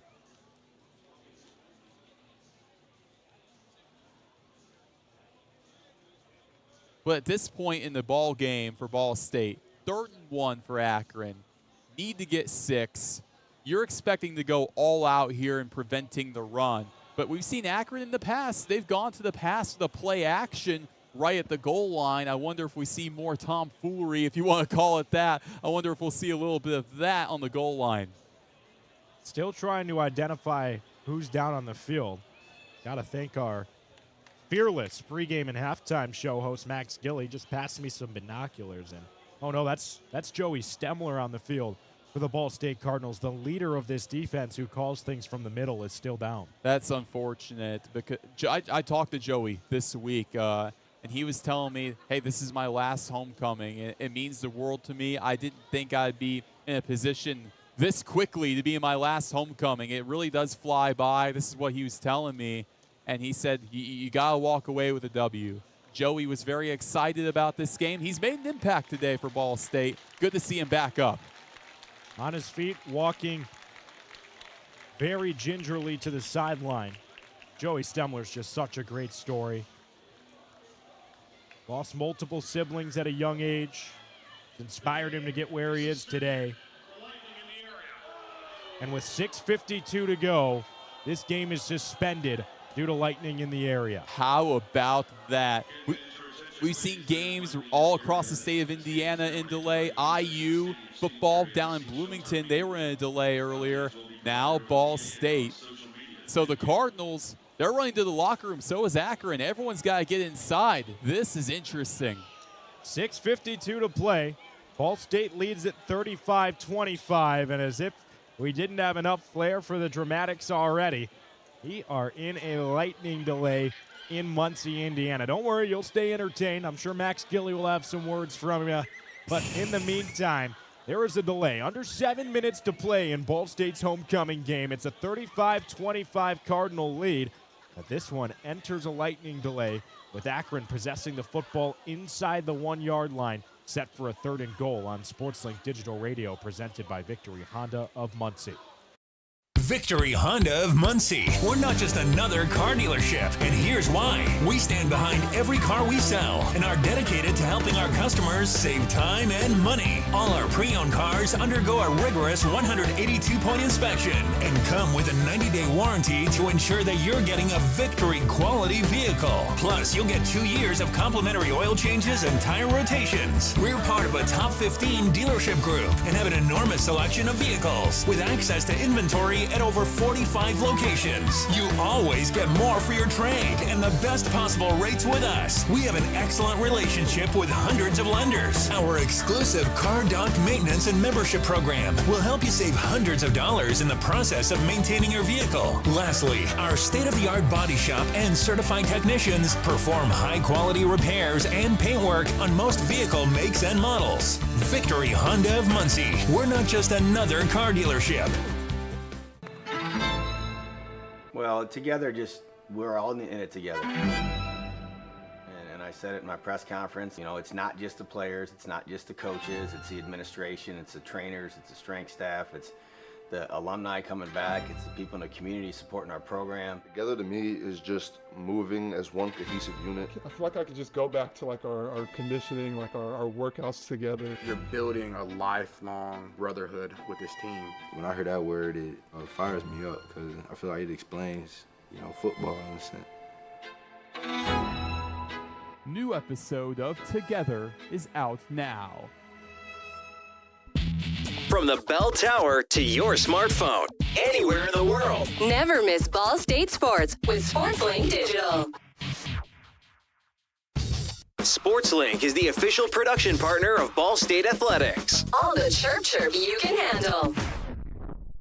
The best stories in Ball State sports, plus live broadcasts right in your timeline. Follow us at BSU SportsLink.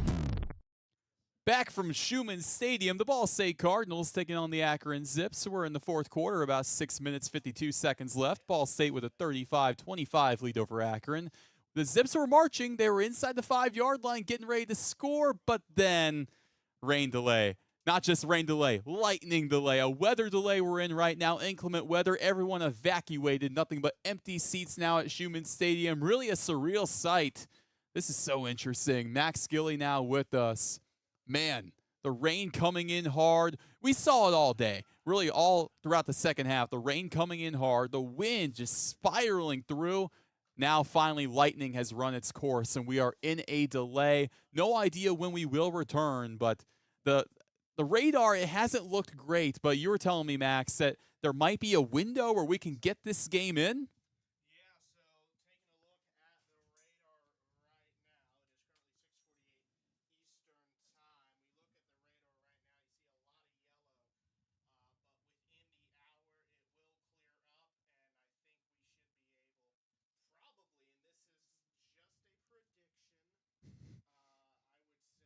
By around 7:15, it looks like there should be the weather storm at least clearing up. We'll still deal with rain for probably the rest of the broadcast, but this is my unofficial weather report. Unofficial. We got to knock on wood. Of the Wish TV weather app, Channel 8 down in Indianapolis. We will see how that goes. But in the meantime, I think this is a first for me.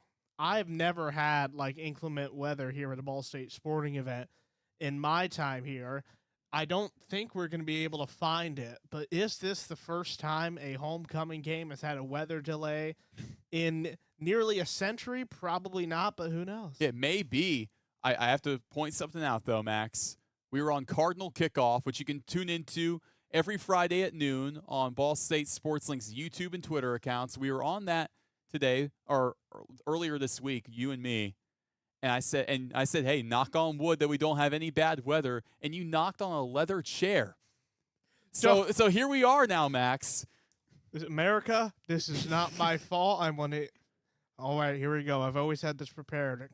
America, I apologize for my actions. Clearly, by knocking on a leather table, I have angered the weather gods, and they have decided to put rain and thunder on what has been a great week of homecoming. So to the Ball State and Akron faithful, I apologize. This obviously was done by me on purpose, I guess, according to just not having wood in the podcast studio. This is why America has really stayed tuned in. I guess so. But just looking back at this matchup, so Ball State and Akron, what a back and forth we've seen, especially in the second half. The scoring has truly ramped up. We went into halftime with this being a 15-14 Akron lead. Since then, we're looking at Ball State leading 35-25 over Akron. Both defenses have, in a lot of ways, shut down in the second half. So at this point for the Cardinals, what will it take whenever you get out of this break? And, ooh, big lightning strike over Schumann Stadium. We just felt that one. But whenever we do get out of this break, if we do, that's the main question. But whenever we do get out of this break, how do you not halt the momentum, or how do you halt the momentum of Akron, I should say? Well, I think you're just going to halt the momentum simply by just having this delay. I think what it's going to take in order to get this momentum back in the favor of the Cardinals, that you have to come out immediately after this break and you have to get an early stoppage because you cannot let Akron start to get momentum. That's what they did at the end of the first half, and guess what? They had the lead.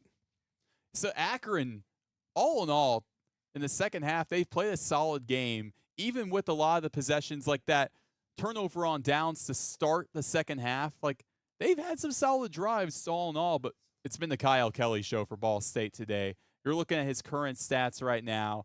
Unreal. 4 total touchdowns for Kyle Kelly, including 3 on the ground, 1 in the air to Kobe Gross. He's been accurate. He's been solid all around. Whenever we do get out of this, how does Akron even come close to containing him? They're just going to have to stop the run. I think at this point it's not going to be easy for him to try and throw the ball just with all the heavy rain. It's going to be difficult to just get your hands on it and actually catch it. So I think if Akron can stop his speed and stop the run, I think that's what it would take to get potentially this lead. And the thing is, I mean, it's 6 minutes and 52 seconds left in this ball game. There's still plenty of time, but I think now, I mean, we have the time. I think now's a great time to just explore how wild the career of Kyle Kelly has been, because if we look 2 years ago, there was a 3-man quarterback battle. Ultimately, Caden Samanza wins the battle. He goes into last season. He's the guy. Kyle Kelly, he's listed as, a defensive back. He comes in, maybe doing a couple wildcat plays. He'll sometimes be a receiver. He really did it all. He had every reason to leave, but he stayed. And I don't know if maybe he just stayed because Coach U was here. Only he is going to ultimately know. But the fact that he stayed, the fact that he wins the starting job and then has consistently improved this season from that week 1 game. We were there as fans at Purdue. From week 1 to now week 8, he looks different. This entire Ball State team looks different. And I really do think it has been helpful from Kyle Kelly improving to lead to them having the lead here in this case. I think it's really a big underdog story, and I'm glad that we're on this subject because Kyle Kelly, going into this season, there was a lot of uncertainty. He did enter the transfer portal. It looked like his chapter with Ball State was going to come to an end.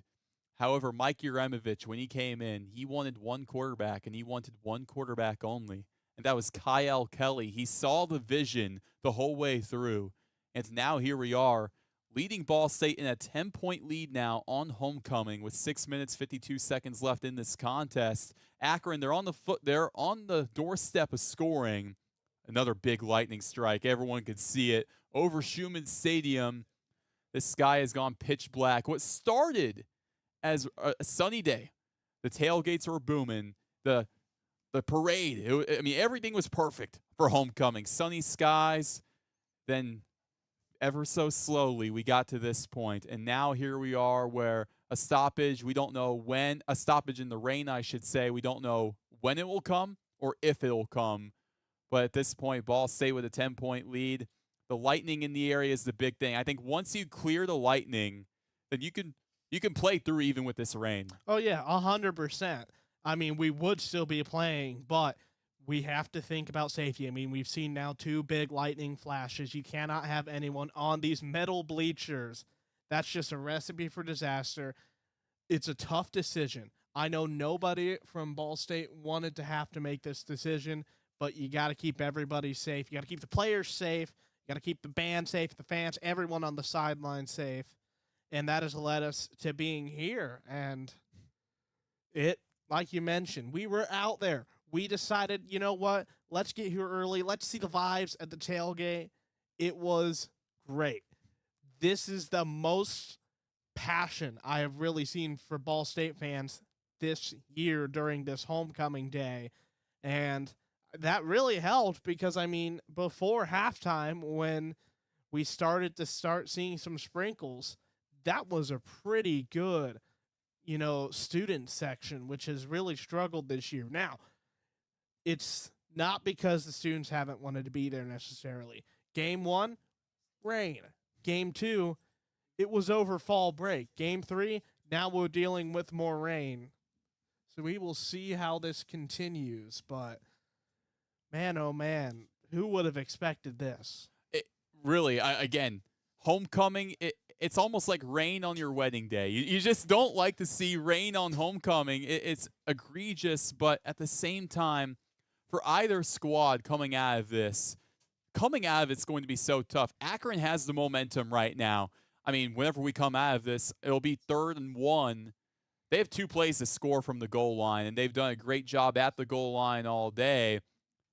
How does this momentum for Akron, this is the big thing, how does it get halted, or how do you just move past it if you're the Zips? I think what's going to happen is you're just going to have to realize that, hey, this is essentially an extended halftime. And what did they do when they came out on halftime?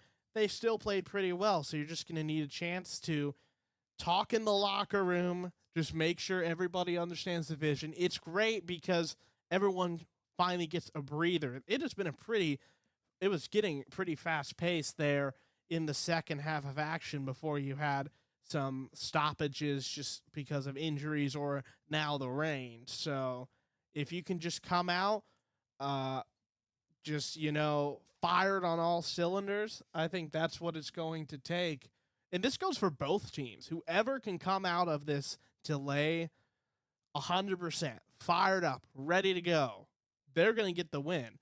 If you are someone who's going to, struggle to start getting back in the action, or you make an early mistake coming out of here, that's going to cost you. And Ball State's lucky.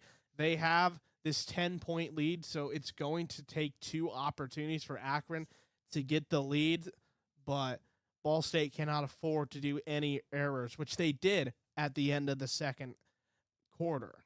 The turnovers really did come back to bite Ball State, mainly because what we saw was Ball State, they were marching. They could have taken a 17-point lead. Quay Ashley had the big 69-yard touchdown run. Looked like they were able to counter it. They were going to come back with another big drive, but then that interception, Kyle Kelly, it goes down as his 3rd pick of the year, but that really wasn't on him. It was bobbled by Cam Anthony. But then on the other side, Akron, they go on and score, took advantage of the opportunity, and now here we are. I want to go back situationally.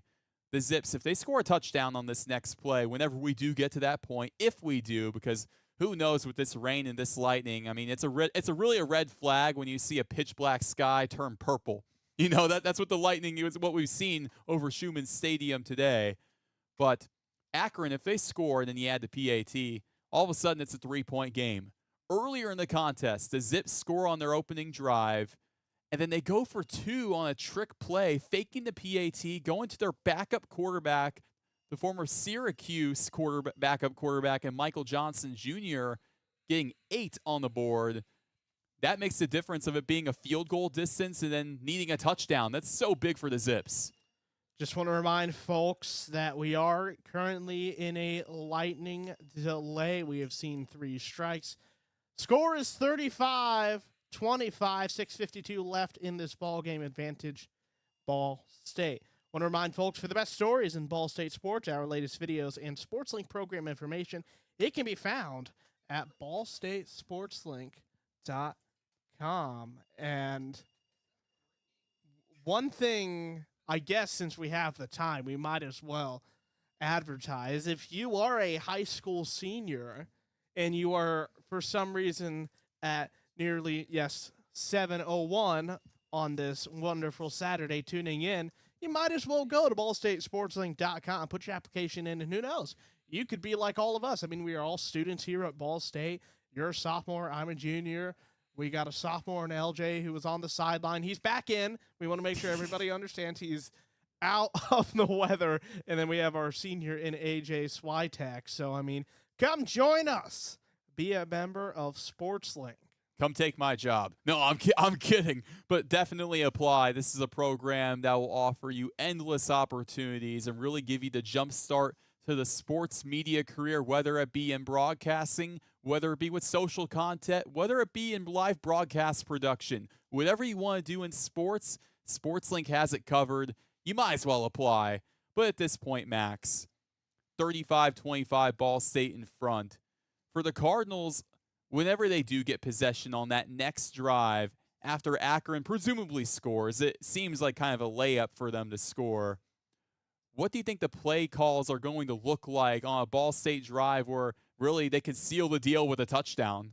I think it's going to be just going back to doing some of those trick plays. Truly, that has worked for Ball State this season, which in years past we have had, Ball State attempt to do a lot of these trick plays and it just never works out. But today that's been the thing. So I think coming out of a break like this, you really don't know what to expect. You might as well try and trick them again and get some, special plays. You don't just need to have Kyle Kelly run the ball through the gut every single time. There's going to need to be some variety. And like we have talked about, of course, we are in this lightning delay. There's still a lot of rain. It's going to be, I think, difficult to get these balls caught through the air. So I really do think it's going to be one for whoever has the best rushing in this game. And I think that advantage goes to Ball State. I'm glad you pointed that out because, passing, it's almost impossible now, especially down the field, mainly for Akron. They're the ones that have been taking deep shots. It's going to be nearly impossible for them to go down the field through the air. It's going to come down to who's got the grittier run game. So far, I would say that's been Ball State, but Akron has had their moments with Jordan Gant. And also, how about on that last drive, Sean Patrick doing a lot of heavy lifting, a redshirt freshman who really wasn't considered even the RB2 on this team earlier in the year. It was really Marquise Williams. Now Sean Patrick comes in after that Miami game, and all of a sudden it seems like he's been splitting reps with Jordan Gant in this matchup.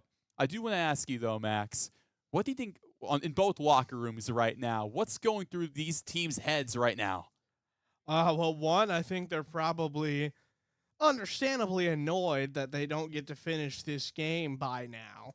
But I just think both of these coaches, they're having to talk to these young men, and they're just trying to have to tell them that, hey, I know that we're in a break right now, and it's probably easy to just, not be focused on the game at hand, but you still got to be focused on the fact that Akron has possession if you're Ball State, and Akron has a chance to score, and you cannot afford to do a quick 3-and-out and give Akron an opportunity late in this ball game.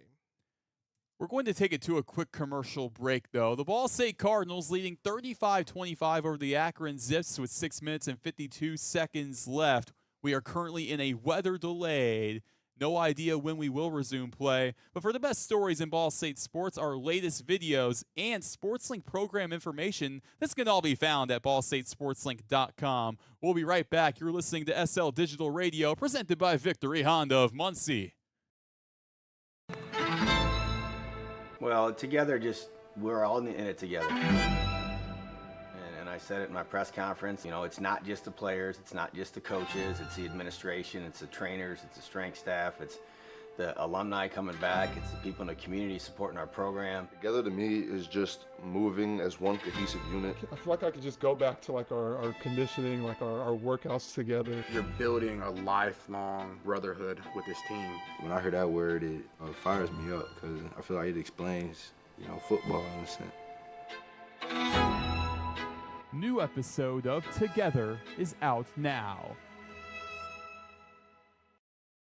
Victory Honda of Muncie. We're not just another car dealership, and here's why. We stand behind every car we sell and are dedicated to helping our customers save time and money. All our pre-owned cars undergo a rigorous 182-point inspection and come with a 90-day warranty to ensure that you're getting a Victory quality vehicle. Plus, you'll get 2 years of complimentary oil changes and tire rotations. We're part of a top 15 dealership group and have an enormous selection of vehicles with access to inventory at over 45 locations. You always get more for your trade and the best possible rates with us. We have an excellent relationship with hundreds of lenders. Our exclusive Car Doc maintenance and membership program will help you save hundreds of dollars in the process of maintaining your vehicle. Lastly, our state-of-the-art body shop and certified technicians perform high-quality repairs and paintwork on most vehicle makes and models. Victory Honda of Muncie. We're not just another car dealership. SportsLink is the official production partner of Ball State Athletics. All the chirp you can handle. From the bell tower to your smartphone, anywhere in the world. Never miss Ball State Sports with SportsLink Digital. From trivia night at Brothers and tater tots at Roots. Never miss a Ball State game with SportsLink Digital. Your home for live Ball State sports, streaming right in your timeline. This is SportsLink Digital.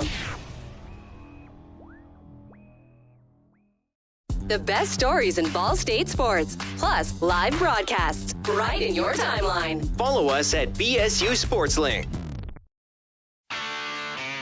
Ranked number 1 in the nation by the Broadcast Education Association. This is Ball State SportsLink with SportsLink Digital Radio. You're listening to Ball State football, streaming live with SportsLink Digital. Now back to the stadium. You're listening to SportsLink Digital, presented by Victory Honda of Muncie. Your home for live Ball State sports.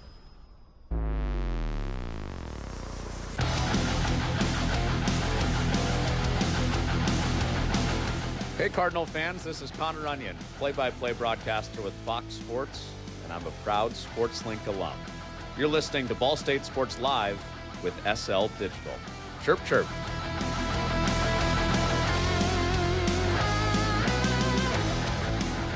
It is 35-25 here in Schumann Stadium. We are under a lightning delay. Ball State has the lead with 6:52 to go here in the fourth quarter. I want to remind you folks about the rules when it comes to lightning delays.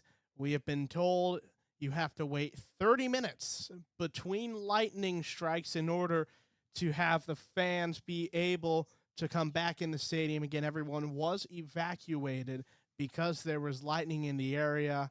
So once again, 30 minutes is the magic number to be waiting for. So we still will have some time to go over this. My name is Maxwell Gillie.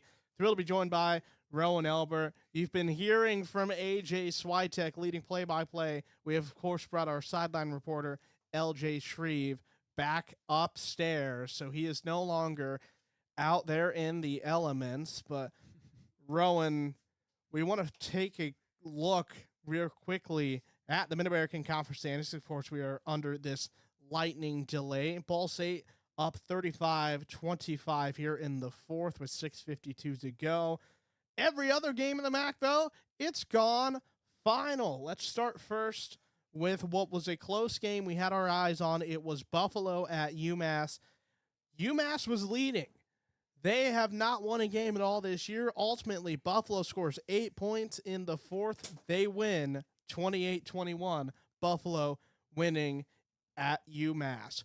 We had Toledo hosting Kent State. The Rockets winning 45-10 in that one. Toledo now 2-2 in the MAC. They are looking very good. A team undefeated in MACtion. So far, the only undefeated team in the MAC is Miami, Ohio. They won 44-30, hosting Eastern Michigan. No surprise there, seeing Miami being successful early in the Mid-American Conference. Yeah, that is big. I do want to go back to Buffalo, UMass. Buffalo getting that win. Now all of a sudden for Akron, you're playing a Bowls team that played close with UMass. UMass, a team that hasn't won a game all year. It's heartbreaking for them to lose like that. UMass, it's going to be tough for them to get another win this season. It's going to be an uphill climb. Now for Akron, maybe you see a little bit of vulnerability there. But at the same time, those guys in the Zips locker room right now, I guarantee the last thing they're thinking about is Buffalo. I'm looking down on the field, though. There are a couple of Cardinals that are kind of on the corridor of that tunnel. They can't come out yet, but they're right there. I see Kobe Gross, who, I mean, he's been a big-time asset for the Cardinals today, has a touchdown reception. I see Kobe Gross there, a couple other Cardinals. You can tell they're antsy. You can tell they really want to get out there. You can also tell that we're in the Midwest, where during storms, your goal is to just stand out and see what's going on. Well, folks, Maxwell Gillie, Roen Elbert here. We are currently under a lightning delay here for the homecoming game between Ball State and Akron. Cardinals up 35-25 with 6:52 to go in the fourth. We've been talking about the Mid-American Conference scores. This one shocked me. Central Michigan gets the 27-6 victory at Bowling Green. Bowling Green, their program has been revitalized because of Pudge the Cat. Ultimately, though, Central Michigan ends up getting the big win there, 27-6.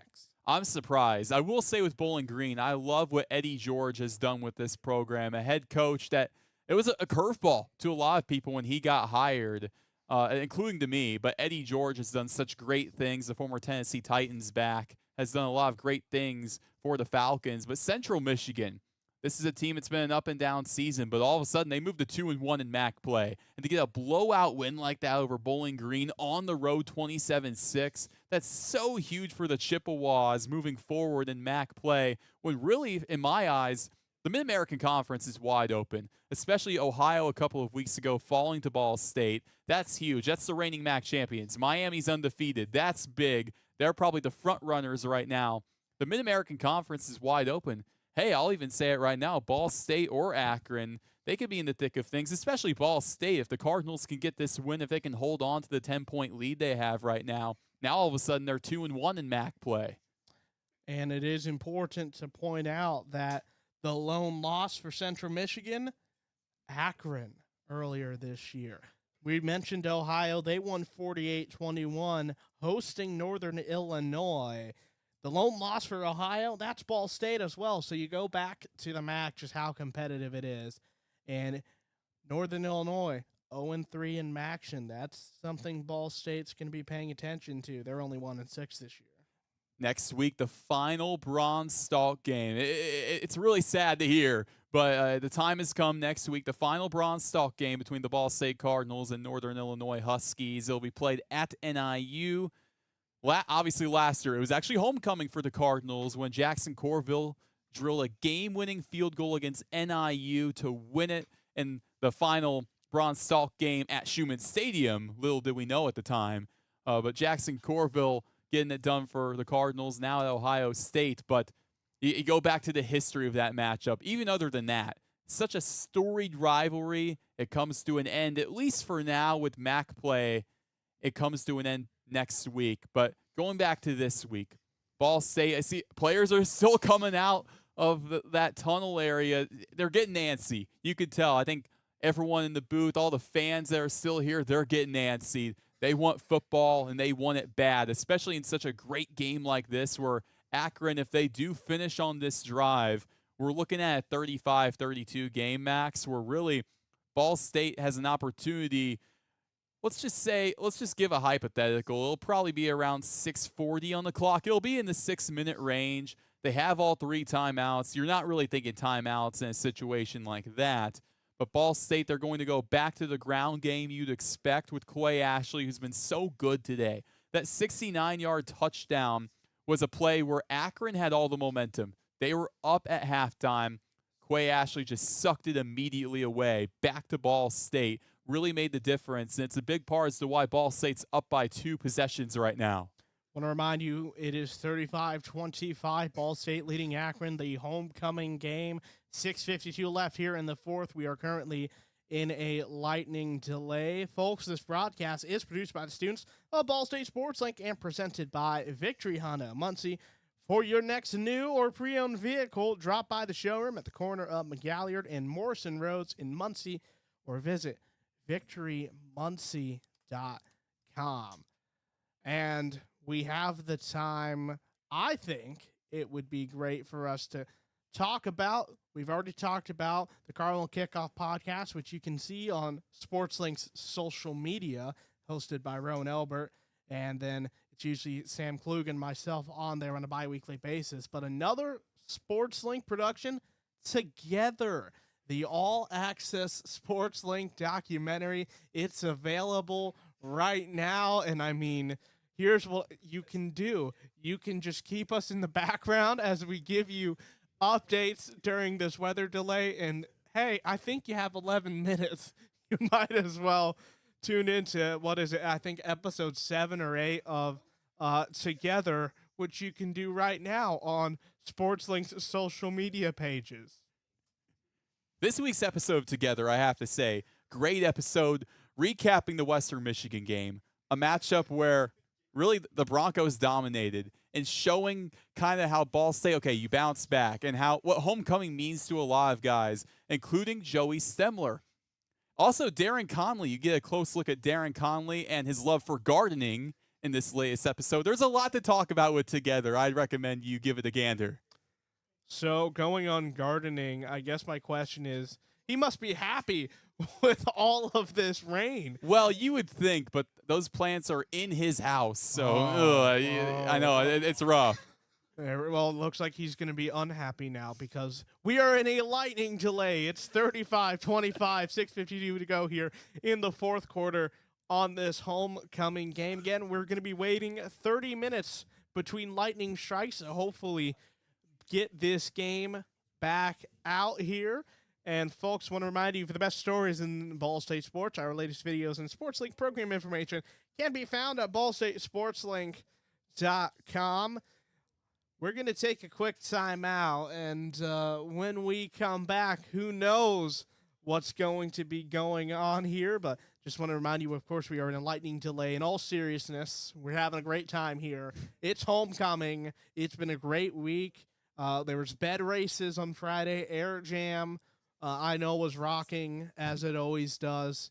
And then we cap it off with this homecoming game. It's 35-25.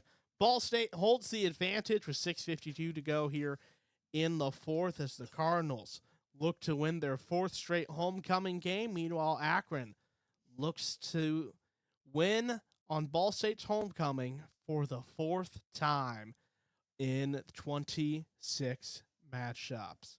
Folks, we're going to take a quick timeout. When we come back, more lightning delay action here on SL Digital, presented by Victory Honda of Muncie. Victory Honda of Muncie. We're not just another car dealership, and here's why. We stand behind every car we sell and are dedicated to helping our customers save time and money. All our pre-owned cars undergo a rigorous 182-point inspection and come with a 90-day warranty to ensure that you're getting a Victory quality vehicle. Plus, you'll get 2 years of complimentary oil changes and tire rotations. We're part of a top 15 dealership group and have an enormous selection of vehicles with access to inventory at over 45 locations. You always get more for your trade and the best possible rates with us. We have an excellent relationship with hundreds of lenders. Our exclusive car dock maintenance and membership program will help you save hundreds of dollars in the process of maintaining your vehicle. Lastly, our state-of-the-art body shop and certified technicians perform high-quality repairs and paintwork on most vehicle makes and models. Victory Honda of Muncie. We're not just another car dealership. Well, together, we're all in it together. And I said it in my press conference, it's not just the players, it's not just the coaches, it's the administration, it's the trainers, it's the strength staff, it's the alumni coming back, it's the people in the community supporting our program. Together to me is just moving as one cohesive unit. I feel like I could just go back to like our conditioning, like our workouts together. You're building a lifelong brotherhood with this team. When I hear that word, it fires me up because I feel like it explains, football in a sense. New episode of Together is out now. Victory Honda of Muncie. We're not just another car dealership, and here's why. We stand behind every car we sell and are dedicated to helping our customers save time and money. All our pre-owned cars undergo a rigorous 182-point inspection and come with a 90-day warranty to ensure that you're getting a Victory quality vehicle. Plus, you'll get 2 years of complimentary oil changes and tire rotations. We're part of a top 15 dealership group and have an enormous selection of vehicles with access to inventory at over 45 locations. You always get more for your trade and the best possible rates with us. We have an excellent relationship with hundreds of lenders. Our exclusive car dock maintenance and membership program will help you save hundreds of dollars in the process of maintaining your vehicle. Lastly, our state-of-the-art body shop and certified technicians perform high-quality repairs and paintwork on most vehicle makes and models. Victory Honda of Muncie. We're not just another car dealership.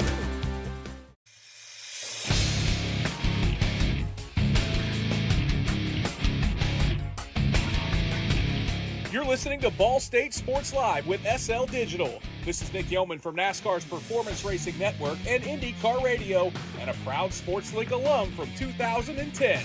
Go Cards! Welcome back to Schumann Stadium on a rainy Saturday evening in Muncie.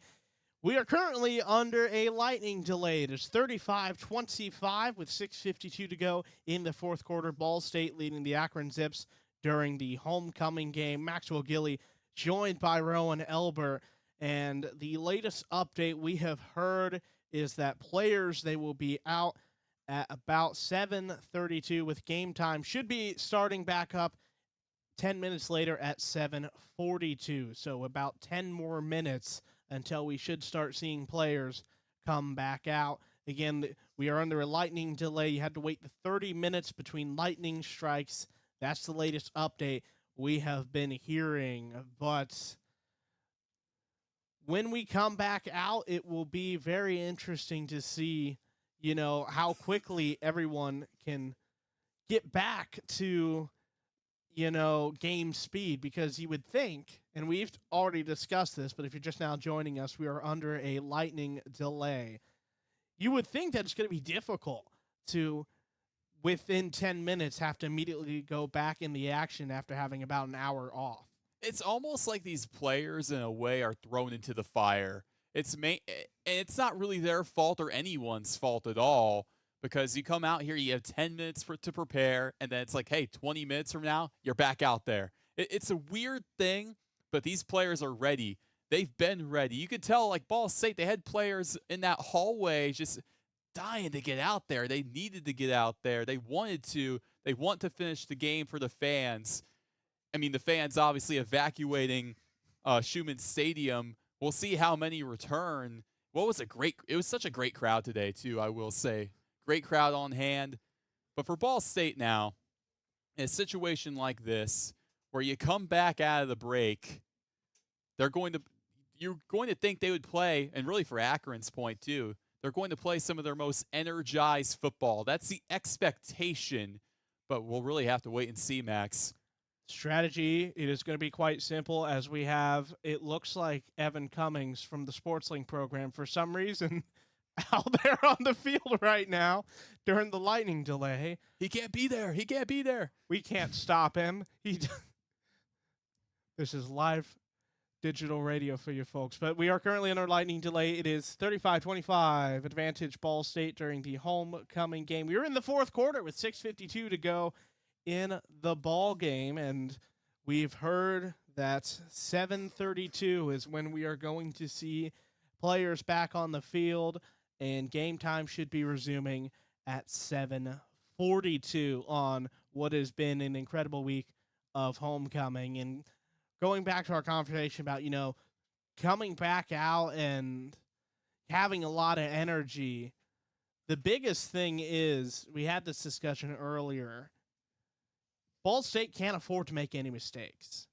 They currently have this 10-point lead, but it will be Akron football when we come back. And if Akron can score, which we would think that they will, it's going to be a one-possession game. Ball State can't afford to get a quick 3 and out. No, not at all. Not just that, the turnovers. Ball State's done such a great job at limiting the turnovers really all season. That last interception, if you even want to call it that, I would not put on Kyle Kelly's shoulders at all. He's had a great performance thus far. That's why I feel like there should be a separate stat for that when it's bobbled by a pass catcher, and it shouldn't go against the quarterback. But other than that rant, what I will say is Ball State, they played a really good brand of football today, and really in the second half with the run game. I think you play it safe, you go to the run until the run fails you. And so far in this second half, the run hasn't failed you if you're the Cardinals. Quay Ashley, in the first half for the most part, he was more so splitting carries with TJ Horton, which TJ Horton, really good dynamic back as a redshirt sophomore. But in half number 2, it's really been the Quay Ashley show. I've been very impressed. Akron on their end, it's really been 50-50 with the carries between Sean Patrick and Jordan Gant. I would use Jordan Gant at the goal line in this situation. However, if you go back to their last touchdown to Israel Polk, that was also at the goal line. They went play action. Akron, they always have something up their sleeve. We've all been waiting for this one play. Really, these two plays, if you want to call it that. 3rd and goal from the 1, and then maybe a 4th and goal from the 1 if we get to that point of what will Akron pull out. I'm sure they already know. They've had about 20, 30 minutes to think about it at this point of what they're going to do. And for the Cardinals, from a coaching standpoint, they've had 20, 30 minutes to prepare for what they're going to come with. And not only that, they've probably been preparing for that next drive, knowing that you'll probably have about 6 minutes to go on the play clock when you come out of the break, knowing that you have that time, that luxury, the timeouts as well. It's big for the Cardinals. They've already started that clock for 10 minutes now. The players are not out yet, but we will see them soon, and football will be resumed right here at Schumann.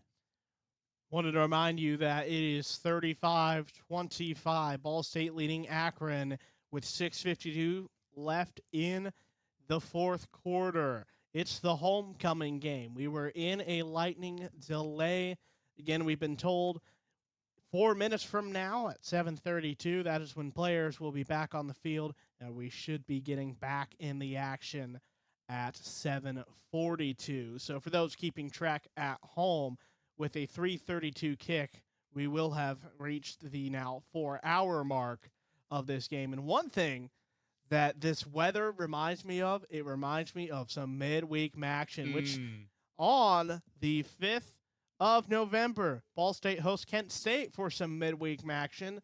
This has all the vibes of what you can normally expect at midweek action, because it feels like 9 times out of 10, it's never just going to be a night game. There's always going to be some weather. I have a funny story about last year. It was midweek action, Ball State taking on Miami, Ohio. A lot of people remember that game. It was election night. I was down on the field, only a T-shirt on. That's on me. That is on me. Only a T-shirt on. No hoodie, no jacket, no poncho or anything. All of a sudden, the rain comes pouring down. The wind is blowing too. And long story short, when I got back to my dorm, I was drenched. So, life lesson there, a little learning moment right there is, hey, don't go out in the rain in just a T-shirt. That's all I got to say. And if you are going to be out in the rain, I have a high school experience where I was wearing a sweatshirt in the rain, and same result there. So, that's why they invented ponchos. Very important. I don't think I've ever worn a poncho in my life, Max, and I don't think that's going to change. What a hot take by Roen Elbert. That's what you stay here for during lightning delay coverage.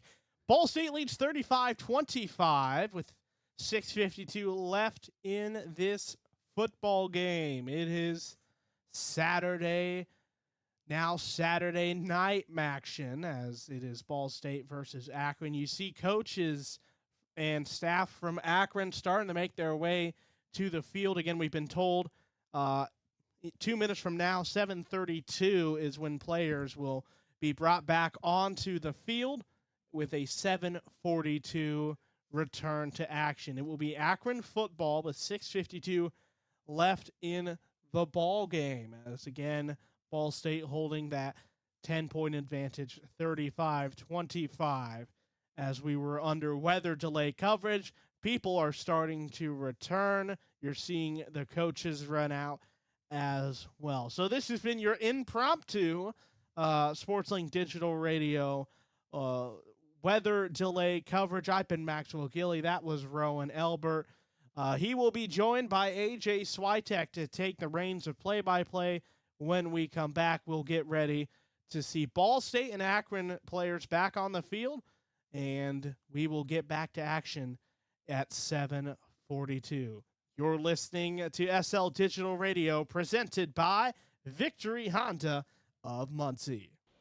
Victory Honda of Muncie. We're not just another car dealership, and here's why. We stand behind every car we sell and are dedicated to helping our customers save time and money. All our pre-owned cars undergo a rigorous 182-point inspection and come with a 90-day warranty to ensure that you're getting a Victory quality vehicle. Plus, you'll get 2 years of complimentary oil changes and tire rotations. We're part of a top 15 dealership group and have an enormous selection of vehicles with access to inventory at over 45 locations. You always get more for your trade and the best possible rates with us. We have an excellent relationship with hundreds of lenders. Our exclusive Car Doc maintenance and membership program will help you save hundreds of dollars in the process of maintaining your vehicle. Lastly, our state-of-the-art body shop and certified technicians perform high-quality repairs and paintwork on most vehicle makes and models. Victory Honda of Muncie. We're not just another car dealership. Well, together, we're all in it together. And I said it in my press conference, it's not just the players, it's not just the coaches, it's the administration, it's the trainers, it's the strength staff, it's the alumni coming back, it's the people in the community supporting our program. Together to me is just moving as one cohesive unit. I feel like I could just go back to like our conditioning, like our workouts together. You're building a lifelong brotherhood with this team. When I hear that word, it fires me up because I feel like it explains, football in a sense. New episode of Together is out now. SportsLink is the official production partner of Ball State Athletics. All the chirp you can handle. From the bell tower to your smartphone, anywhere in the world. Never miss Ball State Sports with SportsLink Digital. From trivia night at Brothers and tater tots at Roots. Never miss a Ball State game with SportsLink Digital. Your home for live Ball State sports, streaming right in your timeline. This is SportsLink Digital. The best stories in Ball State sports, plus live broadcasts, right in your timeline. Follow us at BSU SportsLink.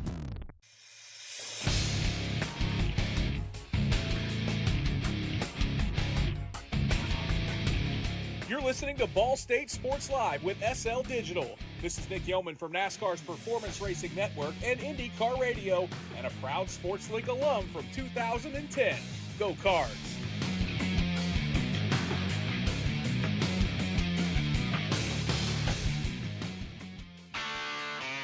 Ranked #1 in the nation by the Broadcast Education Association. This is Ball State SportsLink with SportsLink Digital Radio. You're listening to SportsLink Digital, presented by Victory Honda of Muncie. Your home for live Ball State sports. Well, together, we're all in it together. And I said it in my press conference, it's not just the players, it's not just the coaches, it's the administration, it's the trainers, it's the strength staff, it's the alumni coming back, it's the people in the community supporting our program. Together to me is just moving as one cohesive unit. I feel like I could just go back to like our conditioning, like our workouts together. You're building a lifelong brotherhood with this team. When I hear that word, it fires me up because I feel like it explains, football in a sense. New episode of Together is out now. Victory Honda of Muncie. We're not just another car dealership, and here's why. We stand behind every car we sell and are dedicated to helping our customers save time and money. All our pre-owned cars undergo a rigorous 182-point inspection and come with a 90-day warranty to ensure that you're getting a Victory quality vehicle. Plus, you'll get 2 years of complimentary oil changes and tire rotations. We're part of a top 15 dealership group and have an enormous selection of vehicles with access to inventory at over 45 locations. You always get more for your trade and the best possible rates with us. We have an excellent relationship with hundreds of lenders. Our exclusive Car Doc maintenance and membership program will help you save hundreds of dollars in the process of maintaining your vehicle. Lastly, our state-of-the-art body shop and certified technicians perform high-quality repairs and paintwork on most vehicle makes and models. Victory Honda of Muncie. We're not just another car dealership. You're listening listening to SportsLink Digital, presented by Victory Honda of Muncie. Your home for live Ball State sports. The best stories in Ball State sports, plus live broadcasts, right in your timeline. Follow us at BSU SportsLink. SportsLink is the official production partner of Ball State Athletics. All the chirp you can handle. From the bell tower to your smartphone, anywhere in the world. Never miss Ball State sports with SportsLink Digital.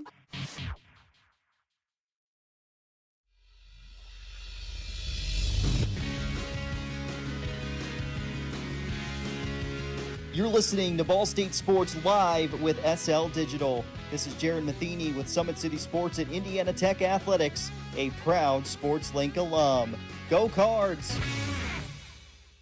As bleak as it felt at times, we are going to play football at the Shoe. There's a countdown right now on the clock. It reads 5 minutes and 30 seconds. When that time's up, play resumes. Akron will have the football inside the 1-yard line with a chance to make this a 3-point game. I'm AJ Swiatek, joined by Roen, Elbert. Shout out to Max Gillie. I hope that he was able to keep you guys entertained during the lightning delay. Roen, you guys touched on a lot during the lightning delay, so I'm not just going to beat a dead horse. I've got a unique question for you.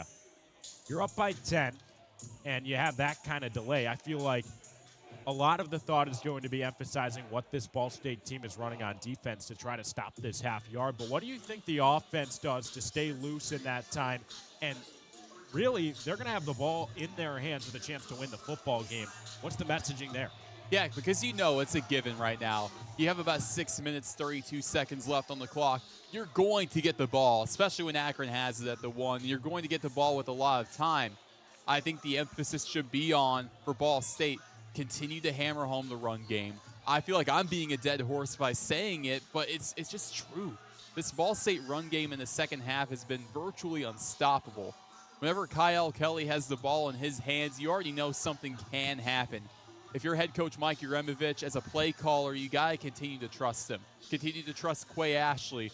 But Kyle Kelly is putting on an incredible performance, really, on the ground and through the air as well. Kelly has been solid through and through. You got to continue to trust your quarterback and let him lead the way, because we've seen time and time again, especially in late game situations, Kyle Kelly has come up clutch. The Ohio game was the perfect example, finding Keon Magwood one-on-one, Magwood taking it to the house. We know what Ball State can do on 2-minute-like drives. Now, this will not be that. It's about 6 minutes. You want to probably chew clock to maybe give Akron the ball. You would hope Akron will eventually get possession with maybe about 3 minutes. You want to cut that in half. That's the end goal. I think with the run game, that's the number one way you can do it. So overall for Ball State, just chew clock. Get in the end zone for sure, even though it would be nice, because if let's say Akron scores here, it would probably be 35-32. Then Ball State gets a field goal. Akron could still go down the field, score a touchdown, get the PAT, and win. You need to get 6, and they need to do that while also just chew clock as much as you can. Yeah, I mean, I'll tell you what, I don't think they want Akron to touch the football again. If all goes to plan on offense, the plan should and likely is to run out the entirety of that clock. 6 minutes feels like an eternity in a game like this, but to give a little update on, what we're seeing from our vantage point here, just in the crow nest above the 40-yard line, the rain has severely slowed down. It's down to a drizzle. Obviously, there hasn't been lightning in the area in the past 30 minutes. That's what's permitting this one to get underway in about 2.5 minutes. Roen, you look at it, we talked offense for Ball State, the importance of running down that clock, but it also comes down to the importance of trusting your quarterback, and you can see as the season's rolled forward, they've grown more and more confidence in Kyle Kelly, and he's had to play from behind. This now marks a 7th straight game to start the year where Ball State did not score first. They have yet to score first this season, but with the win here, they can be 2-1 in the MAC and 3-4 overall. The adversity that this team has gone through, especially for Kyle Kelly as a quarterback throughout his career. Me and Max touched on in the halftime break, the odyssey that's been the collegiate career of Kyle Kelly. It's really been something else. Now you get to this point for him where, yeah, he's had to play from behind quite often. And for now, if Akron scores, makes it a 3-point game, even though Ball State would have the lead, it still feels like Akron has a lot of momentum coming out of the break to immediately get an extra 6 or 7 points. It's so big for Ball State now to just trust Kyle Kelly like they've done the last 3 games. Well, lightning touchdown in Muncie, Indiana. We're now under 2 minutes from resuming this one between the Akron Zips and Ball State Cardinals on Ball State University's 99th annual homecoming. The Cardinals look to make it a 4th straight homecoming win and a 3rd straight home win for the first time since 2022 for Akron. They enter this one tied in the all-time series, 12-12-1 against Ball State, but they found immense success here at the Shoe, playing spoiler on homecoming. Yeah, if Akron's able to pull this off coming from behind, it would be the 4th time that they've won on Ball State's homecoming day. It would make them 4-0 when playing Ball State on homecoming. The Cardinals want to right that wrong. But also, let's keep in mind, in the 90s, the Cardinals were incredible on homecoming. They had a 7-game win streak for homecoming wins. But in 1999, the Akron Zips came into Muncie, Indiana, and they ended that streak. Fight songs, music to my ears. Marching band is back in Section U. Coach U looking for another statement win, starting 3-0 at home. He can taste it. 6 minutes and 52 seconds to determine a victor here between the Cardinals and Zips. Ball State's defense has taken the field. Akron's offense getting ready to break the huddle on the sideline and do so themselves.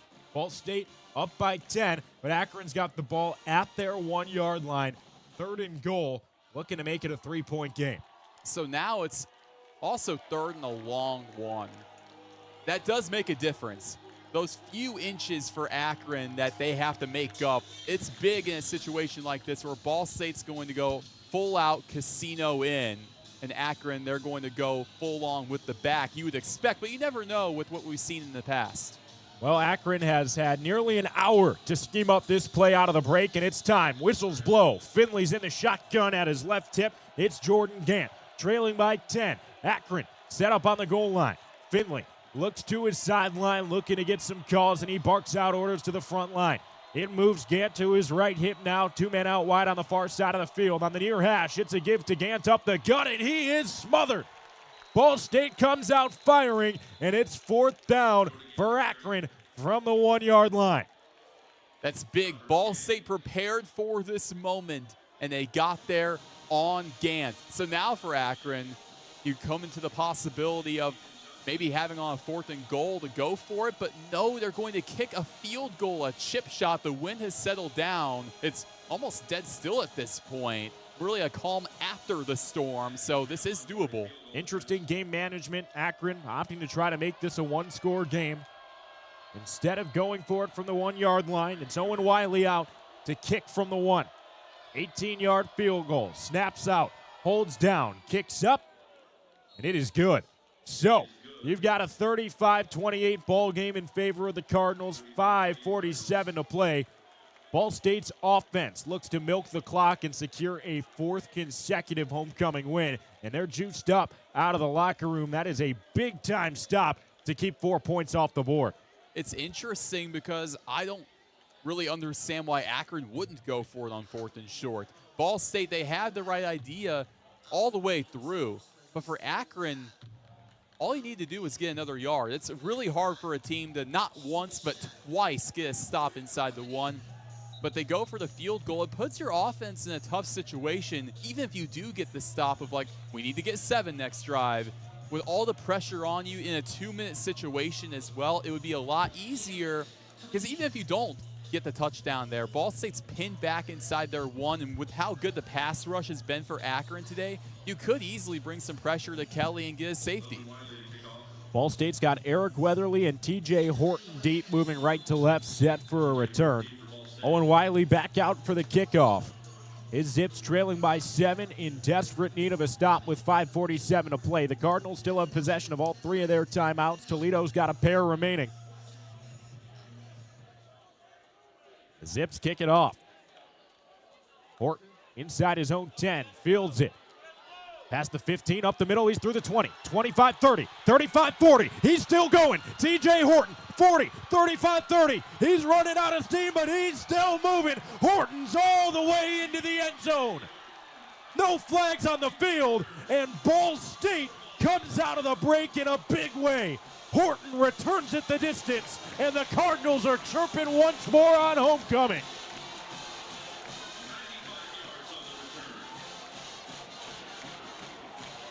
TJ Horton from inside his own 10 to inside the end zone. Down the near sideline, untouched. And the ball carrier vision has Ball State up by 13. We talked about plays that Ball State could draw up coming out of the weather delay break. That was the one we kind of overlooked, that kickoff return. And here we are, TJ Horton, who hasn't returned many kicks this year, doing it big that time. Carson Homer comes on the field to make it a 14-point game with 5:34 to play. Holds down, kicks up, it's straight through the uprights, and Ball State on their homecoming has put up 42 points, far and away a season high. They're up 14 over the Akron Zips after TJ Horton took one the distance from inside his own 10. And that's how you come out with pop. One team comes out ready to play, and it's the Ball State Cardinals. Whatever message Coach Aremovich said in that locker room, it must have rang true. The Cards come out, get a third down stop, and then it's nothing but TJ Horton and green turf all the way to the end zone. One of the biggest plays of the season. TJ Horton, 2 weeks ago against Ohio, was the first time all season he returned a kick. 2 weeks later, really the dagger at this point. I mean, you're up by 14 with 5:34. Akron will have to go the distance not once, but twice. 5:34 to play. Ball State leads it by 14 after a more than ideal return from the lightning delay. They kick it right to left. Akron looking for some return flair of their own. This one's returnable inside the 5, but they watch it bounce into the end zone for a touchback. So Ben Finley and this offense are going to have to work quickly. The rain and wind have come to a stop, but he's got 5 minutes and 34 seconds to go the length of the field twice. He's going to need some help from his defense. Here's the unfortunate part. Akron, they unnecessarily burnt a timeout earlier in this quarter. Now you only got 2.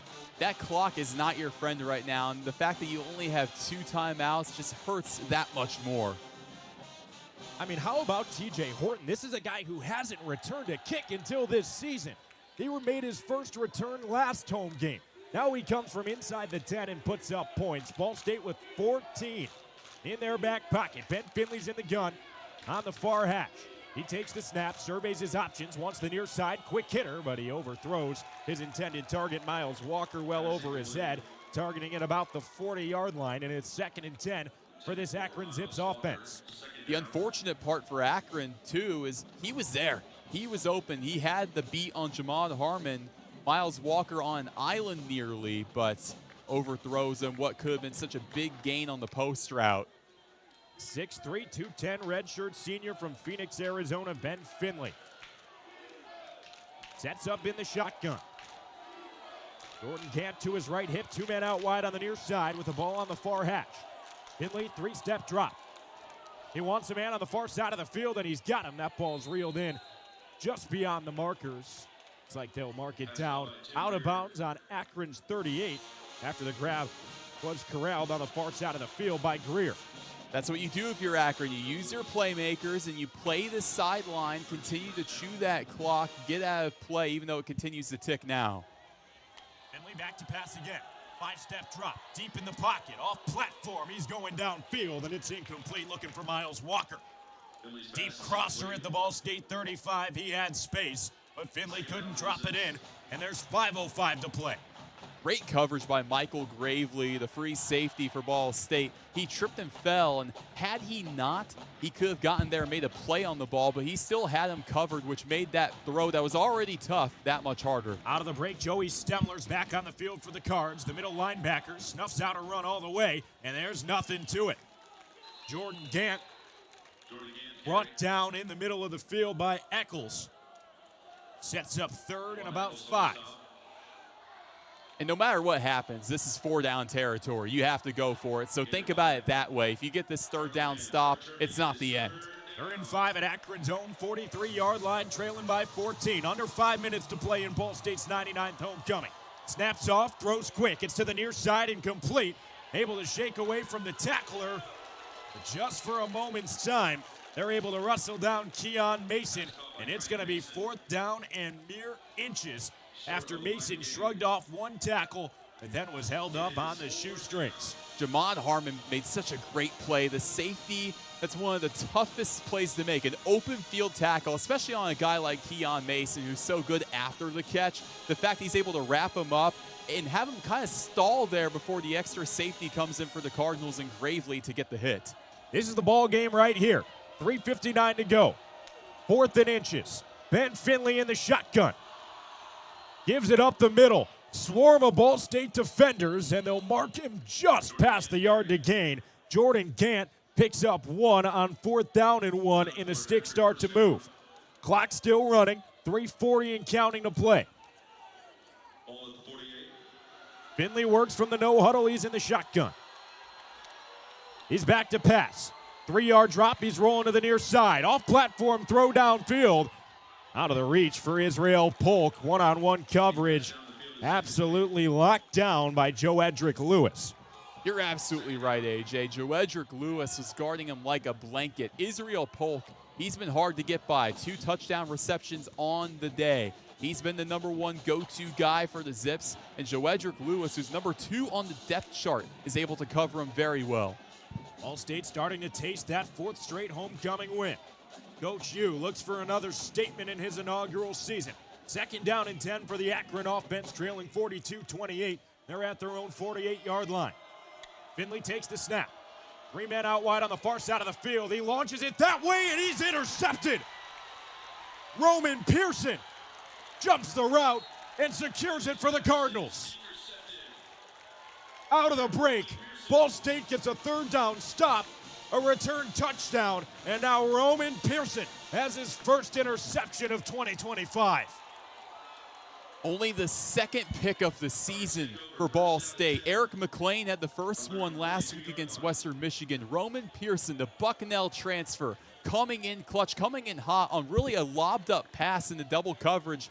Finley trying to jam it in there, couldn't do it. Ball State's got the ball on their own 42-yard line. 3:16 to play.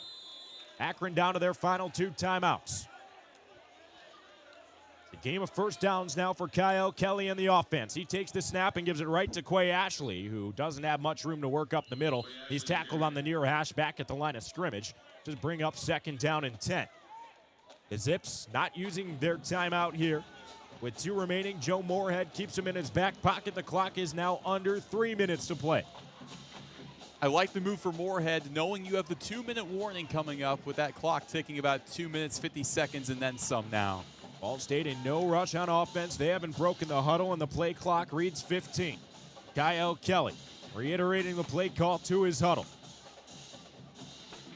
Big body blocking receiver Donovan Hamilton's out there, and it's a jumbo set for the Cardinals. Only 1 man out wide, an extra offensive lineman in, 3 tight ends. And it's a give to the outside. Here goes Quay Ashley. He tries to cut it back in, slithers through a couple tacklers on the far hash, and he's down at the Ball State 45 with a pickup of 3. So there is Joe Moorhead's 2nd timeout. Their 2nd charge timeout of the half. It'll be a 30-second timeout. Comes with 2 minutes and 20 seconds to play in regulation. The Ball State Cardinals have a 42-28 lead behind TJ Horton's return touchdown. I hate to be that guy that goes back to the pass for Akron, but man, you would have loved to have that extra timeout that you unnecessarily used in the red zone going into that opportunity with the field goal inside the 20. I mean, again, these little things that make a big difference for Akron ended up burning that timeout, and now all of a sudden you only have 1 timeout to work with rather than the probable 2 you could have had. A 1st down all but ices the game for the Cardinals. 7 yards for a 4th straight homecoming win. Kyle Kelly set up in the shotgun. Quay Ashley to his right hip. 3 men out wide on the near side, 1 on the far side. Ball is spotted on the far hash. Kelly takes the snap and keeps it himself. Shakes off the first tackler, but he's brought down behind the line of scrimmage. Good play recognition from Shimon Cooper. Redshirt senior wraps up Kyle Kelly and takes us to the 2-minute timeout. Offense leaves the field, and for the Zips, they'll need a miracle to be spoilers on the road for a 4th consecutive time at a Ball State homecoming football game. They really need a lot of heroics here to get this done. It's a big stop right there. Now you got 2 minutes, 1 timeout, but not only do you have to go the length of the field once, you got to do it twice. You need a quick score here to go the whole way through, get a touchdown, and then after that you go onside kick. It's a Hail Mary, but the Zips still have a shot with a 2-possession game. Ball State 42, Akron 28. Kyle Kelly, 4 total touchdowns on the day. Quay Ashley, a 69-yard rushing touchdown, and TJ Horton with a big-time return. It's gotten Ball State to a season-high 42 points here in their homecoming in 2025. 14 points the lead, 2 minutes to play to determine a victor from Muncie, Indiana. We'll step away, but when we're back, it's Ball State Akron the rest of the way on SportsLink Digital Radio, presented by Victory Honda of Muncie. Well, together, we're all in it together. I said it in my press conference, it's not just the players, it's not just the coaches, it's the administration, it's the trainers, it's the strength staff, it's the alumni coming back, it's the people in the community supporting our program. Together to me is just moving as one cohesive unit. I feel like I could just go back to like our conditioning, like our workouts together. You're building a lifelong brotherhood with this team. When I hear that word, it fires me up because I feel like it explains, football in a sense. New episode of Together is out now. SportsLink is the official production partner of Ball State Athletics. All the chirp you can handle. Well, Ball State has given their fans a lot to chirp about this evening. A game that kicked off at 3:30 and had a weather delay is getting ready to get beyond 8 p.m. Central Time, and I appreciate you opting to spend your Saturday night here with myself, Roen, Elbert, LJ Shrieve, and Maxwell Gillie in the radio booth from Schumann Stadium. The Cardinals closing in on securing a win in their 99th homecoming here on campus. Ball State's got a 42-28 lead. They're set to punt things away with 2 minutes to play. The Zips are down to 1 timeout, and it's miracle time for Joe Moorhead and company. It really is miracle time. That's why they're going to try and score as quick as they can. Hey, if they have 3 downs, they're going to take 3 shots down the field. It's going to be a 4-down type of situation because it's do or die. No matter if it's 4th down, they are going for it no matter what. You got Sean Patrick to return for the Zips, the dynamic punt returner who's been so good in the backfield for them as well, but now as a punt returner. Ben Finley has shown the ability to connect on the deep ball already twice today. They're going to have to work quickly on offense and can use a little TJ Horton magic of their own on this return. Let's see if Adam Saul gives him a chance. Set to boot it from their own 42. Ball State specials are set up. Akron's loading the line, looking for a block. Saul gets the snap and gets it off. It's a good one. Spinning inside the 20. Now inside the 15. It's down inside the 5. Ball State chases it down, but it winds up in the end zone for a touchback. Near side of the field, nearly down inside the 1 because Patrick lost his footing trying to grab the football. Yeah, right there, Sean Patrick. You would have loved as an Akron fan to get a hold of that. Sam Feeney as well for Ball State. Got to give a shout out there. What an effort he made diving for that ball, trying to save it from going out of the end zone and pin Akron back to really seal the deal. Couldn't quite do it. So now you're looking at 1:50 AJ. Only 1 timeout to your name. They are going to take shots down the field. You know that. Just be ready for that for the Cardinals. They're going to play zone. They're going to have the 2 safeties well back. They're ready for this. After another solid Adam Saul punt that ran 10 seconds off the clock, Akron's offense is set up at their own 20. Finley gets it from the shotgun. He's trying near side and has his intended target. That's Marcel Williams. Just past the first down marker. Went from the 20 to the 31. Akron still on their own side of the field. Getting out of bounds. Pauses the clock in 1:45. You only burned 5 seconds on that play. That's big for Akron to get that first down from the jump. See if the offense can get in rhythm. On the near hash, Finley. 5-step drop. Pumps, now throws, and it's intercepted. It's intercepted again. Joedric Lewis seals it for the Cardinals. On the near side, Ben Finley intercepted, and Joedric Lewis secures a Ball State homecoming win. It's victory formation time for Kyle Kelly and the Cardinals. After scoring 42 points, the defense secures back-to-back interceptions on back-to-back drives. This one, Joedric Lewis, and that's it from Muncie, Indiana. A minute 37 to play.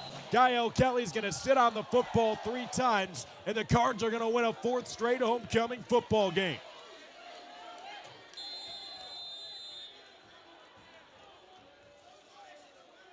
Kelly in the offense out on the 21. He's under center. Holds on to the football and takes a knee. Akron not going to use their timeouts, and you can taste it, Roen. Under a minute and a half to go in a game that saw a lightning delay. A kickoff return touchdown. 4 touchdowns from starting quarterback Kyle Kelly.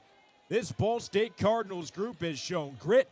They've shown fight, and yet again, they've come from behind to secure a home victory for a 3rd straight time. AJ, 4.5 hours later, finally, the Ball State Cardinals get it done. A 4th homecoming win in a row. They moved to 2-1 in MAC play. So big for the MAC standings. Kyle Kelly takes another knee. 45 seconds to play. Brings up 3rd down. And in very fitting fashion, Kyle Kelly, who's earned this job after all he's been through, both at Ball State University and beyond. This is a guy they had switched positions. He was playing defensive back last year under a different regime. They've lined him up at running back. He's played special teams. They've had this kid at wide receiver. And Kyle Kelly is about to take a knee and secure a Ball State homecoming football win. He's chatting it up with his head coach, Uranovich. And with 3 on the play clock, Ball State just going to take the delay of game, and they'll get one last kneel for Kelly and company to secure the win. On the offense, 5-yard penalty. This last kneel is going to feel so good for Ball State, especially Kyle Kelly. All he's been through. You can point at a lot of Cardinals to why Ball State has the result they have today. Kyle Kelly, man, what a performance for him. 4 total touchdowns. He's really carved the way. Akron has elected to not take a 10-second subtraction.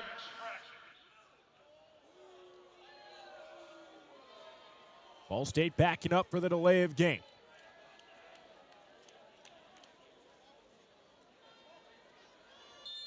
Kyle Kelly's in the victory formation.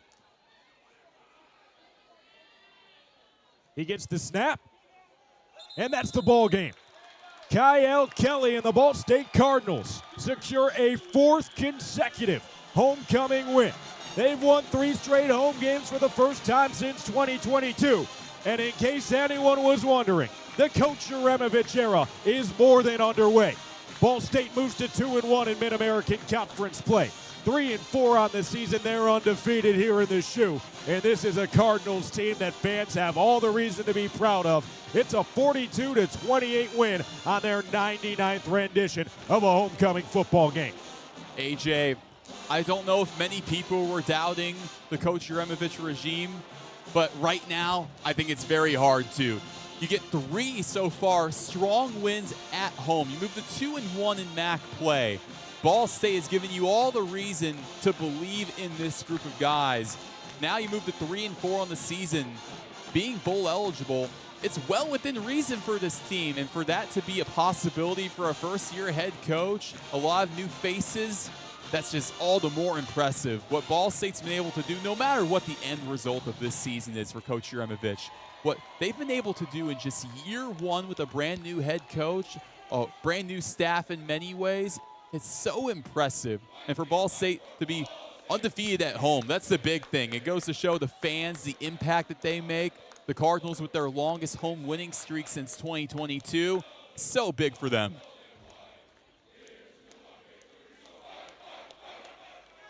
That's the Ball State fight song. Your Cardinals, homecoming champs for a 4th consecutive season. It's a 42-28 final from Schumann Stadium. Kyle Kelly throws for a touchdown, runs in 3. Quay Ashley breaks the century mark. He rushes in a big one, and TJ Horton seals it himself and sends it in the mail with a kickoff return touchdown out of the lightning delay. We saw ring, we saw win, and we saw fight from this Ball State Cardinals football team, and that's all she wrote.